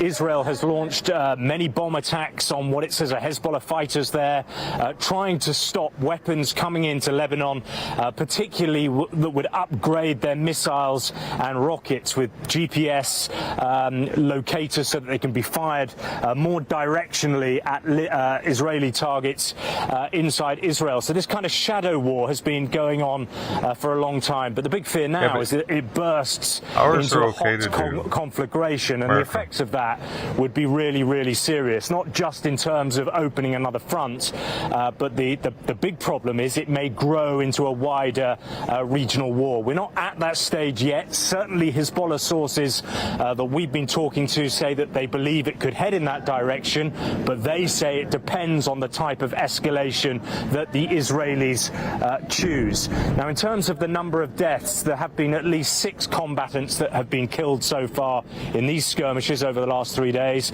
An IDF soldier, 2 Palestinian Islamic Jihad combatants, militants, who infiltrated into Israel yesterday, and at least 3 Hezbollah fighters as well. Hezbollah are saying that their retaliation for that hasn't finished yet. They're also saying that their rockets and missiles are with Hamas.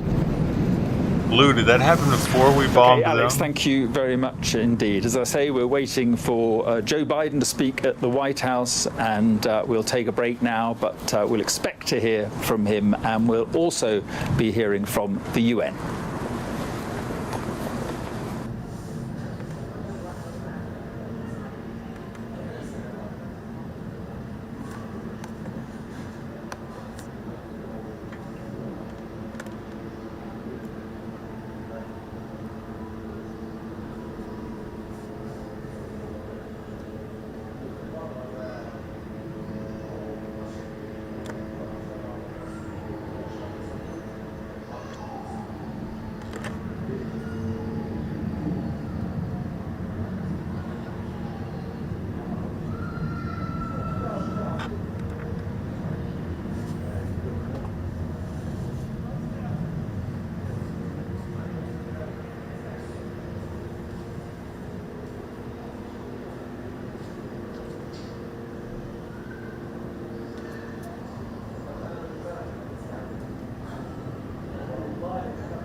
So I do think this is a major speech for him. This is going to be a major moment in which he's going to need to project that strength, not only for that domestic audience that we've talked about, but also for the foreign audiences. That includes both foreign allies as well as potential enemies and those who might be hostile to what the U.S. is doing. He needs to be able to look them in the eye as well and show a sense of resolve and also lay out the stakes of this moment to make sure that this doesn't escalate any further. Rhonda, funding for Ukraine's defense in the wake of Russia's invasion has been a question mark on Capitol Hill, and there's been this Republican resistance in some quarters. Now, there are some very hawkish Republicans who are very on the side of giving Ukraine funds and weapons, but there's a growing, grumbling body of Republicans, especially in the House, who are bucking that and against it.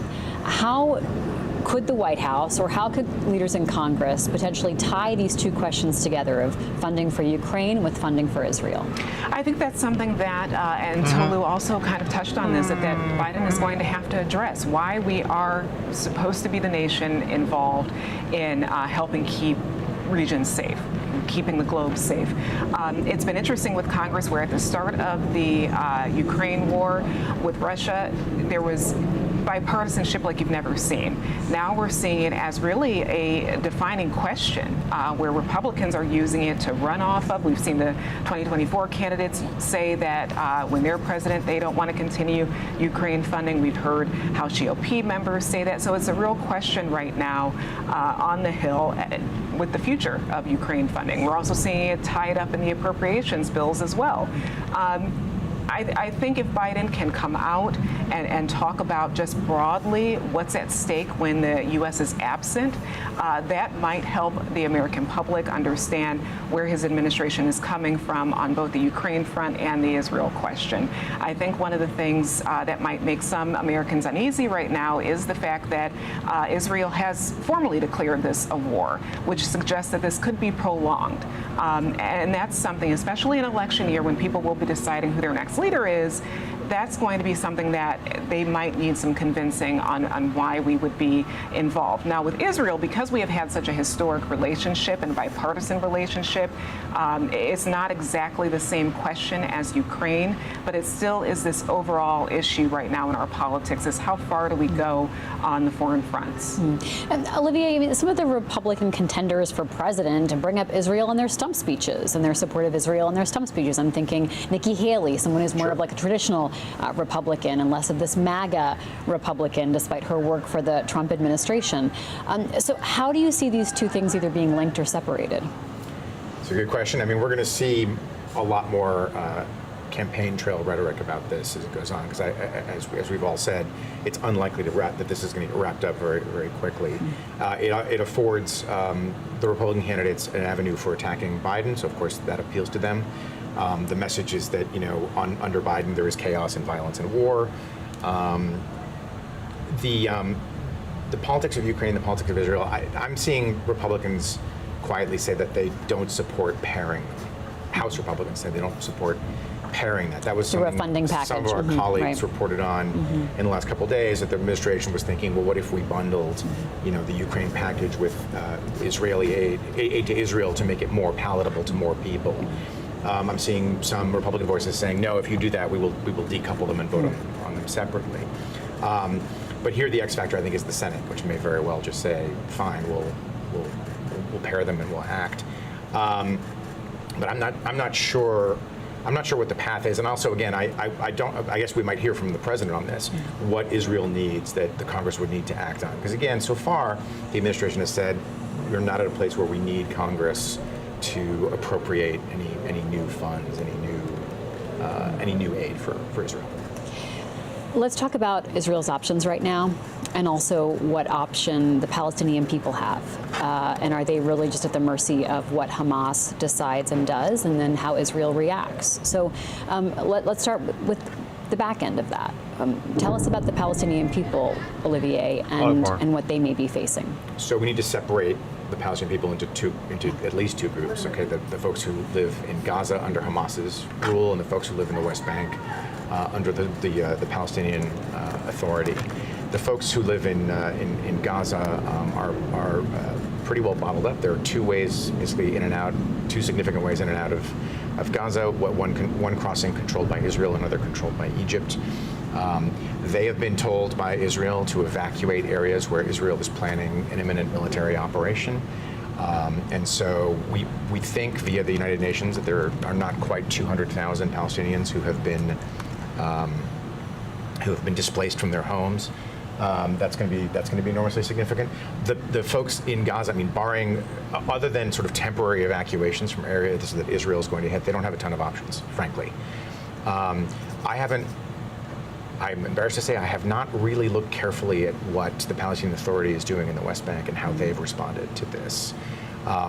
They expelled Hamas some years ago. There were tensions between those two groups, but I confess I'm not fresh up on what they've been saying. But they don't have a ton of options either here. One of the things to watch for is communications between the Palestinian Authority and other regional leaders. I believe there was a call between the Saudi Crown Prince and Mahmoud Abbas, the head of the PA.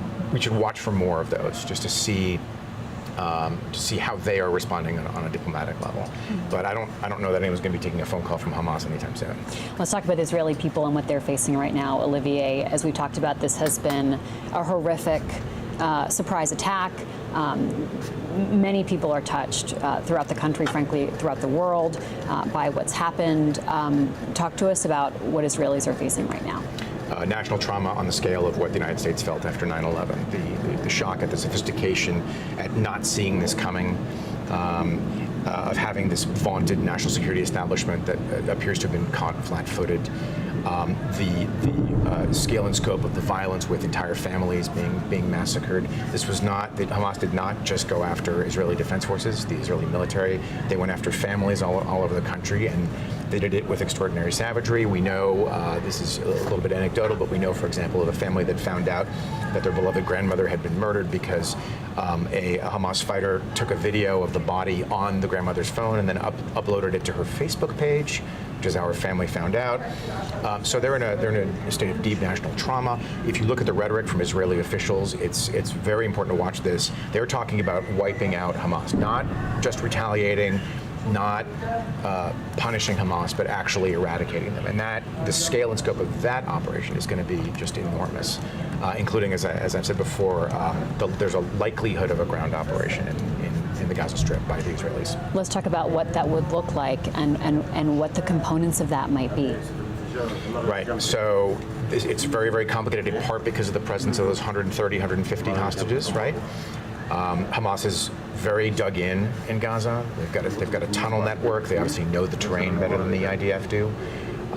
We know that urban fighting, you'll remember some of the big fights during the Iraq War, right? Fallujah, places like that. We know that urban fighting is uniquely dangerous and difficult.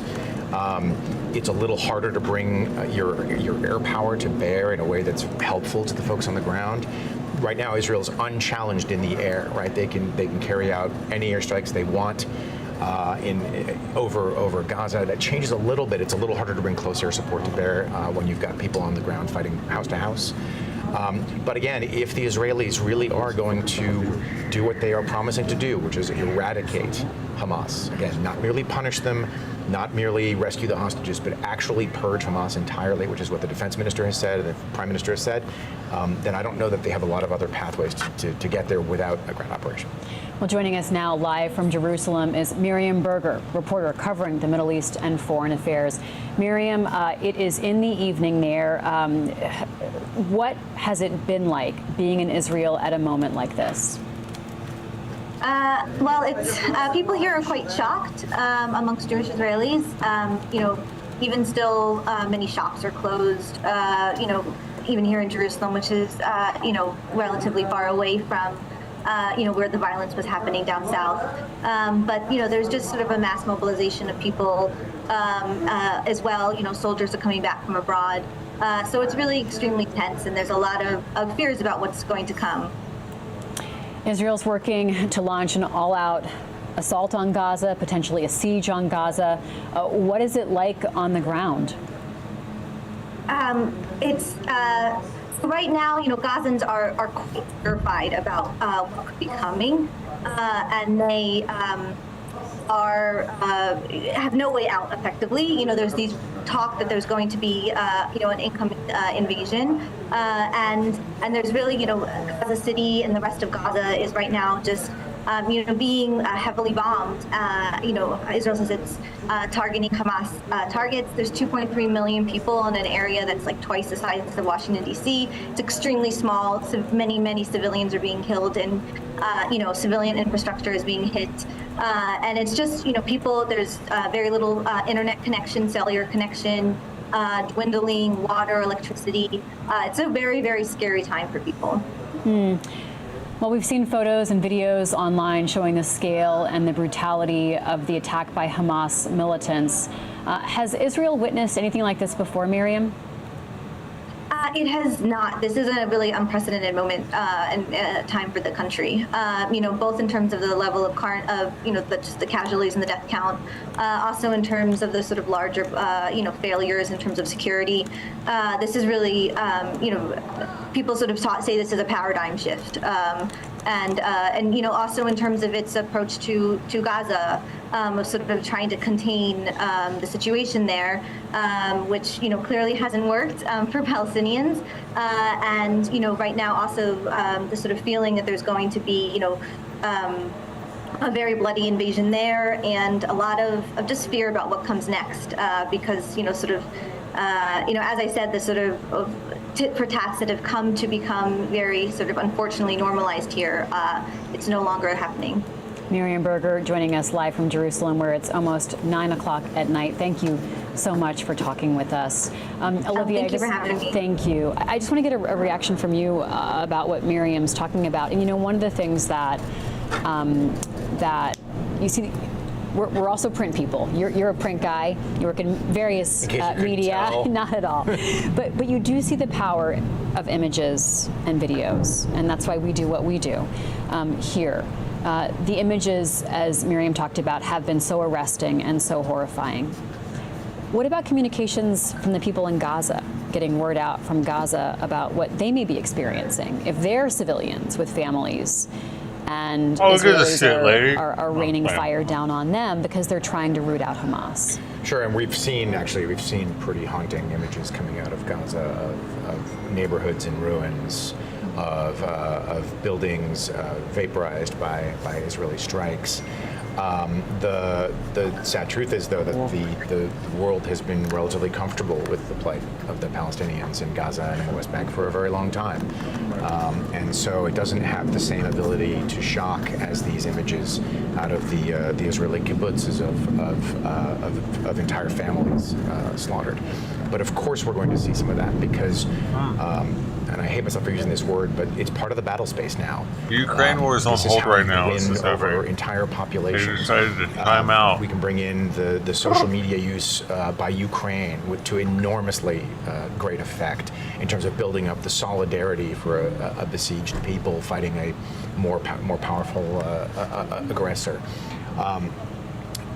Everyone is learning this lesson all over again with this conflict, that every side of this dispute is going to want to be winning over, notably Americans, by the way, Americans, but Europeans and China and others. So we're going to see more and more and more via social media. It's hard to throttle, and it's enormously effective from an emotional standpoint. Let me just add one quick thing. Yeah.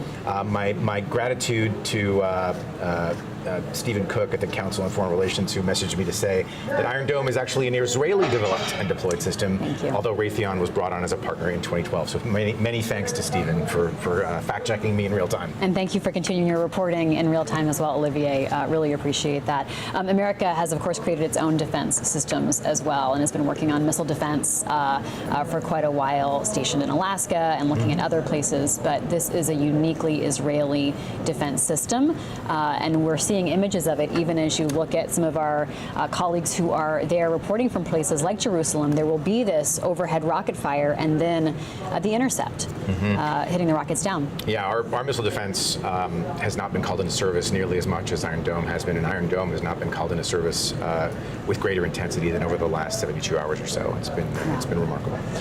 Tolu, before we let you go, as you report on what's happening today, I just want to get a sense from you of what happens next, right? So many questions we're hoping to have answered by this speech by the president shortly this afternoon. But what do the next days look like for him as he tries to continue to deepen and flex these ties with allies and focus the American response? That's what we're all going to be watching very closely over the next several days. I think the trajectory of this war will be in large part decided over what happens over the next several days, especially as Israel prepares to launch this ground invasion, operation into Gaza. I think it'll be very interesting to see how President Biden reacts to that. We just got imagery of President Biden meeting with his national security team, including the vice president, in the newly renovated Situation Room. This is probably the first time that the Situation Room has been used in this way since it was renovated in this $50 million renovation that we reported on a few weeks back. I think there will be a lot of activity happening in the Situation Room over the next several days as the president watches some of the action on the feeds that the U.S. government has.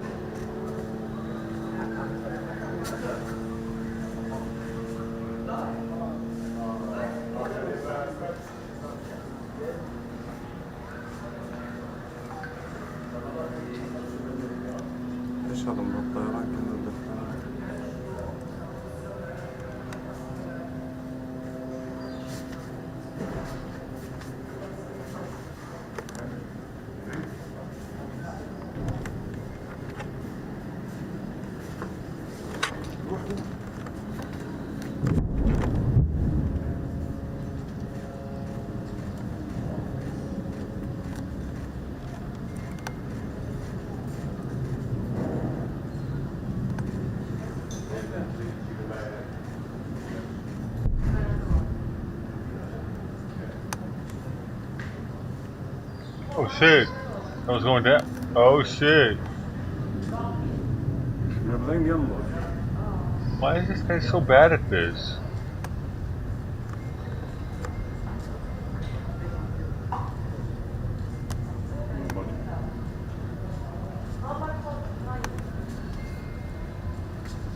Right?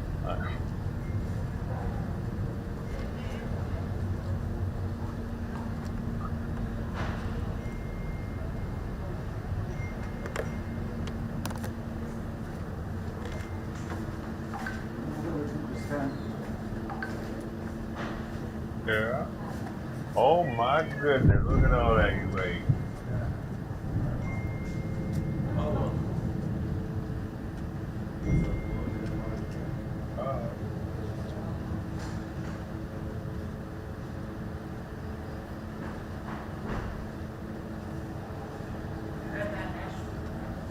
تسلم انا اكلت عشاء خفيف. وضعيها شويه حامل.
الكلام عارف انت تدخل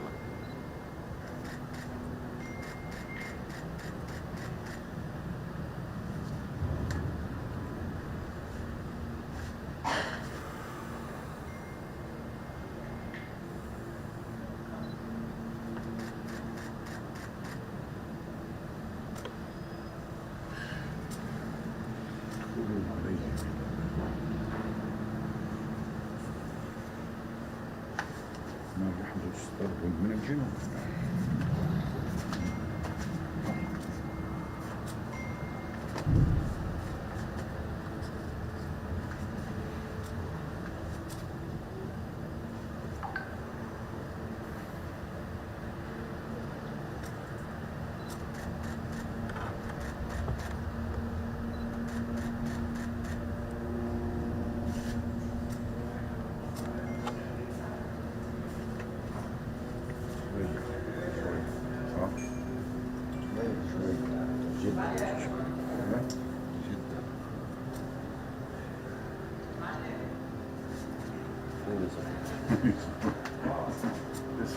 لكن العشاء اليوم بحر قدام نزل الكل مقفي يوسف لا حرام هذا باي يذبح حسن خلاص التزم ولا في شيء الكاميرا خلاص الكاميرا فيش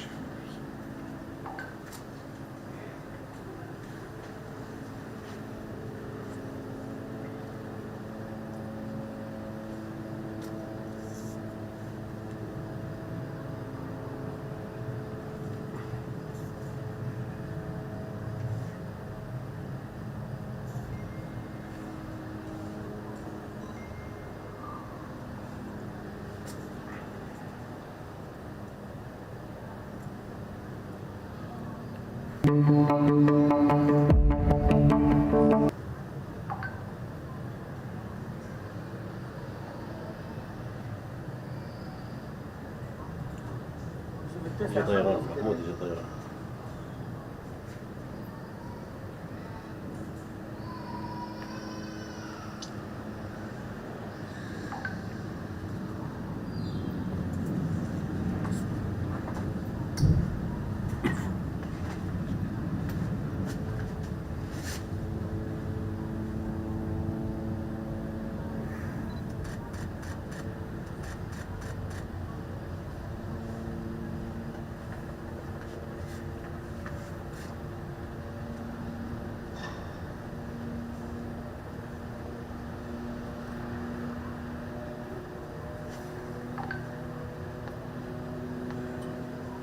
أنا ليش واقف؟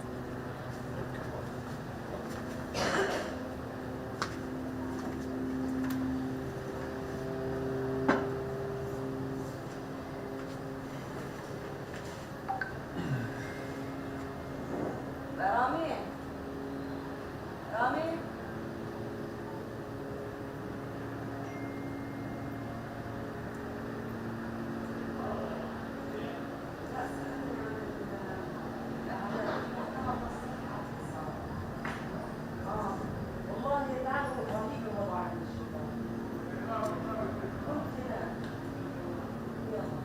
تغيير جو ها إذا أنا ما حسيت حالك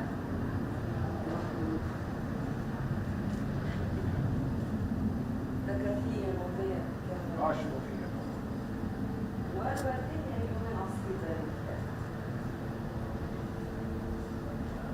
إيه الصيدلية فاتحة طبعا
أستاذ مي قديمة صحيح.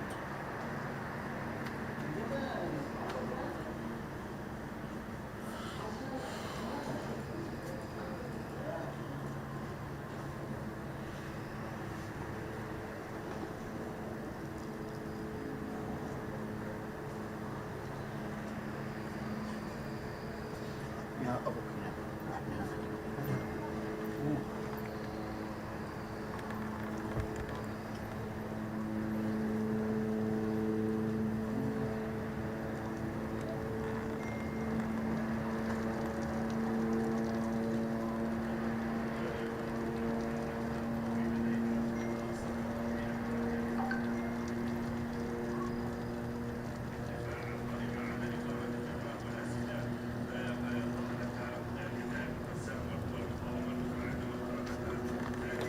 موت.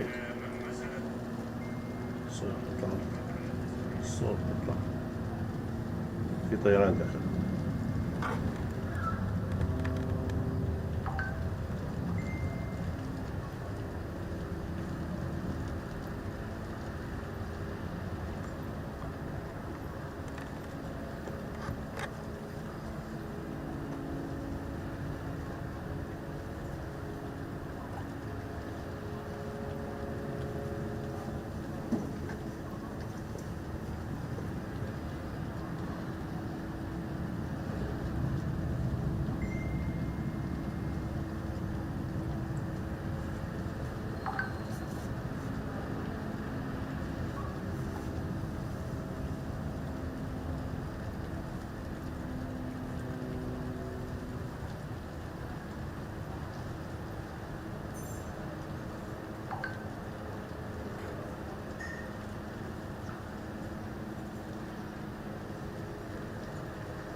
واحنا مش شايفين.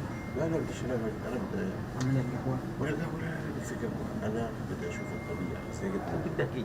من الكمبيوتر انت اقعد تتمتع تسرح حامل تغير جو. اسمع خبرنا حتى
Marijuana? Yeah!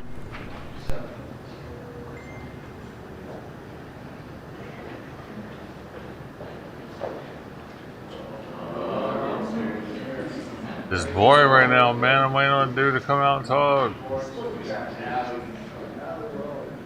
Been up since 4 o'clock, man.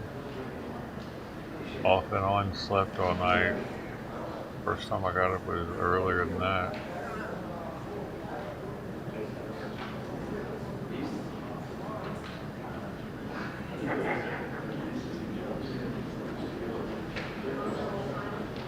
Two minutes. 2 minutes.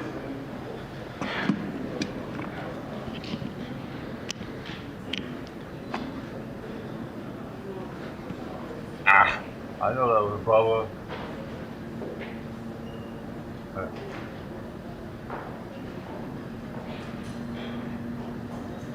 Oh.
Something about having these headphones on too, man. It's like having earmuffs on, you know, it closes me off to the outside world, it makes me drowsy.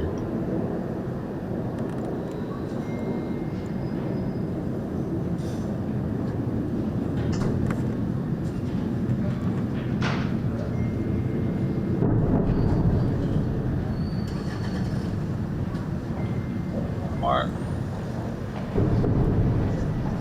I love you, Bubba. Don't ever stop with the blurbs. You're my blurb master. Okay. Good afternoon. You know, there are moments in this life, and I mean this literally, when the pure, unadulterated evil is unleashed on this world.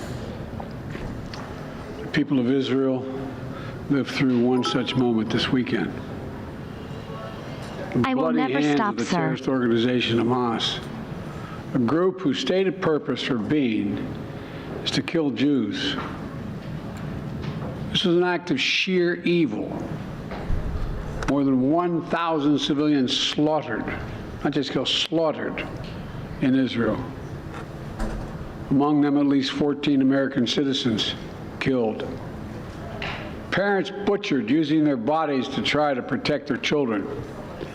Stomach-turning reports of babies being killed. Entire families slain. Young people massacred while attending a musical festival to celebrate peace. To celebrate peace. Women raped, assaulted, paraded as trophies. Families hid their fear for hours and hours, desperately trying to keep their children quiet to avoid drawing attention. And thousands of wounded, alive but carrying with them the bullet holes and the shrapnel wounds and the memory of what they endured. You all know these traumas never go away. There's still so many families desperately waiting to hear the fate of their loved ones, not knowing if they're alive or dead or hostages. Infants in their mother's arms, grandparents in wheelchairs, Holocaust survivors abducted and held hostage. Hostages whom Hamas has now threatened to execute in violation of every code of human morality. Wu-Tang Clan ain't nothing to fuck with. The brutality of Hamas, these bloodthirstiness brings to mind the worst rampages of ISIS. This is terrorism. But sadly, for the Jewish people, it's not new. This attack has brought to the surface painful memories and the scars left by a millennia of anti-Semitism and genocide of the Jewish people. So in this moment, we must be crystal clear. We stand with Israel. We stand with Israel. And we will make sure Israel has what it needs to take care of its citizens, defend itself, and respond to this attack. There's no justification for terrorism. There's no excuse. Hamas does not stand for the Palestinian people's right to dignity and self-determination. Its stated purpose is the annihilation of the State of Israel and the murder of Jewish people. They use Palestinian civilians as human shields. Hamas offers nothing but terror and bloodshed with no regard to who pays the price. The loss of innocent life is heartbreaking. Like every nation in the world, Israel has the right to respond, indeed has a duty to respond to these vicious attacks.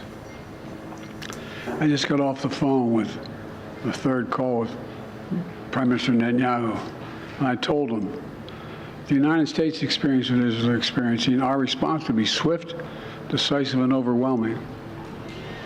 We also discussed how democracies like Israel and the United States are stronger and more secure when we act according to the rule of law. Terrorists purposely target civilians, kill them. We uphold the laws of war, the law of war. It matters. There's a difference. Today, Americans across the country are praying for all those families that have been ripped apart. A lot of us know how it feels. It leaves a black hole in your chest when you lose family. Feeling like you're being sucked in. The anger, the pain,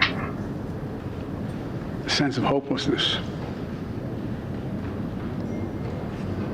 This is what they mean by a human tragedy, an atrocity on an appalling scale.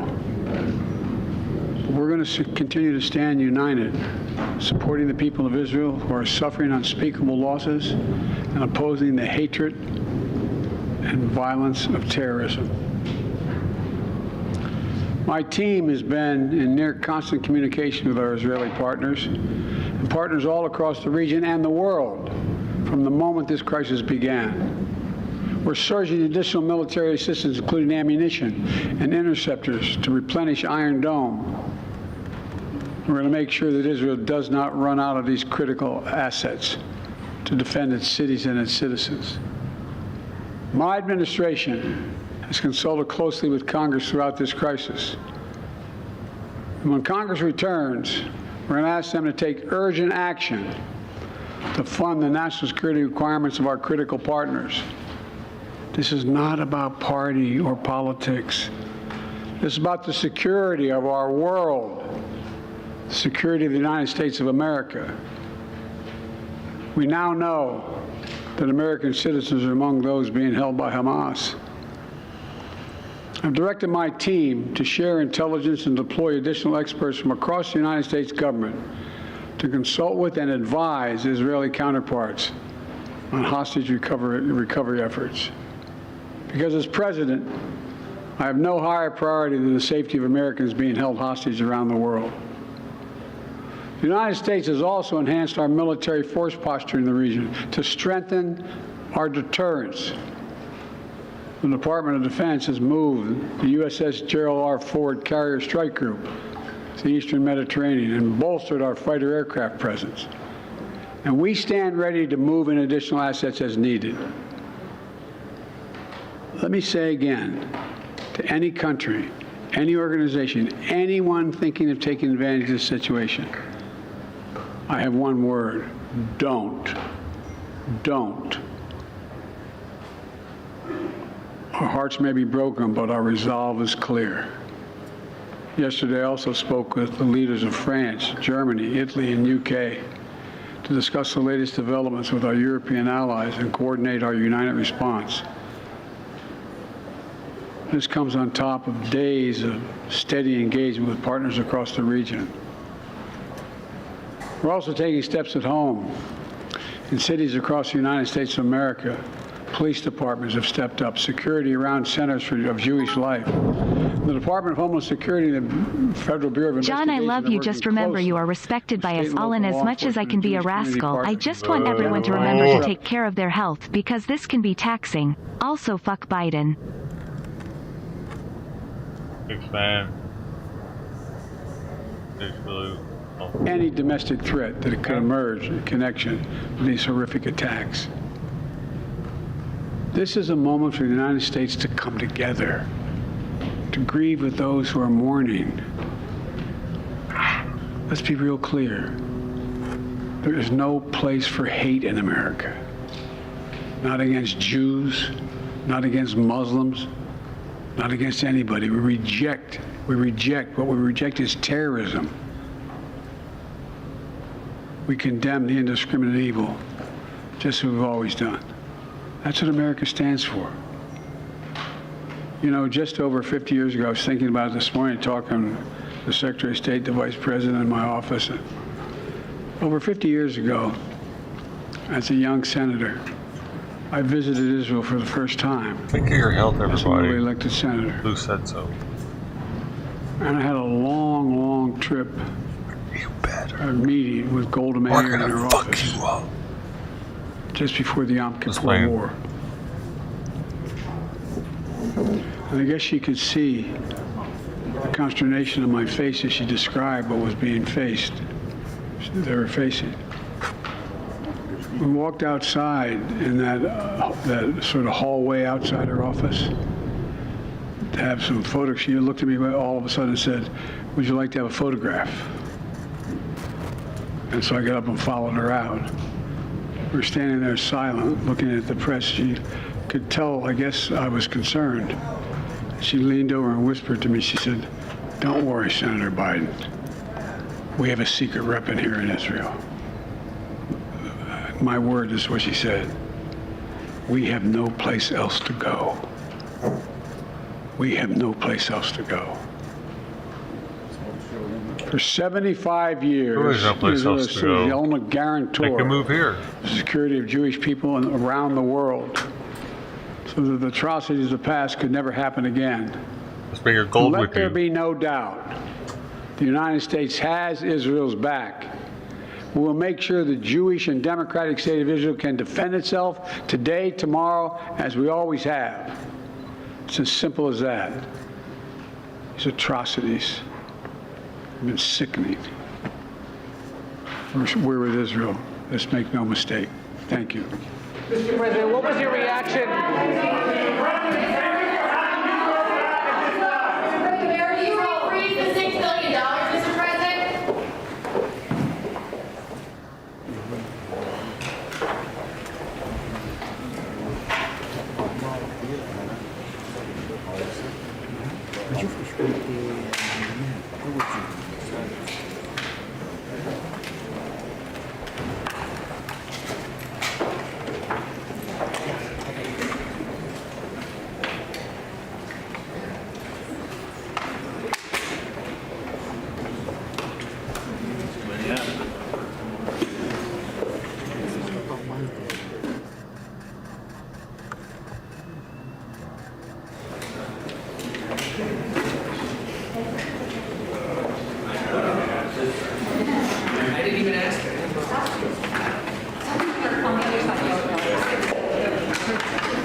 zoom out.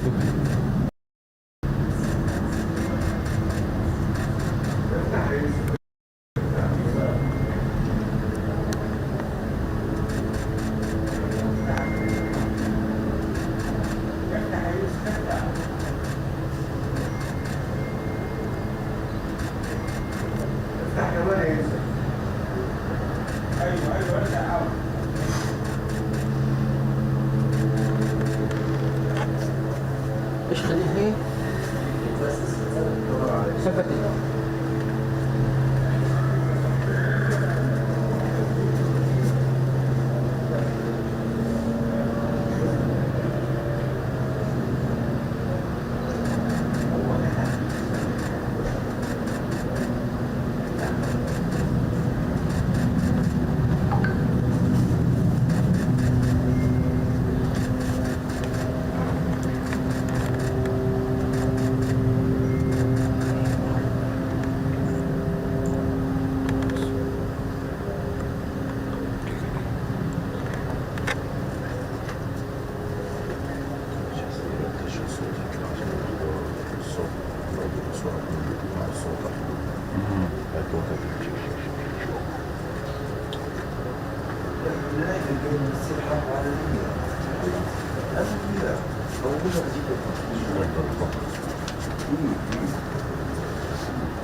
Hey, sadly.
Why is this guy taking so many fucking pictures?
Tired of hearing that guy take fucking pictures, man.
You don't get nearly enough credit for what you do, especially while having to take care of Simon. You're awesome, and we all don't know what we would do or where we would go if we didn't have you. Oh, stop it. Silly. You need to go somewhere, man. I appreciate your kind words, though, dude. Alright. Other bids! Fireworks for everybody. I think you're not getting enough fireworks as it is.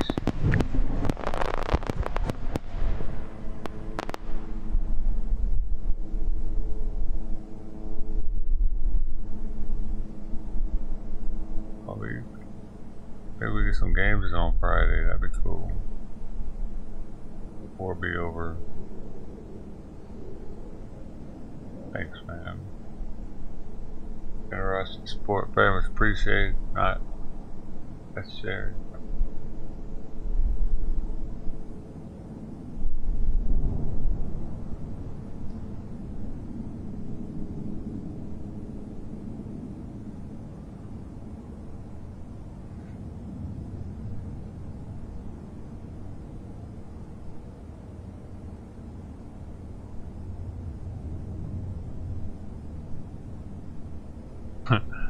Somebody on YouTube is like, I know what I can fucking do something. I'm out of here. It's all crazy. That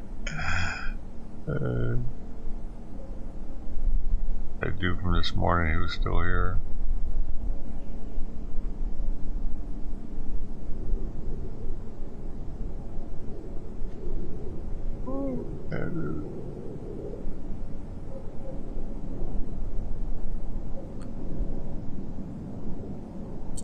I'm so tired, I'm worried to even dab.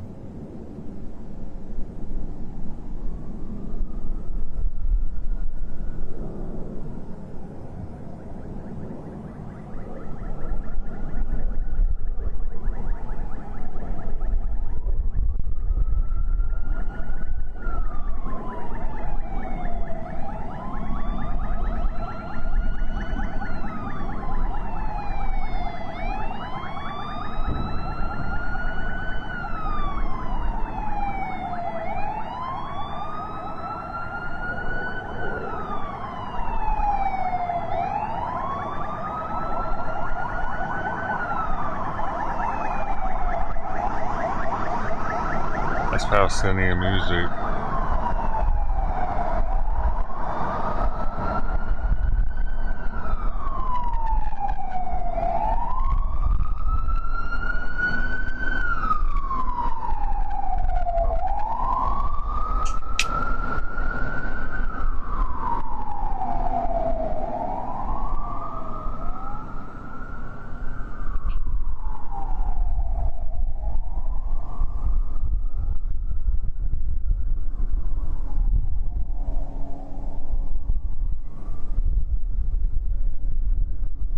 Time to eat some more.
guess he decided he doesn't like the lamb anymore.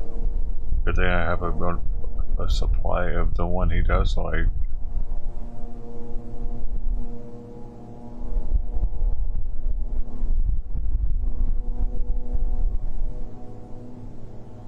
Oh, he's more of a venison kind of guy.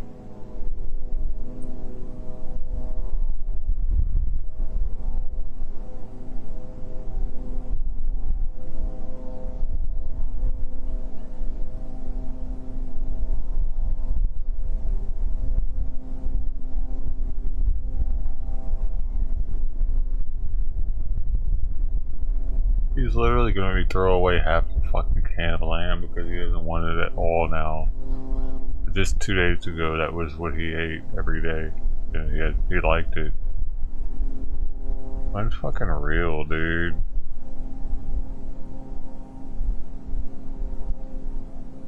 I wish cats were more like dogs sometimes and they would just eat their fucking food. You know? Dogs love eating, right? They eat whatever. You fucking feed a dog shit, he'll eat it.